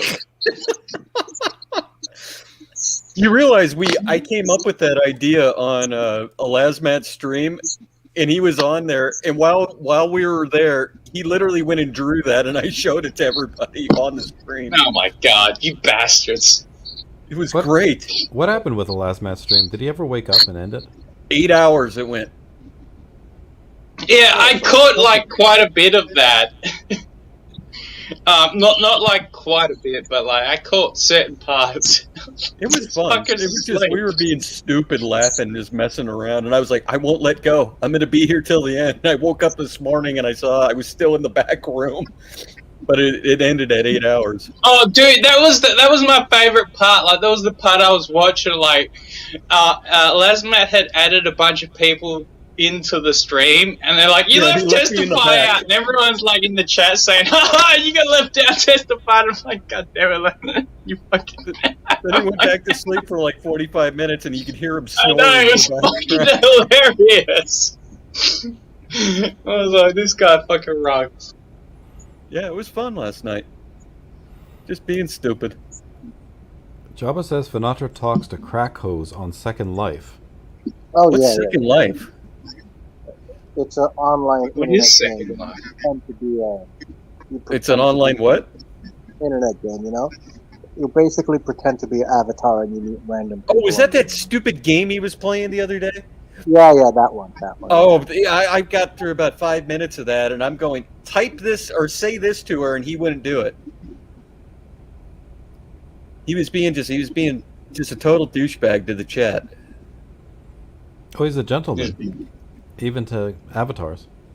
No, he was hitting on a fucking woman in an internet game. Trying to show his stupid lowrider car. Did he tell her? I'm not joking either. Did he tell her he has money and it's good at sex?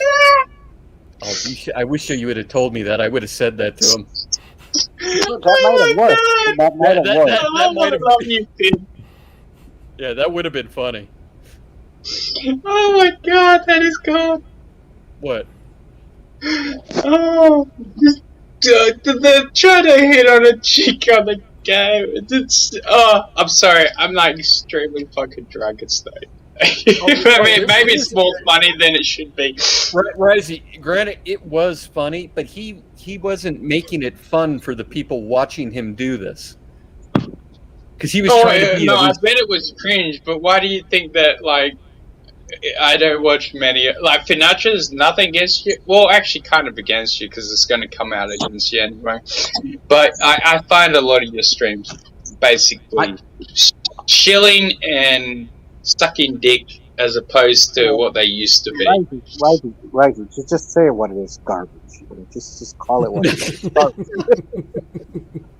They can be funny from time to time, Amit. Yeah, we're trying to bring him out of retirement. Well, I'm not. No, I'm not. I hope he stays retired. He has another 4 months left. I don't want Finatra to stay retired. I like Finatra. Yeah. I just wanted to say retarded. Retarded. Oh, That's retarded. Oh, you want to keep him retarded? Okay, that's beautiful. At least we're one step, past the telling him to buy a gun and shoot himself. Good Lord. Well, that also works. At least his family will get the life insurance. Something positive will come out of his life. Jesus Christ, Amit. He wants you to do a show, Amit. Would you consider it? Amit can't. That's a lie. Amit works from his mobile. He can only appear as guests. Amit would have the most popular show on YouTube because he would only do them in like 2-3 minute intervals. Yeah, bursts. Yeah. They would be bursts. It would be that till his phone cancels out. Then exactly. Have to start It's like he'll be like halfway through a conversation. He'll be like, and the stream's dead. And it's like, what happened to the stream? And like, Amit got a call. Yeah, he'd be hacking the algorithm like he was anonymous. I would be big on Vine if that was a thing. I still remember that. Did you ever have Vine? Riser, did you know what Vine was? It was like 30-second clips that he would post. It was me. Snapchat. I will be right back. It was Snapchat before Snapchat. Vine? Oh, Periscope? No, Vine. V-I-N. No, I never heard of No, it. the only thing I used before I started streaming on YouTube was Periscope. So I don't know if you're saying bunny. Periscope is nice. I like Periscope. A lot of people commit suicide on Periscope. They have. Oh yeah, trust me, I had a lot of fun on Periscope. It's true though. Like a lot of people do it. I'm not lying. Why do you know that, Amit? No, it was like a huge pandemic. It was like a huge problem, and they had to like edit the site terms and things, and they had to put a delay on the feed because people would do that. How many of those people were you coaching to actually do that? None. Oh, okay. Just to clarify, I have never or have encouraged anybody to commit suicide apart from Sinatra. Apart from Sinatra, he's the exception. He's the exception, You're a bastard. Sinatra says he's working on another Rising song. What? Which one is this? It's not the I'm Transformers one. Was Amit talking about Vine? Because weren't they the ones that got in trouble because all those people were committing suicide on it? Yeah, Ahmed was talking to all of those people. No. He That used was to be not tech mine. support. No, that was not mine. That was Periscope. Periscope was what I was at. Oh, I know they did it on Periscope also. They had that problem, but there was another service before that also that they were doing it on. Periscope, they had to put a delay on the stream so they could review the script. That's how bad it got. YouTube did it too because there's a few that did it on YouTube, but they kind of fixed that real quick. Yeah, no, Periscope was dope. Periscope's like what gave me the confidence to do YouTube garbage. Because I started just fucking around Periscoping my drunken streams and talking about whatever the fuck I wanted to talk about. Mm-hmm. And people listened. And I was like, alright, if they're going to listen on here, I guess I can join YouTube. And boom, blame Periscope. What's his name? Scott Adams is the one that I still think uses Periscope to do his streams. Yeah, a lot of people do. A lot of people do. Simulcast. Facebook Live is also kind of fun because there's no filters on Facebook Live either. No. Alright, this little smug piece of fucking cunt mid-toe garbage, Dean. Wishful thinking, Dabster. I thought this was over. Hey, Dean. Why don't you try to be and hold a fucking interesting stream where you're not just crying about someone or shilling a book for hours and hours on end? I love you, Dean, but don't shit on well-read streams. No, Dean's just especially if you're going to hang around in the chat, Midnight Cherry. Dean. That's an easy mistake. I was gonna say, Risey. He's just upset that he messed up his interview with Mr. Dong so bad that everybody in the chat hated him. He's mad. He's pretty mad about it, apparently. Yeah. Why? I don't even know what either of those things are. You know who Mr. Dongs is? I like Mr. Dongs. Yeah, well, Dean and Vicky, I guess, had him on their show, and they didn't let him talk. That's everything that I've heard about it. I didn't watch it. I've not seen it. I don't know. I'm subscribed. I'm subscribed to all their channels. Maybe I missed it. I'm generally actually. Well, we were getting rid of the baby. The evidence of the babysitter. Was that the last couple of days? Yes. Yeah, it was a week, like 4 days ago, 3 days ago. I don't know. All the days seem to melt together, right? Well, especially when you're unemployed and smoke and drink like I do, like everything molds into one day. Speaking of interesting shit, Risey, how is your laptop fund going? Are you saving up some money for your new computer?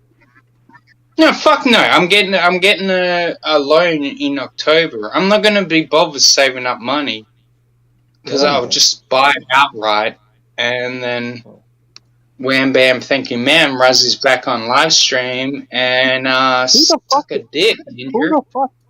Who the fuck approved the loan for you, Risey? What the fuck? Who agreed to that? Liam Gray. Well, they. Do you think Liam would approve a loan from me? Dude, he's good at sex and has lots of money, Risey. Where are you going to get any money from? Do you think Liam's going to give me any money? He knows I'm going to make fun of him. Can you sing like an anime girl? Oh yeah. I could try. I don't think you're drunk enough yet. Don't do it right now. Liam would give you money for that and ask you to draw a comic. All right. You know, hold on. I feel like I can do it. Oh, this is not happening. Oh, it's happening. You're about to hear it happen. All right. I'm sorry that I didn't love you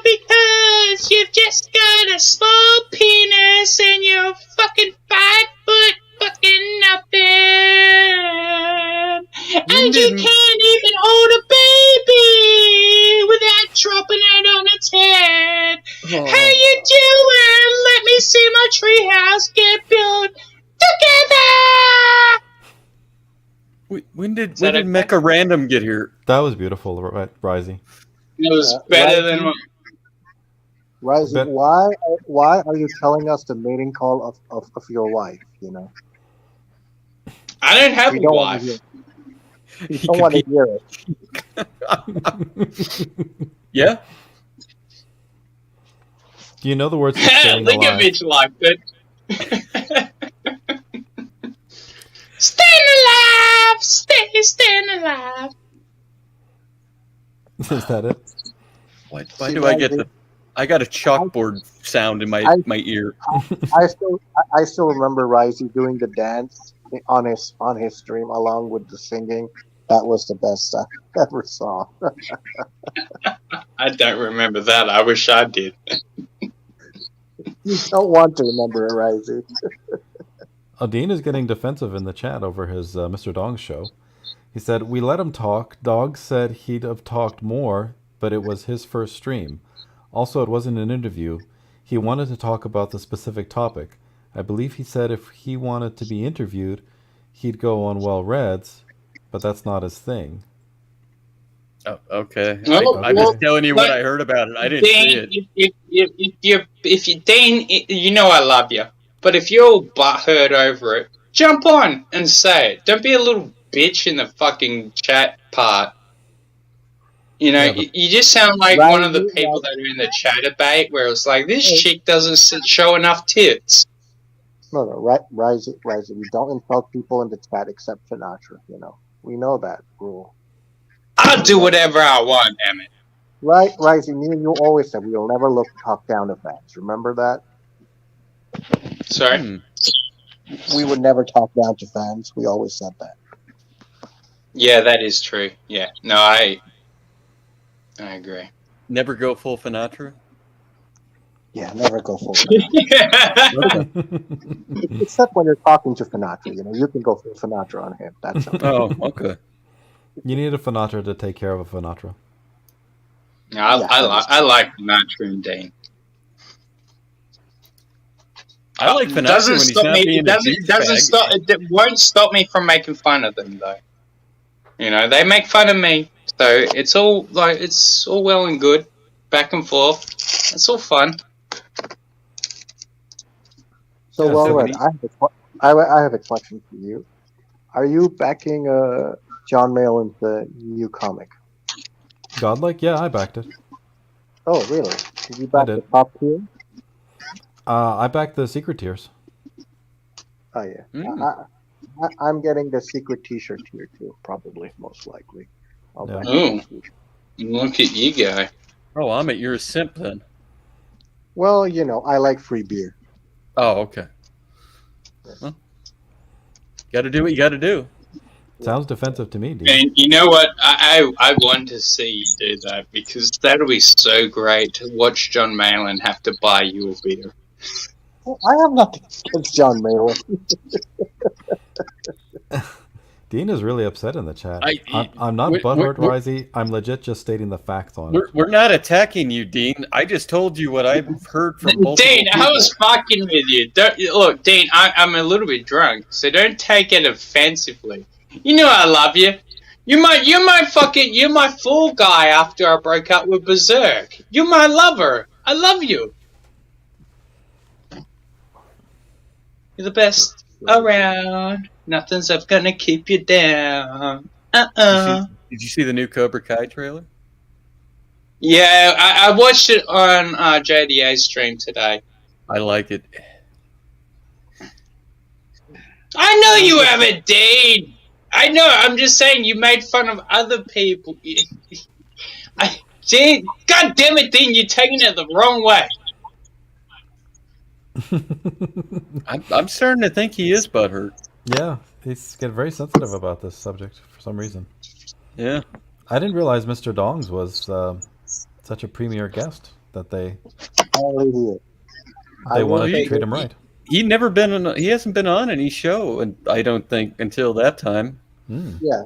Now the only other person that's mysterious who's not been on a show is Fuck you, Jabba. I love you, Jabba.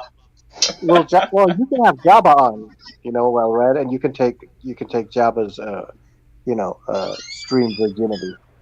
Jabba has been on streams, but he doesn't talk. Job is still my best alarm clock to let me know that Ethan's streaming every time Ethan streams. He makes it a point that I see it. Well, it's important that you know. I just, honestly, I don't care. I'm tired of Shield streams. Oh, so definitely go on Finatra's show because he can't sell shit. Well, he hasn't tried. I know he tried, and that's a sensitive thing with him, it sounds like. Morg says, yeah, Dean, stop being so offended. You're so totally butthurt that even someone like Well-Read can tell. Jerk. Wow. Yeah. Morg getting savage, too, in the chat. Yeah. Oh, yeah. I have an infectious personality, Well-Read. You do. Do you? Thank you. Yeah. You everybody sure?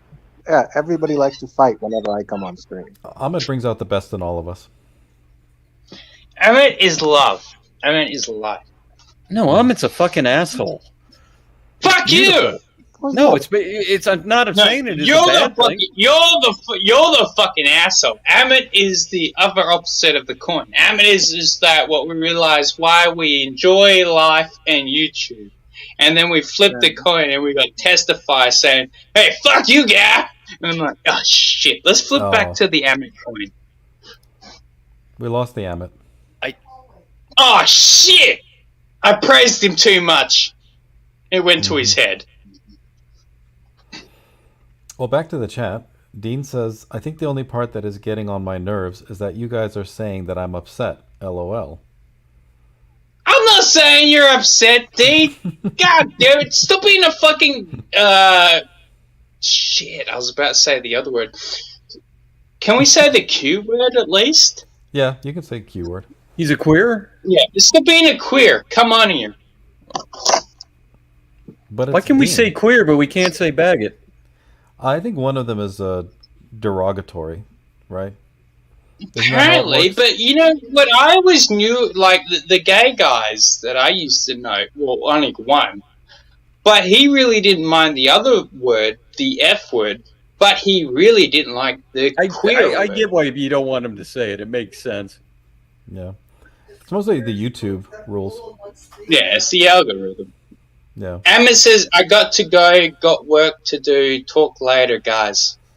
But Jabba says Dean is crying in the chat and that it's not a good look. I disagree, Jabba. I think it's a very good I look. still think God probably Dean didn't watch the show we did the other day where we had the gay Jews on.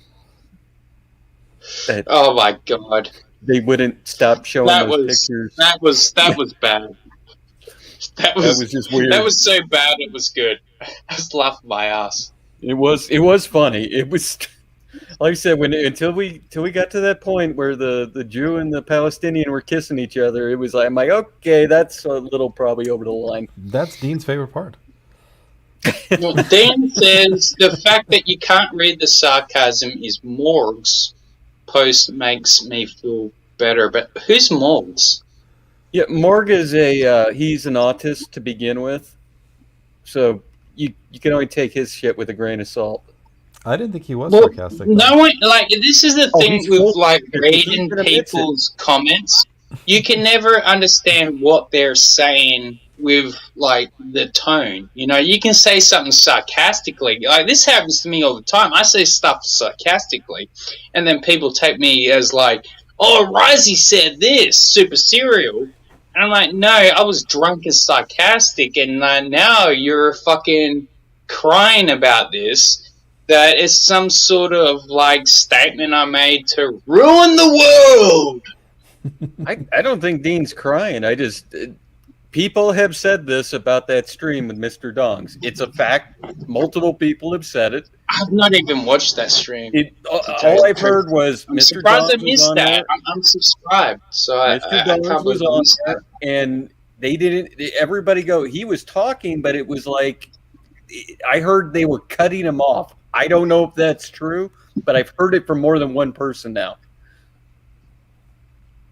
So- Jabba said he knew a kid called Dean, and he was a crybaby too.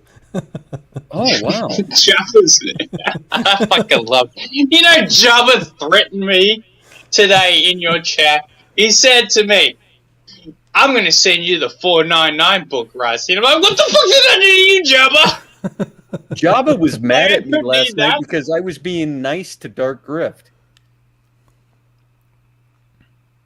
It was weird. Good. I'm just going. I wasn't being mean to him. Why was I going to be mean to him? We were actually talking about I something. like Dark Gift. He's a good guy, you know. So is Dean, so is Java, so is like everyone we hang out with. I like when I actually see you get along with people and put your asshole nature to the side. Oh no, Testify. I was still being an asshole, but I wasn't. Yeah, just but like shitting it's on it. not as bad. Like sometimes you're like a full blown narcissist piece of fucking shit, and yeah, sometimes you're like Whatever you make do you like. mean, Risey?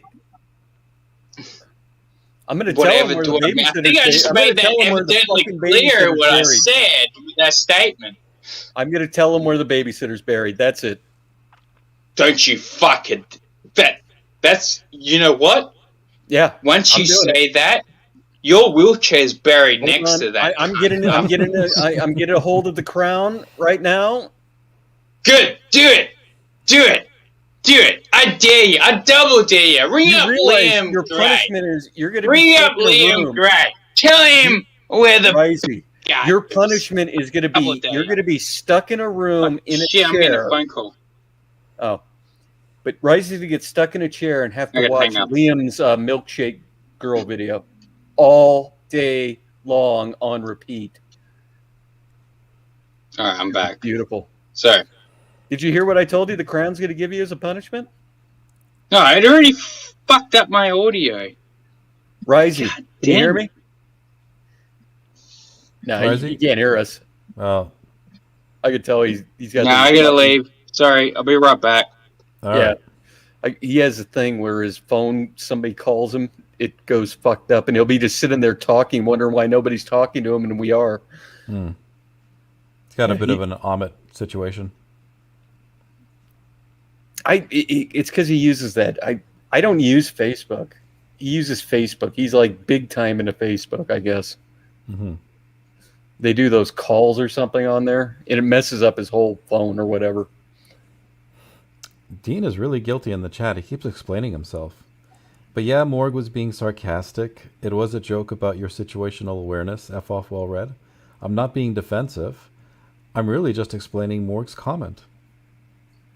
Well, why can't Morg explain himself? Why do you have to explain it? Morg says, I may have been doing what Dean said. Yeah. Okay. Mm-hmm. I'm just wondering why you need other people to explain yourself. Yeah. He's covering for Dean, I think. Oh. Yeah. Well, it's not that. It's just they did a show, and that was the only thing I heard. It was bad. It's just they wanted to hear more from Mr. Dongs. That was all I was told. When you read it in that tone. Okay. What, monotone? I think sarcasm. Hey, Risey. Oi. Sorry about that. Yeah, it completely got that audio call and then completely messed it up. Ruined. Yeah, like I couldn't hear. Did you hear what your punishment is going to be from the Crown, Risey? What? They're going to lock you in a 5x5 room with a computer monitor, and you're going to have to watch the Liam milkshake dance video on repeat for 24 hours a day, every day. Ha! Whoa! Guess what? They underestimate my power. I can bite my tongue off and drown in my own blood. Oh no, they're gonna have you totally shackled, and your mouth's gonna be wired open. You're gonna no way to do it. You didn't think of that until I just said it. I have an excuse for everything. I'm gonna kill Walter Razzie. We're not gonna now. You don't understand. I've talked to so many other Riseys. It's great. I love them. Shut up! Don't you talk to them. How scary is the Crown, Risey? It's even more scary the day that I become the King of England. That'd be cool. Well, they did kind of go. Didn't Australia go kind of crazy about the COVID lockdown where they were patrolling the streets with fucking tanks? Well, I'm pretty sure that the military is in Sydney right now locking this shit down. So yeah, I've seen some of those things come through on Twitter fucking from Australian news where they're literally keeping people in their houses with tanks. It's like, what the hell? Is the tank sitting on your lawn right now, Risey? No, because Perthenites are better than the rest of Australia. No, I don't mean for the COVID lockdowns. I just mean in general. Like, do they weekly stop by your house and point a big barrel at your door? Not unless they want me to steal that tank. Dude, that'd be awesome if we got one of their tanks, Risey. Dude, I would name it the fucking Risey Fury, yo. I'd go along with it too. I think it'd be awesome. I already watched the Fury movie. I'm like, let's do it. Let's bomb the fuck out of these fucks. Come on. Yeah. You made a friend testify. I'm a cloud chaser. Okay. Yeah. That's me. I'm the cloud chaser. Hey, Crypto Comics, my boy, my ninja. Represent. Crypto Coven. All the way. Because Dean keeps talking about it. The only other thing I heard about that stream was people were upset that the illusion of Mr. Dongs is over with now because they thought of him as a black man. And you could tell he's a white nerd. Yeah. That was the only complaint I've heard. And other than not letting him talk enough. Exactly. That was it. But you want to know my biggest complaint about fucking anti-CG? Is that goddamn fucking guy that got pegged in the ass. He co-opted anti-CG. And then he co-opted a good group called the Crypto Knights, and then he called them the Preston Knights. And then we all felt like disgusted afterwards that we didn't want to be called Knights anymore because we didn't want to fuck Preston in the ass. When the only person that created the Knights situation was Crypto Comics, not you, Preston. You PG, not even PG. You PC. That's the word I'm looking for. Prima donna. I was about to say the F word. Bag it. There you go. And you ain't worth anybody's goddamn time, sweetie. How did we get to this place, Well Red? I didn't. I don't know. We weren't even talking about any of that. Who's in anti-CG, Risey? Who's in anti-CG? Whoever's still sucking Preston's dirty dildo that was up his asshole. Oh. Oh, okay. Dude, he took it like a champ. Yeah, he took it like a champ, and he licked every goddamn piece. No, we don't need to go into the details. Oh, yeah! Oh, what do you think his wife left him? Well, she's kind of a weird one, too, but... Well, yeah, she's weird. She doesn't even know how to do a live stream, but nonetheless... You would think they were meant for each other, but with the way they are. Well, they no, I think that these people should be, like, literally standing in the middle of traffic. No, I'm not anti-CG. I'm the same way. If I like it, I'll buy it. Yeah, no, well, if you want to say, like, anti-CG, I'm anti-comics these days. And I'm not even anti-comics, I'm not buying comics anymore, because you're not worth my fucking time. You know, half of you are fucking pieces of shit, and when I do back a comic, it will literally only be because I believe in it, or I like the person that's creating it. Not that I actually care about the comic industry anymore, because it's dead. Crypto, it was "Have Yourself a Merry Little Christmas." That was the song. Yeah. I can't get it out of my head because it got forced on me because I had autoplay on something and it literally started playing. It got forced on him too. Yeah, it's something you can't unsee once you've seen it. It's like, oh. Yeah, it's pretty awful. Mm-hmm. Yeah, that stupid autoplay on crap when you would open it up. I'm like, oh god, no. But Let me guess. Earlier, you guys were debating the whole Kickstarter's Indiegogo crap. Is that what you guys were doing? Yeah, we talked a bit about that. Did you guys yeah, finally yeah. come No, to the I same assumed you conclusion? must have been because I was like jumping in back and forth, and I seen your little regular snow monkey jump in the chat, and he's like, "Oh yeah, I got pie charts. EVS, go watch my videos." EVS ain't gonna watch your videos, Larry, because you know why? Because that's the same reason why nobody watches your videos. It's because you're basic, you're Larry was boring. here? Yeah, he was in the chat, and I liked because I was half watching this, was reading the chat, and I seen Larry, and the moment Ethan was on, he's like, oh my god, Ethan. Oh, and I'm looking at him, and I'm just like, no one cares, Larry. You know, the only people that care about you is your inner circle. And that's the way it's always gonna be. But he You know, knows this is a you literally, no, the CG thing is stream, right, that Laura? one last second test. I'm sorry, Rising. I didn't mean to talk over you. I'm almost finished.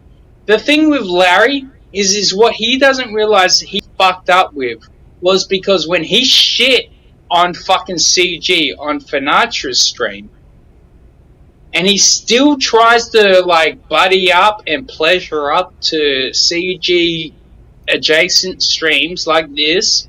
Yeah. It's like, dude, we all know you're sketchy as fuck. Fuck off.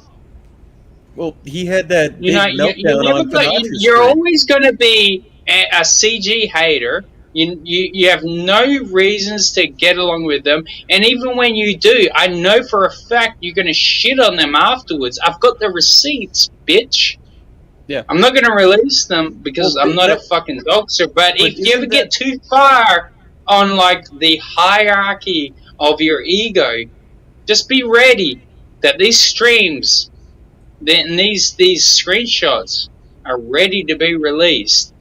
Don't think you're better than anyone in CG, Lazar, because you are nothing but a mediocre fucking bitch that makes comics about pro-abortion comics. Is that what he does? Really? Well, the last two issues of Niobe were about pro-abortion. That's a weird Really? subject for superheroes. Mm-hmm.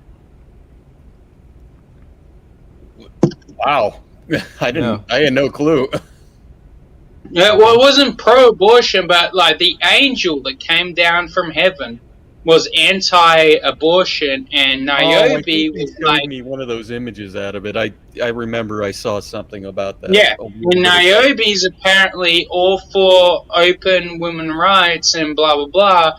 And all I could see from that comic was it was an apology letter to him being kicked out of the conventions and saying, "Oh no, I'm totally down with like the LGBT left wing bullshit."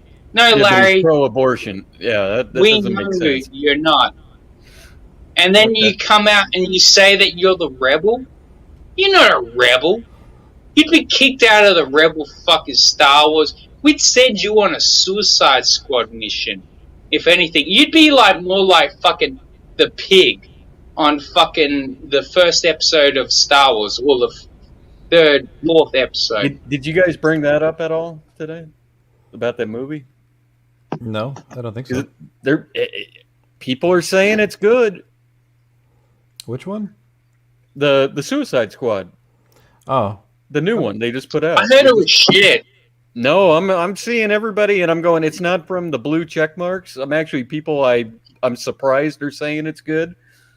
They're saying it's good. I have to see it though first. And I've got a hope for it. I mean, some people told me, like, I was reading your chat today, well read, and some people were saying King Shark was somewhat good. And what I've seen from that track, that's not King Shark. That's a retarded version of King Shark.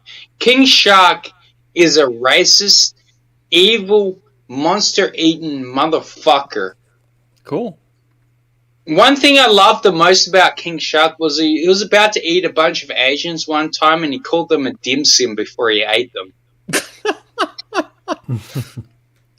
No, I've heard some people saying it's shit, but there's some people I'm really surprised are actually saying it's good. So I'm gonna have to watch it. I'll give it a shot. Yeah, that first one they put out was shit. The one with Will Smith in it. Yeah, I thought well, that we was had horrible. 3 different editors in that Yeah. movie. Like it was meant to be a super. This is the thing I say to everyone. It was meant to be a serious film because the guy David Ayer, he did Street Kings and I think Training Day. So it was meant to be like a serious film, and then DC got the vibe about Guardians of the Galaxy, so they had 3 different editors come in and add extra scenes to make it like serious but comedic at the same way. And I'm like, you can only do Suicide Squad 2 ways: super serious or comedic. You can't mix the two, and you can if you're a good writer.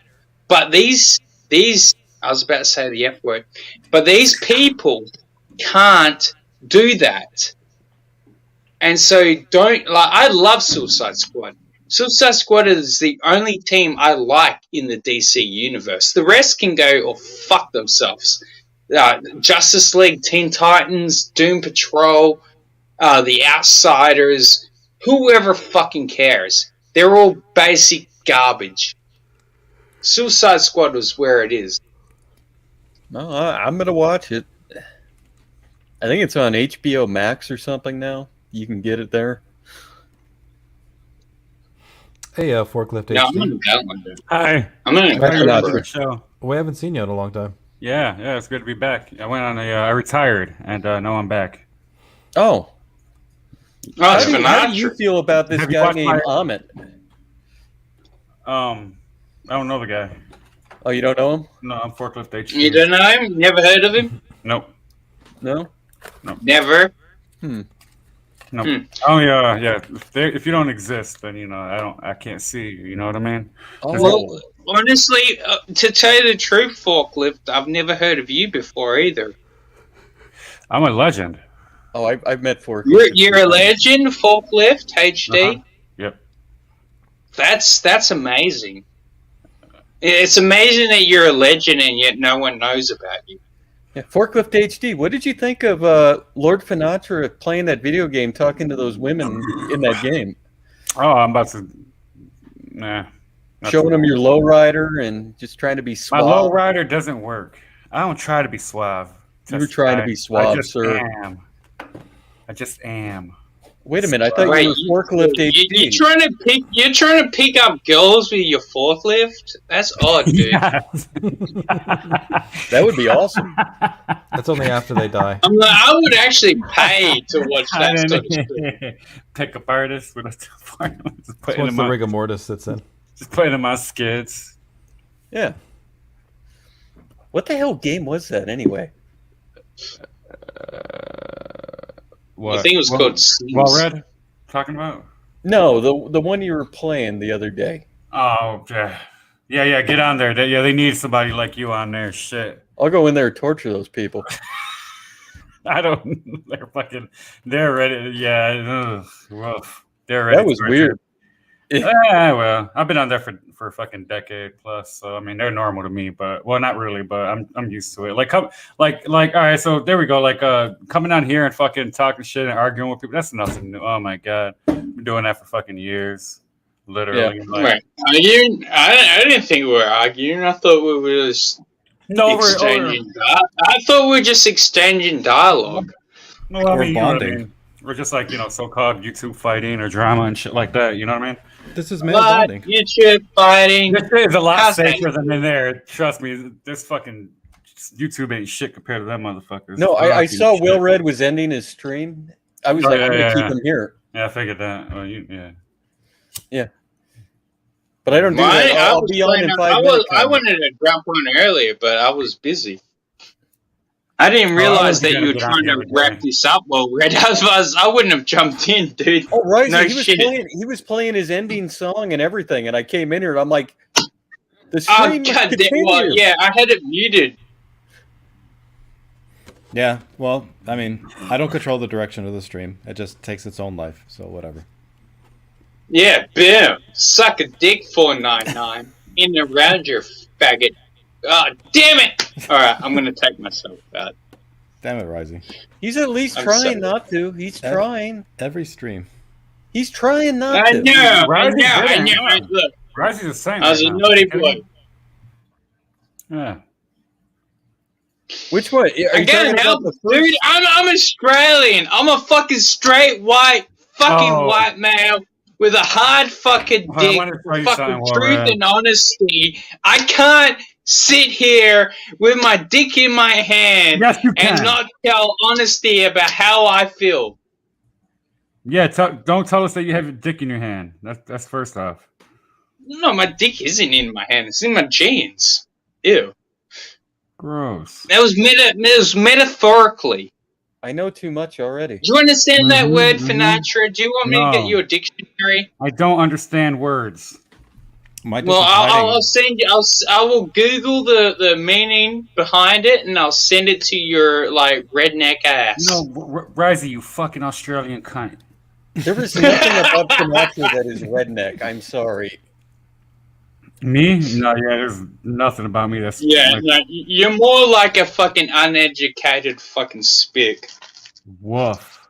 Oh, wait, he's a spick now? A spick now. Oh, okay. A spick now. Okay. I don't know if I need to add that word to the ban list. You tell me, Forklift HD. That's not even a word. You should definitely add that to the ban list. That Can is we say definitely slope? racist.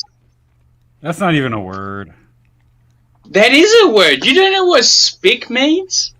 Jesus, catch up to your racial slurs, you Tell fucking me what it amateurs. means. Tell me what it means. It means fucking goddamn.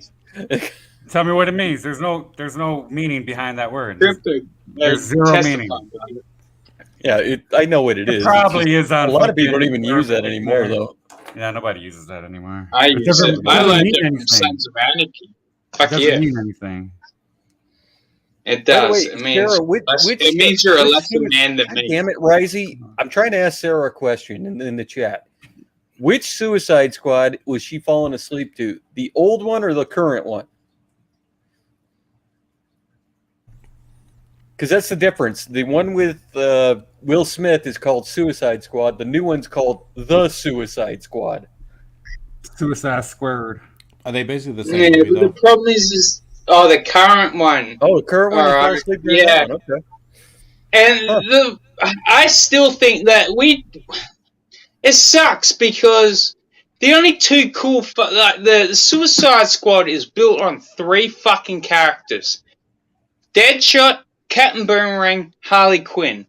Yeah. That is the trinity of evil of DC, the unholy fucking union, and yet they fucked it by having an Australian play a fucking Boston chick, Harley Quinn.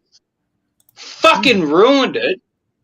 Deadshot, played by Will Smith, where he just wanted to play a fucking character in a DC comic book movie, and he just did his usual Will Smith bullshit. Fucking ruined it.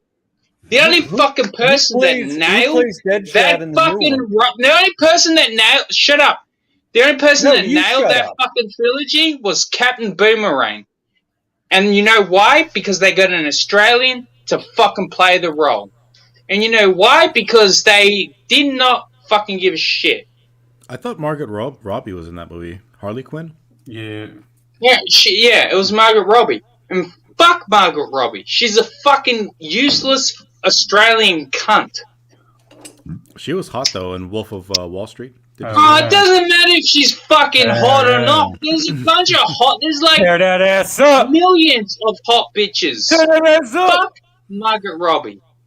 I still want to know what Finatra thinks of the Liam workout video. Nothing. I don't think nothing of it. Damn it.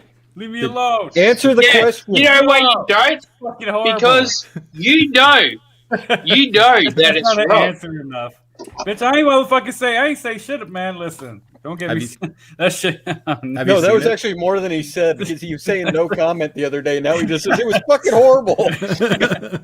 Have you seen I it? couldn't watch. Yeah, no, I kept coming back to see if he'll cut it out, and he wasn't. I was like, this. You know, other than him being a weird, No, I think my take. Hold on, my take creepy was that. bastard doing that workout video, he also wasn't lifting those weights properly. My brother is a gym fucking junkie, and I showed him that clip. And when your back, when you're lifting weights and your back is spinning back and forward like that. That means you're not actually lifting weights. Like you're using gravity. It doesn't work out that way. He did literally no workout by lifting those dumbbells. I know that for a fact because my brother's a gym junkie and all his friends are gym junkies. I think anybody here who's a man who knows that. Liam is nothing but a basic fucking tart. All right. Sinatra, he really was interested in that video. Do you see the detail he looked at it into? Oh my god! What video are you talking about anyway? It's the one workout video. No, I never seen that one. Oh god, I'm good. Oh. I'm good. It's as bad as the milkshake one. Why are you sharing Heather Anto's tweet here? Oh, she just put this up. Crypto, I'll send you the Liam video. I once Crypto. posted a picture of myself and several friends enjoying milkshakes. An entire hate movement began targeting me and harassing me for 4+ years. No, bitch. No. You've been irrelevant for the last 3. You're only like when I came around, that was in late 2018, and that's when you were buzzing, and you ain't buzzed since. Like nobody cares, and why you trying to act like you've been victimized for that long? Like motherfuckers, nobody been paying attention to you. Shut the fuck up. And this bitch blocked me. I had to get this from a fucking from the other account. No, don't get mad that people block you. Come on. Blockchain and bitch. Oh, wow. I mean, she's the penultimate token, right? Like she only gets hired as. No, Sarah, you didn't see this stream. Obviously, Sarah, trust me. This was the most weird fucking thing it was not good. That's what she said. She's responded to a tweet. It says, "What's something that happened to you, but sounds made up?" Yeah, it's all fucking made up. Yeah, it's fuck. The thing is, like, creating a fucking narrative. All right, bitch. Ain't nobody fucking thinking about you. All right, that's about it. When did that come out? That was today. That's the first time I saw it. That's today. Oh, okay. Well, that was Oz. Oz pointed it out in a tweet, so I had to go find it myself because I guess he's blocked too, probably. Jim Jeffries and Liam Gray do harm to the Aussie community. Do you agree with that, Risey? Yeah, no, honestly, I 100% agree with. I don't know who the fuck Jim Jeffries is. I've heard that name, but Liam Gray, he is a major scourge on the Australian community and how we look at things. Like Liam Gray is a curse. Go ahead, Well Red. Don't play it. Just post the link in the chat. It's still up. I can't believe he's left this up. I can't believe he still left it up. Like all the streams he's deleted, and he left this weird ass stream up where he's literally standing behind underage kids while they're working out in front of him, like right behind them, staring at their underage asses. Yeah, go for gold, Liam. You fucking weird. Because if them girls were thirsty to get on YouTube, one thing is a good talk, and two, second off, don't bring them on fucking CG stream. Dude, they're children. They're kids. They're kids. That's all they know. That's all these kids know is the digital age and all that. The thing is this, it's not the kid's fault. He should know better. He should know better. And if that was the case, they got YouTube Kids for that. And fucking. Well, you know what? I want someone to find and track out his stepdad's fucking goddamn name and give it to me so I can send him all this shit and then I can watch his stepdad kick the living shit out of this creepy ass little bastard that's living in his home. You ever seen? You don't need to go that far, Risey. Yeah. You ever seen these Manga-chan videos where he's like micromanaging every line she puts down? No, I can't stand to watch it because I know what she actually sounds like for real. That's a fake voice she's putting on. No, she actually sounds good when she's talking normally. Yeah, actually. she's a normal person. That's the thing. She sounds She's doing like, that as an act. It sounds like almost attractive. Like, oh, she does sound attractive when she's not fucking putting. Yeah, but then when you see the picture of her, you're like, oh. What's okay? What she look like? Let me think. Jennifer Tilly. Think of a skinny Mexican dude. So like bushy brows, really heavy set. A mustache, a fucking Mexican mustache. No, like a very thin Mexican guy that's Forehead got hair. maybe a little bump in the chat. I'm not.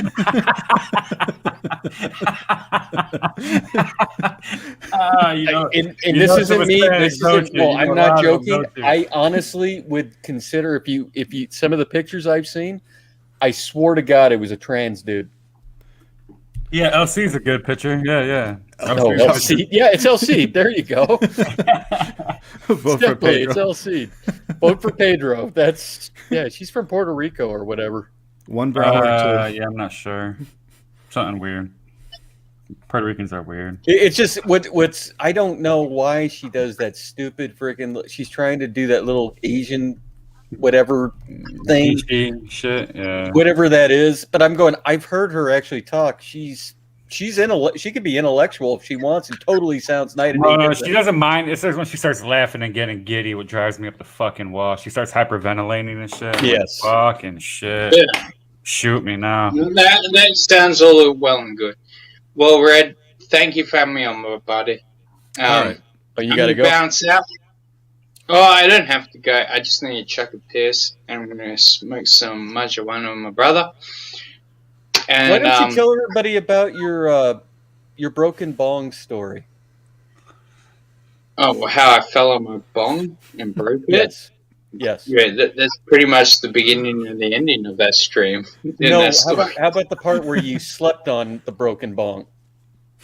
Oh, yeah, with the glass in my back and I had to peel it out of my back. That was dope. He came and started telling me I'm like bleeding a little bit. I'm like, oh, this sucks. So I just pulled it out of my back. He literally came in and he starts talking to me and he's going, man, my back hurts. I don't know. It's like something's bit. Then he's got glass in his fucking back. Yeah, there's glass stuck in my back. I'm like, oh, that sucks. Yeah, well, shit happens, you know. But never went to a doctor because I ain't no fucking crybaby. And guess what? I'm still alive. You're good. Suck a dick, ninjas.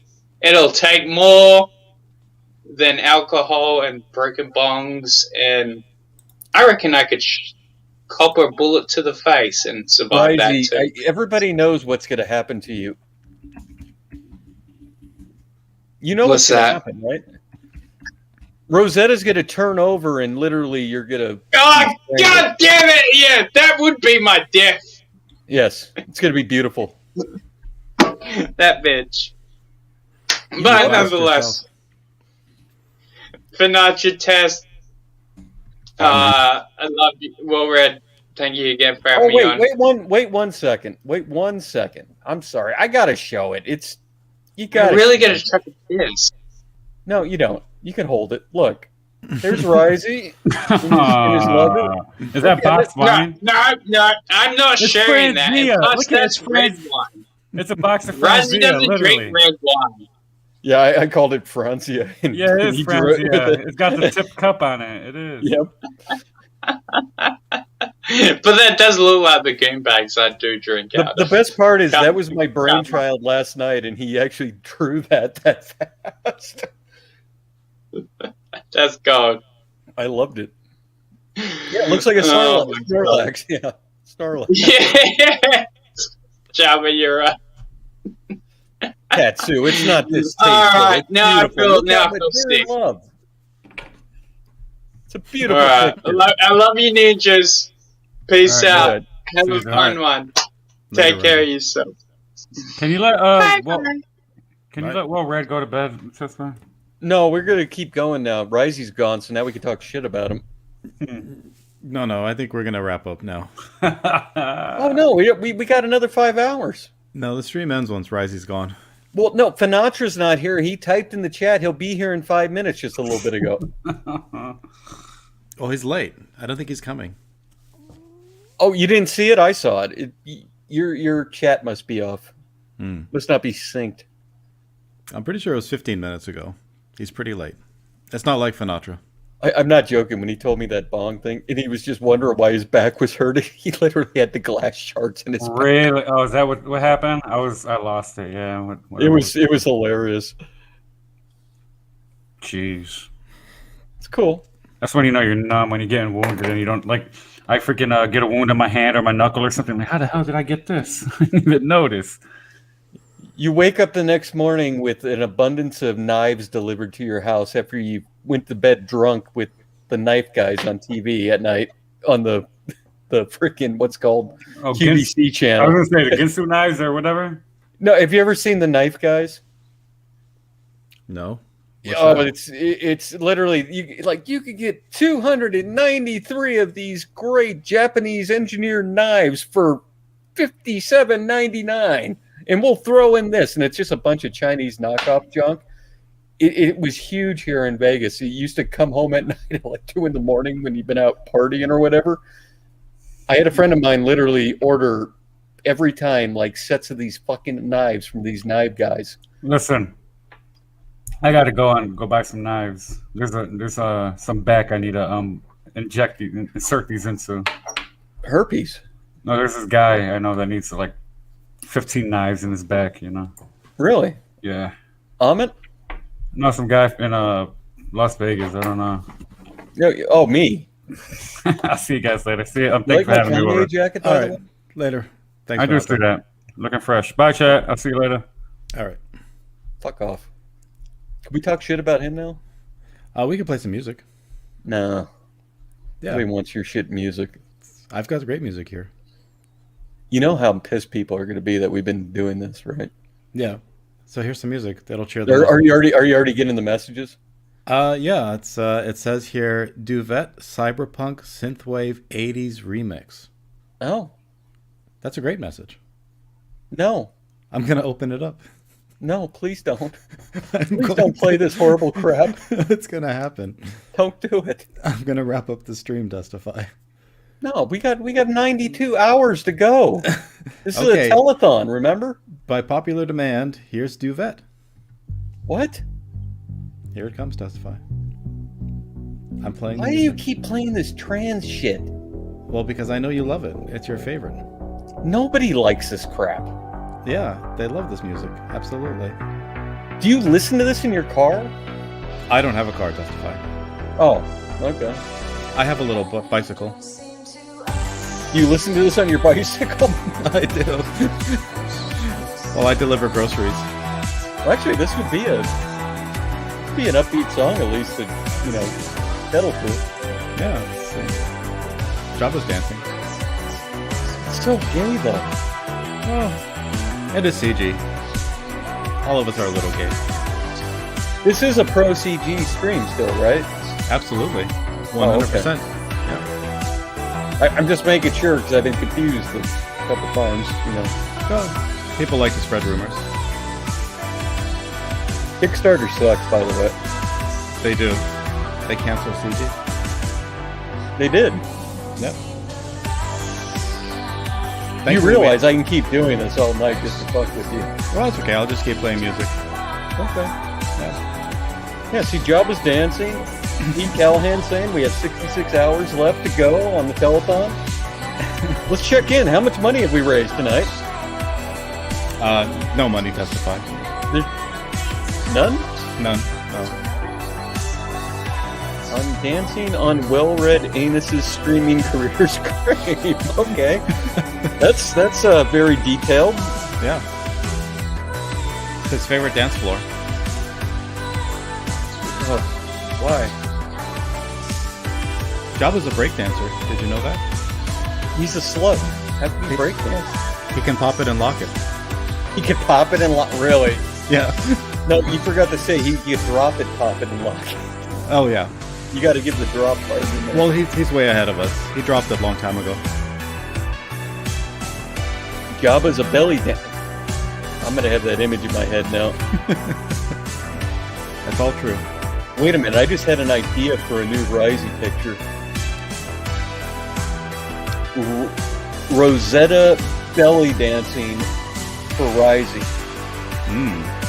Very hot. While stealing his boxed wine at the same time. That's inspired. And I'm gonna send that to the co-op right now. Yeah, you better get on that. Okay. Get to work. Testify. Why did people miss me? I got messages from people. I love you, Tatsu. Oh, you I've been haven't around. No, you haven't. I've been around. No, you've been gone. Well, I thought I was under a gag order, according to other people. I guess the order got lifted. But I never had a gag order to begin with. Did you pay your bond? I didn't have a bond. I was never brought up on any charges. I was never sued. What? I still don't understand that one. What's that show with the guy who goes around chasing people who they escape from their bonds? Dog the Bounty Hunter. Yeah. So Dog didn't come knocking at your door? No, but I actually saw him here in Vegas way back at the Universal Church they have here. It's one of those big stadium ones. Yeah, I saw him there once. Oh. He's a nice guy. I met him. He's a cool guy. Apparently, I've been fun the past few shows I've been on because I keep getting people telling me that. Well, you're always fun, Testify. I'm just hanging out, man.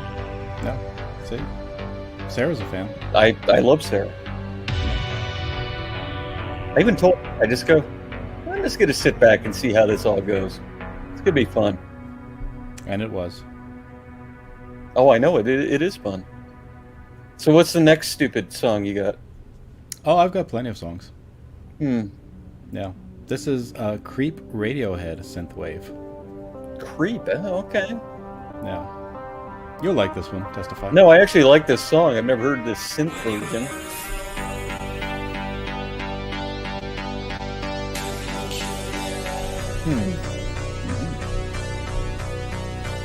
How do you get away with playing this, though? Well, it's remixed. Oh, because it's remixed, it doesn't flag you? No. Oh, okay. Huh. See, this one's not that bad. That other one you had was horrible. I'm glad you liked it. Yeah. This is a good song, though, to begin with. It's hard to fuck it up. That's true. I'm probably going to end the stream after this. We have 66 hours to go. We haven't made $1 for the telethon yet. The telephone can go fuck itself, Testify. I remember playing this song on frickin', not the synth version, but Rock Band on PS3. Oh yeah, I remember that. This was a hard one to play. It's a hard one to sing. No, I never sang. I played the drums on it. I love that. It was fun. Way better than Guitar Hero. Huh.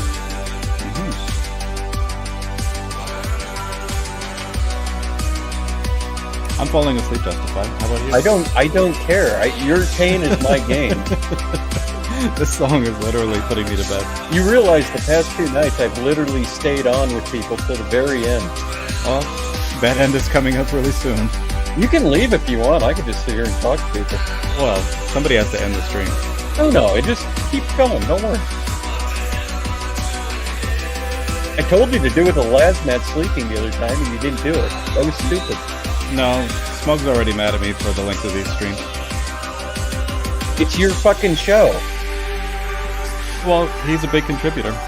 I didn't say he's not a contributor. It's your show. You're still here. You're messing around, having fun. But would it be my show if Smug wasn't here? Say what? Would it still be my show if Smug wasn't here? Yeah. Really? Yeah. I don't know.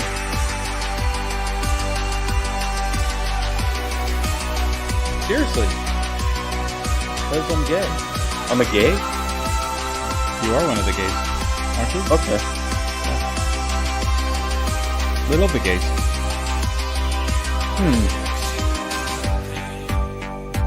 Yeah, it'll be totally fine. Don't worry. Yeah. What could go wrong? If I was able to bring people in and out, I literally would sit here and just torture them. I'm not torturing you right now with this music. This one's not bad. What's the next one? This is the last one. No, we need one more. I don't think there will be another one. We need one more good one. A good one? Yeah. I don't know if I have a good one. Do they have a Guns N' Roses synth? No, we're not going down that road. I don't want to get the stream stuck. No, I'm asking. I don't know. I haven't seen one. I have a really bad one that you'll absolutely hate. You realize because you just said that I'll probably make it my favorite song now. Okay, let's find out. Okay, here we go.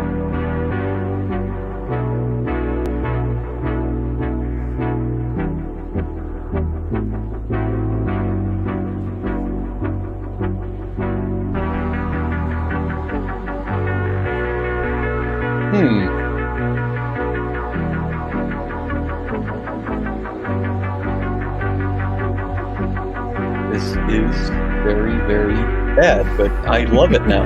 My favorite new song. I knew that you would. It feels like you're swimming in water. This is like the worst elevator music I've ever heard in my entire life.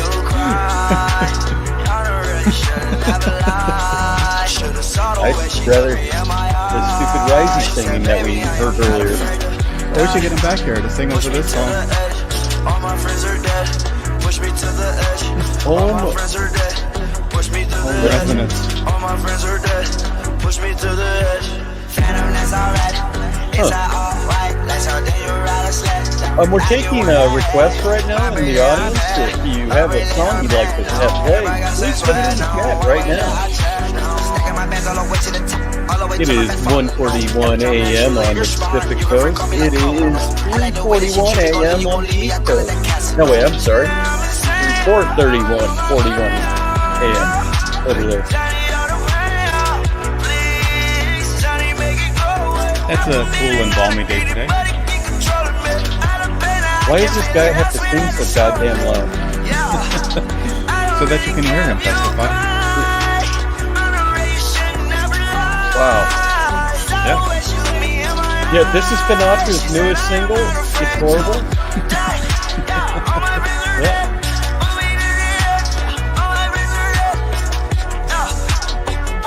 He requests a song in the stream by Smug Pug. Why? I thought he was eating lunch right now.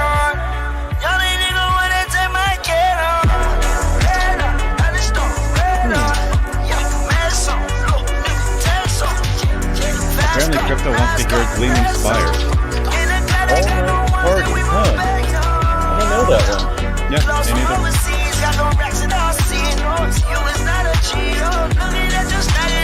But it sounds like a Friday hit. We should play it. I'll consider it. I have no clue what that is, so. Yeah, I don't want to get struck again. Oh, I thought you never played some hit this crap from that. You don't get in trouble for it.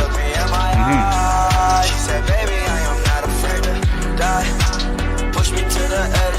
All my friends are dead. Push me to the edge. All my friends are dead. This is music testify.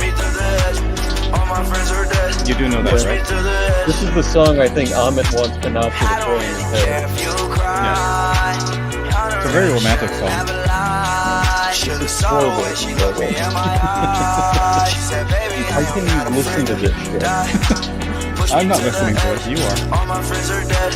Push me to the edge. All my friends are dead. Push me to the edge. All my friends are dead. Push me to the edge. Is it over? Did you hear COVID is a myth?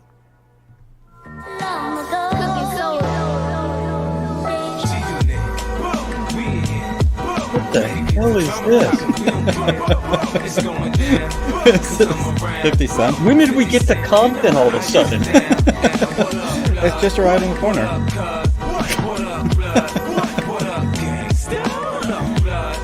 Wait till John Villarose's new book, Crenshaw. Oh yeah, this is a theme for it. This is the theme for it.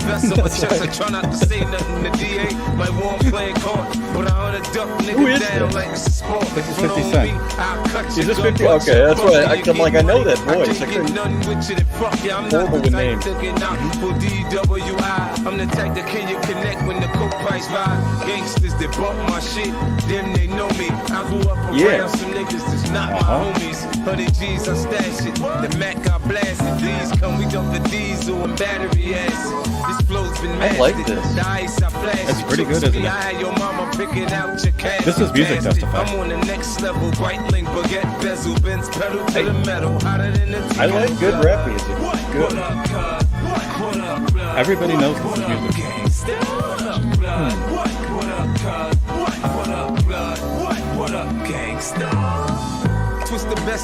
Good morning and welcome to the Well-Read Afterglow Show. Feel free to hit like and subscribe just in case you're up late too and want to listen to some jive music that makes you want to probably jerk off. Thank you very much, Cyrus. I'm fresh out of bed, baby. I don't even know what's going on. I don't either. I'm just trying to keep All Red Spring going just to piss everybody off. I'm playing jerk off. Yeah, it's the Afterglow. Yeah. Well, Red already tried to end his show an hour and a half ago, and Risey and me showed up at the very end, and it's been going since. Well, now I'm here, and I'm fresh awake. Oh, he's fresh awake. Well, Red, he's gonna help with the collection. Oh, maybe he likes some music too. I have plenty. Yeah, man, I'm down. Great. This is the Afterglow. That Godzilla soundtrack I like that Puff Daddy did.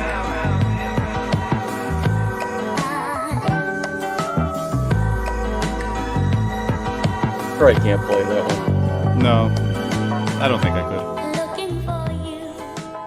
Oh, this is beautiful. Wait! Bring it it back! ended.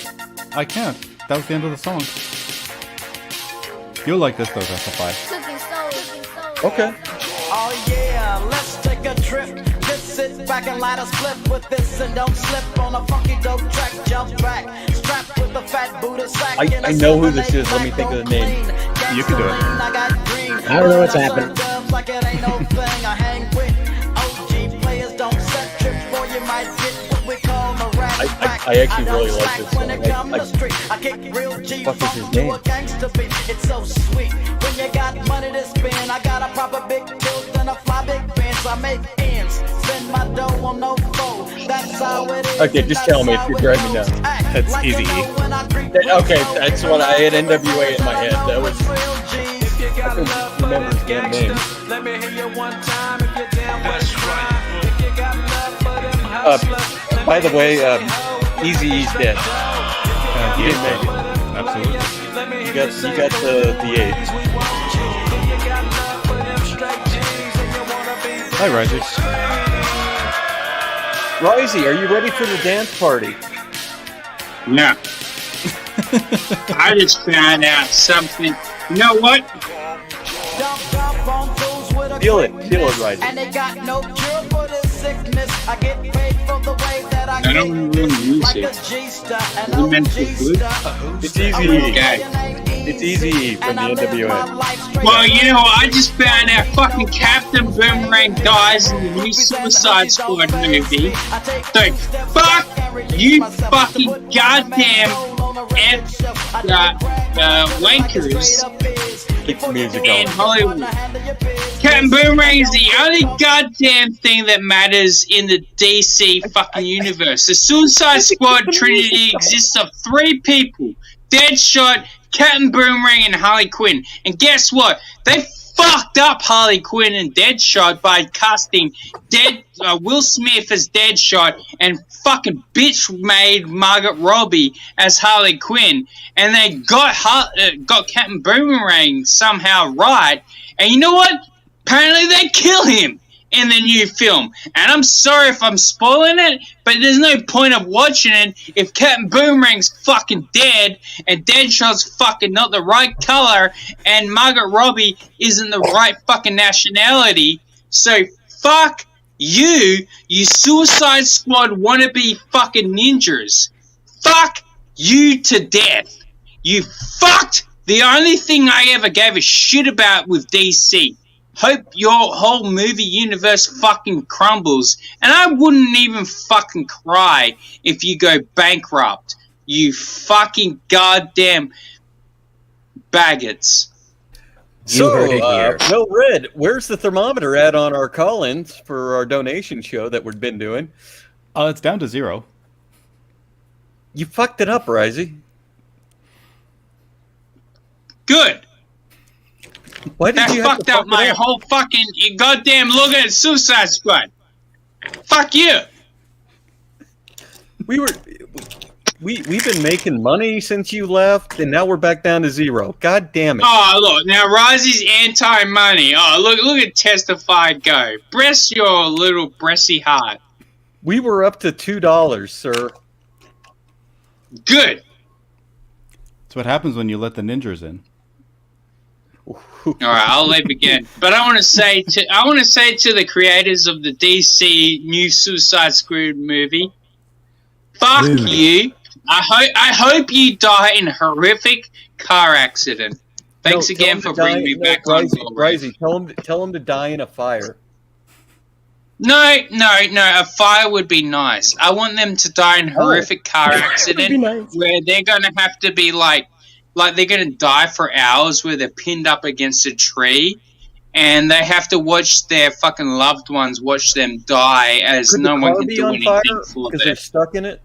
No fire involved. Oh, no, I Risey mean doesn't like fire. awkward death. So Dying in a car if you accident take with a fire. Yeah, with a fire. But Yeah, nonetheless, Are we talking about Sinatra? Because I'm all for that. Let him die in a fire. well, I was talking about the creators of the Suicide Squad movies, but yes. Well, them too.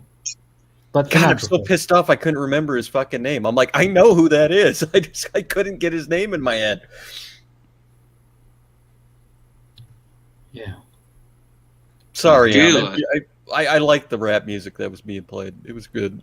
Well, rap music is great because criminals need music too. I agree. No, you can't really you can't blame Testify for liking rap music. He likes Battlefield as well. I do like Battlefield. No. I was saying rap music is great. the point. I like gangster rap because that's Yes. the most purest form of rap, and I like Will Uh-huh. Smith too. And I like Will Smith too. Will Smith rap is also good. Oh wow! Look at you. Come on, you don't like Miami? That's such a good song. Welcome to Will Miami. Smith is nothing. Will Smith is nothing but the token black guy for Hollywood. I think the only thing I actually would say I would like was that stupid song he did for Men in Black, that first one. Oh yeah, that's so great. awful. Oh my No, god! I'm not I saying really it's think good. that's Nod- good. nod Oh your my head. god! I know that I song. gotta leave. I gotta leave. This I'm not is saying not gonna it's end well. good. The nod your head I song. can't talk about that MIB fucking Nod ninja your music. head. I'm Yeah. sorry. Nod Love your you. head. With the MIB? Yeah. Take care. Just bounce with me, The Side. Wild Wild West song was quite good. Oh no, God, no. Yeah. That was the worst movie ever made, too. No, in the I'm saying the history of man. soundtrack. The song was great. The song No, was no, absolutely not. I'm and sorry. Also, Will Smith was a decent rapper. He was When? 1996. Speaking of rappers, have either of you backed the Colossals yet? Yes. It's an amazing That's book. totally related. Yeah. I wasn't chilling. I was here to have fun. Oh. It's full of rappers. Yeah, chock full, right to the brim. Wouldn't you know? Wait, who's killing who? Can you name the name of the character, Slider, since you're the... I think that's WAP. Sure. Yeah, that's No, Tommy Lee Jones on the top, and then Will Smith's on the Smith. bottom there. Oh. The Well, MIB. Oh, I thought on bottom was Leonardo DiCaprio and what was his name? Jamie Foxx was on top. Oh, Django? what movie was that? What, Django? Django. Yeah. Django. I like Django. That was a good movie. Yeah, Django. It's Django, but yeah, most people do call it Django. Well, tell us what the actual movie is, Cider. The actual movie? Well, it starred Yeah, he's Jamie Lee talking about- Foxx, and he played a slave in the ye olde West. He was I think he was meaning your campaign. Oh, I think he was he meaning made your a comic. campaign, not the movie. Nega Supreme has Star Supreme pinned down here. On the left are the heroes. You have Razor closest to the middle there, Hypercussion further out to the left, and on the furthest left, there's Shadow Spinner. On the right, they're the clones of them. As you can see, their costumes sort of mirror, but are different colors. This is the cover. I just sort of trimmed it down in order to focus on very...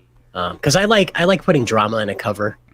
I want to make sure that when you close the book and you look back at this, you're like, holy crap, the whole story's right there on the cover. By the way, I just put the 800 number in the chat. It's 1-866 FRISY. You could donate to us right now. We're taking your calls. And what are these tiers that we have here, Cider? The Preserver tier is for folks who like to have a book to read and one to keep pristine. One perhaps sealed up or in a box, however you like to keep them, or to hand around. You're really doing this? Absolutely. We want to hear all about the Colossals. They're the greatest rap group of all time. Absolutely. I like. There was TLC. NSYNC, and now... I was a TLC fan. I loved their song that they made about AIDS. It was great. The Waterfall song. Yeah, the Waterfall song. Yeah. Yeah. you know about it. Just She the dies fact. in the end. It's awesome. Or the guy goes Yeah. away. I forgot what it is. I remember that when I was a kid. Don't go chasing waterfalls. I remember that song. It's great. It's great. TLC And was here a great band. you have a PDF tier. That's always appreciated. This is for international backers because this is my first campaign and I'm not shipping outside of the US, Canada, and the UK. I just, want to make sure I can slam dunk this. Make First the one. clarification. But if you do feel it necessary to reach out to me, go ahead and we can talk about getting you a physical copy, like a one-on-one situation. I just want to make sure that I can fulfill everything on time and without too many bumps, just to get a handle on the first go. Number 2 might be different. Yeah, he's not denying anybody not in those areas. It's just you can't use Right. Indiegogo for shipping international. And here's We can work it 25 out. for the book and the PDF. Yep, that's the Igniter editions. Usually the base buy-in for a lot of these campaigns. It's the physical Well- book and the digital copy. Well, Jabba's going to be a last-minute backer. He's confirmed that. I'm Okay. Well, thank you. Thank you, Jabba. And Sarah's going to do it this weekend. That's what she's saying. Oh, you already Okay. made $800. That's pretty good. Yeah, for a nobody, according to Mika Curtis, an absolute nobody. That's pretty damn good for 2 days, $800, I'd say. But Well, Mika Curtis knows his nobodies. yeah, Thank you. He even said Absolute- Star I Supreme agree. is dead. Didn't his campaign not fulfill? Fund. I think there's Or 24 fund. I'm hours sorry, left. fund. You're right. It's 24 hours is left, I think, but most likely he's at 50%, so I don't think he's going to get that bump of another. What was it? Yeah, that 7,000? black comic, written by the whitest white guy from Illinois. And Well, Vanilla Ice can write. Vanilla Ice knows about gangster Dude, rap. he made the greatest rap song ever. I saw it in the Turtles Oh. movie. It was awesome. was it as great as the Colossals? I think not. How many pages are the Colossals, Cider? The book itself is 64 in total, but there's 57 pages of action adventure for you to chew through. I wanted to talk about Turtles too. It was a great movie. Megan Fox was the highlight for me. No, not that one. The old ones, the good ones. Oh, Not those I only shitty watched new that. CGI turtle movies. I like them. You like Megan those? Fox- Yeah, Megan Fox is actually quite good in them. The one where they Guys. made Shredder a fucking transformer at the end of it. Well, you know. Star Supreme has tits way bigger than Megan Fox, just so you know. What do we It's get true. with the Full Metal backer? Well, this is a pretty unique tier. Ooh, that's a lot of money. Yeah, tell us. This is a tell us. I'm pretty. interested. It's a pretty unique tier. It's a 24 by 36 metal cinema-sized poster of the cover, of the Colossal's cover. It comes with 2 6x8 metal prints. The art of that will be revealed soon. I ran a little bit behind getting everything ready for the campaign, but blah, blah, blah, blah. Well, people don't need to know that. The art will be revealed for those, but that comes with also 2 6x8 metal prints. It comes with the physical copy as well as the PDF. That's a full metal backer. It's perfect for people who like to awe and astonish at dinner parties. You know, you take your friends Fun around fact, the corner and in wham! Turtles 2, you know, Kevin Nash played Super Shredder in the end of it. Yeah. And I like Kevin Nash when he was in The Punisher, playing the Russian. That was amazing. I never saw the Punisher movie. I didn't Well, watch you should it. watch it. Kevin Nash plays because fun fact, he actually got stabbed for real in that movie when they were doing the take because they messed up the knives. Okay. They messed up the knives, and the prop knife was the wrong knife. The guy actually stabbed it in reality with the real knife, not the prop. You know what Kevin Nash loves? Backing original art. What do we have here, Cider? 5 pieces of original art? I don't think Kevin Nash likes to back original. Oh, he art. loves it. It's supreme. Yeah. Kevin Nash is a guy who loves fine art. He drinks red wine. Well, he does. He's a wine connoisseur. He is. You know, he lives in Florida on the beach. For Kevin Nash in the audience, Cider, what pieces of original art could he potentially get if he backs the supreme tier? Well, as we're going along, I'm isolating out pages to be drawn by hand, and this will make sure these are totally original, totally hand-drawn, no digital text. You can probably see the little scuff marks of the erasers here and there if it's necessary. And this is coming out of the Philippines, so it is going to be a world-traveled piece of art. So you can trust it'll be well-packaged, very secure, and not a single dent or, I don't know what to call it, corners, a little smudge corners. Yeah. Creases. And creases, as you can, no creases. and as you can as you guys can see through the preview pages, Leandro is knocking these things right out of the park. So you're guaranteed to land with some dazzling page because there's so much to show you. So Jabba asked an important question: will it go in demand? It depends on where we are on funding. If it needs to, it will. If not, I'd like to be able to close it out so I can fulfill it and move on to number 2. We have a big world to show you. So yeah, this is a good question. Is this like the first book in like a saga, or is this a complete story as in the whole book? This one is a contained story that has leads for a sequel.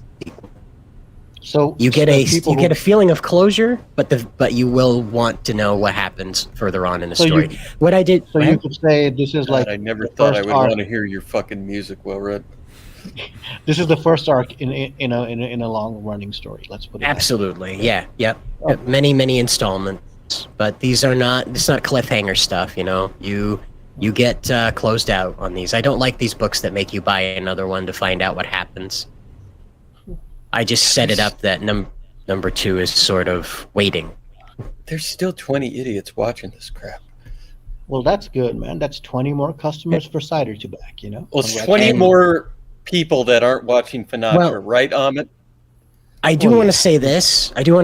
Ethan was kind enough to come on this very channel on the Well-Read stream and give a lengthy. His ass, aren't you? Well, no, he's a multi-millionaire, and he took time out of his day to bother with me, dude. That's pretty. I'm just a weirdo in Maine. Testifies back because he's not kissing his ass right now. Okay, Ethan stopped by and gave an honest. Bye, Amit. Ethan stopped by and gave an honest critique on this, and it was really helpful. You could see where the pages sort of like go into overdrive from here, and You know, the paneling changes almost completely. The art the panels, of course, become more filled. The art itself becomes more, closed up on, and we have the anchor panels very present now. I only buy stuff on Kickstarter now, Cider. I'm sorry. I can't. Road Warrior Drake is over there, so. Oh, that is goodbye. true. That stupid fucking duck book. Beast Citizen. Are you planning to make Kickstarter CG again? Testify. It never was CG. It's new land. Make it CG again. It never was. Why would I want to make something what it wasn't? Jabba, this is Leandro Panganiban. He does the Adobe Kroger art over at Mythoverse. It's Matt Trin's group, I believe. I never wanted to hear rap music more than now. Well, your wish will be fulfilled, Testify. Just you wait. Oh, God. And I've included character bios on here. They're still coming. That's what your moving GIFs look like. Because when you were trying to show it, they didn't move. Oh, sorry. Look at that. Yeah. Wow. Yeah. They moved, Testify. Well, he was on with like 0.56 of a megabyte internet trying to sell his shit the other night. Yep, that's what it's like when you have functional internet. It's like they're alive. They're moving all on their own. Yeah. That's the first time I saw those. And it's kind of an out there name. Alejandro. Huh? Alejandro. His name is, I haven't heard that many times. Leandro, Alejandro, whatever the... Alejandro is a character in the book. That's okay. But we're doing character bios. I'm still adding to them. Right now it's the Langley family plus Delilah. So you can read a little bit about them, some of their stats, and get an idea of where they're at before the book starts. Very cool. Then the $14,000 stretch goal, that makes sure that everything and all trappings are paid for. 600 copies of the book are cured at that point, and everything's all colored, printed, and ready to go. At 30,000, I'd like to be able to introduce you to the follow-up story to this that continues to expand the Ciderverse offering and the Colossal's world. Challenge R is a giant robot story done in the vein of like Evangelion and Big O and a little bit of Zoids in there. So this offering further expands the Ciderverse, and just so you know, giant robots and superheroes are side by side in my universe. Very cool. And Testify died, so, we successfully killed him with comic book talk. Yes. Well, we accomplished some good tonight, I think. We did what no other YouTube streamer could do. Don't do that. Don't throw that gauntlet down. You don't. You'll be awake for another 10 hours, man. He'll commit. Colossals, hey, yeah, Tatsunami. It's real and it's funding now. So go check it out. Yeah, long time coming. Yep. I've been 2 years working on this, chipping away at it. Well, it's nice that it came together so perfectly. So congratulations. Thank you so much, man. I'm glad to hear that. Yeah. But thank you guys for tuning into the well-read Afterglow. Hope you enjoyed the shenanigans and the shilling. Absolutely. And be back here again on Sunday for our next review. Thank you very much. Or and not. Thank you, Cider. Or not. Yeah, whatever. Yeah, or not. Whatever suits you. In something. fact, if you just show up to yell at each other, that's fine too. But don't forget to hit like and subscribe while you're doing it. It helps the channel. It does. But mostly it helps to inflate my ego, which you don't really want to do. So it's also very important for a YouTuber. So don't forget to do that too. Yes. Well, thanks, Cider. Campaign looks great. I hope people check it out, and it was great seeing you. It was great seeing you too, man. Thank you for the boost. Absolutely. Anytime. It's my pleasure. Adios. Yep. All right, everybody. I think this time I am going to commit. This is the end of the stream. I will not be doing anything further, I promise. Although there is only a minute left before the 6-hour mark, do I want to wait that long? Do I?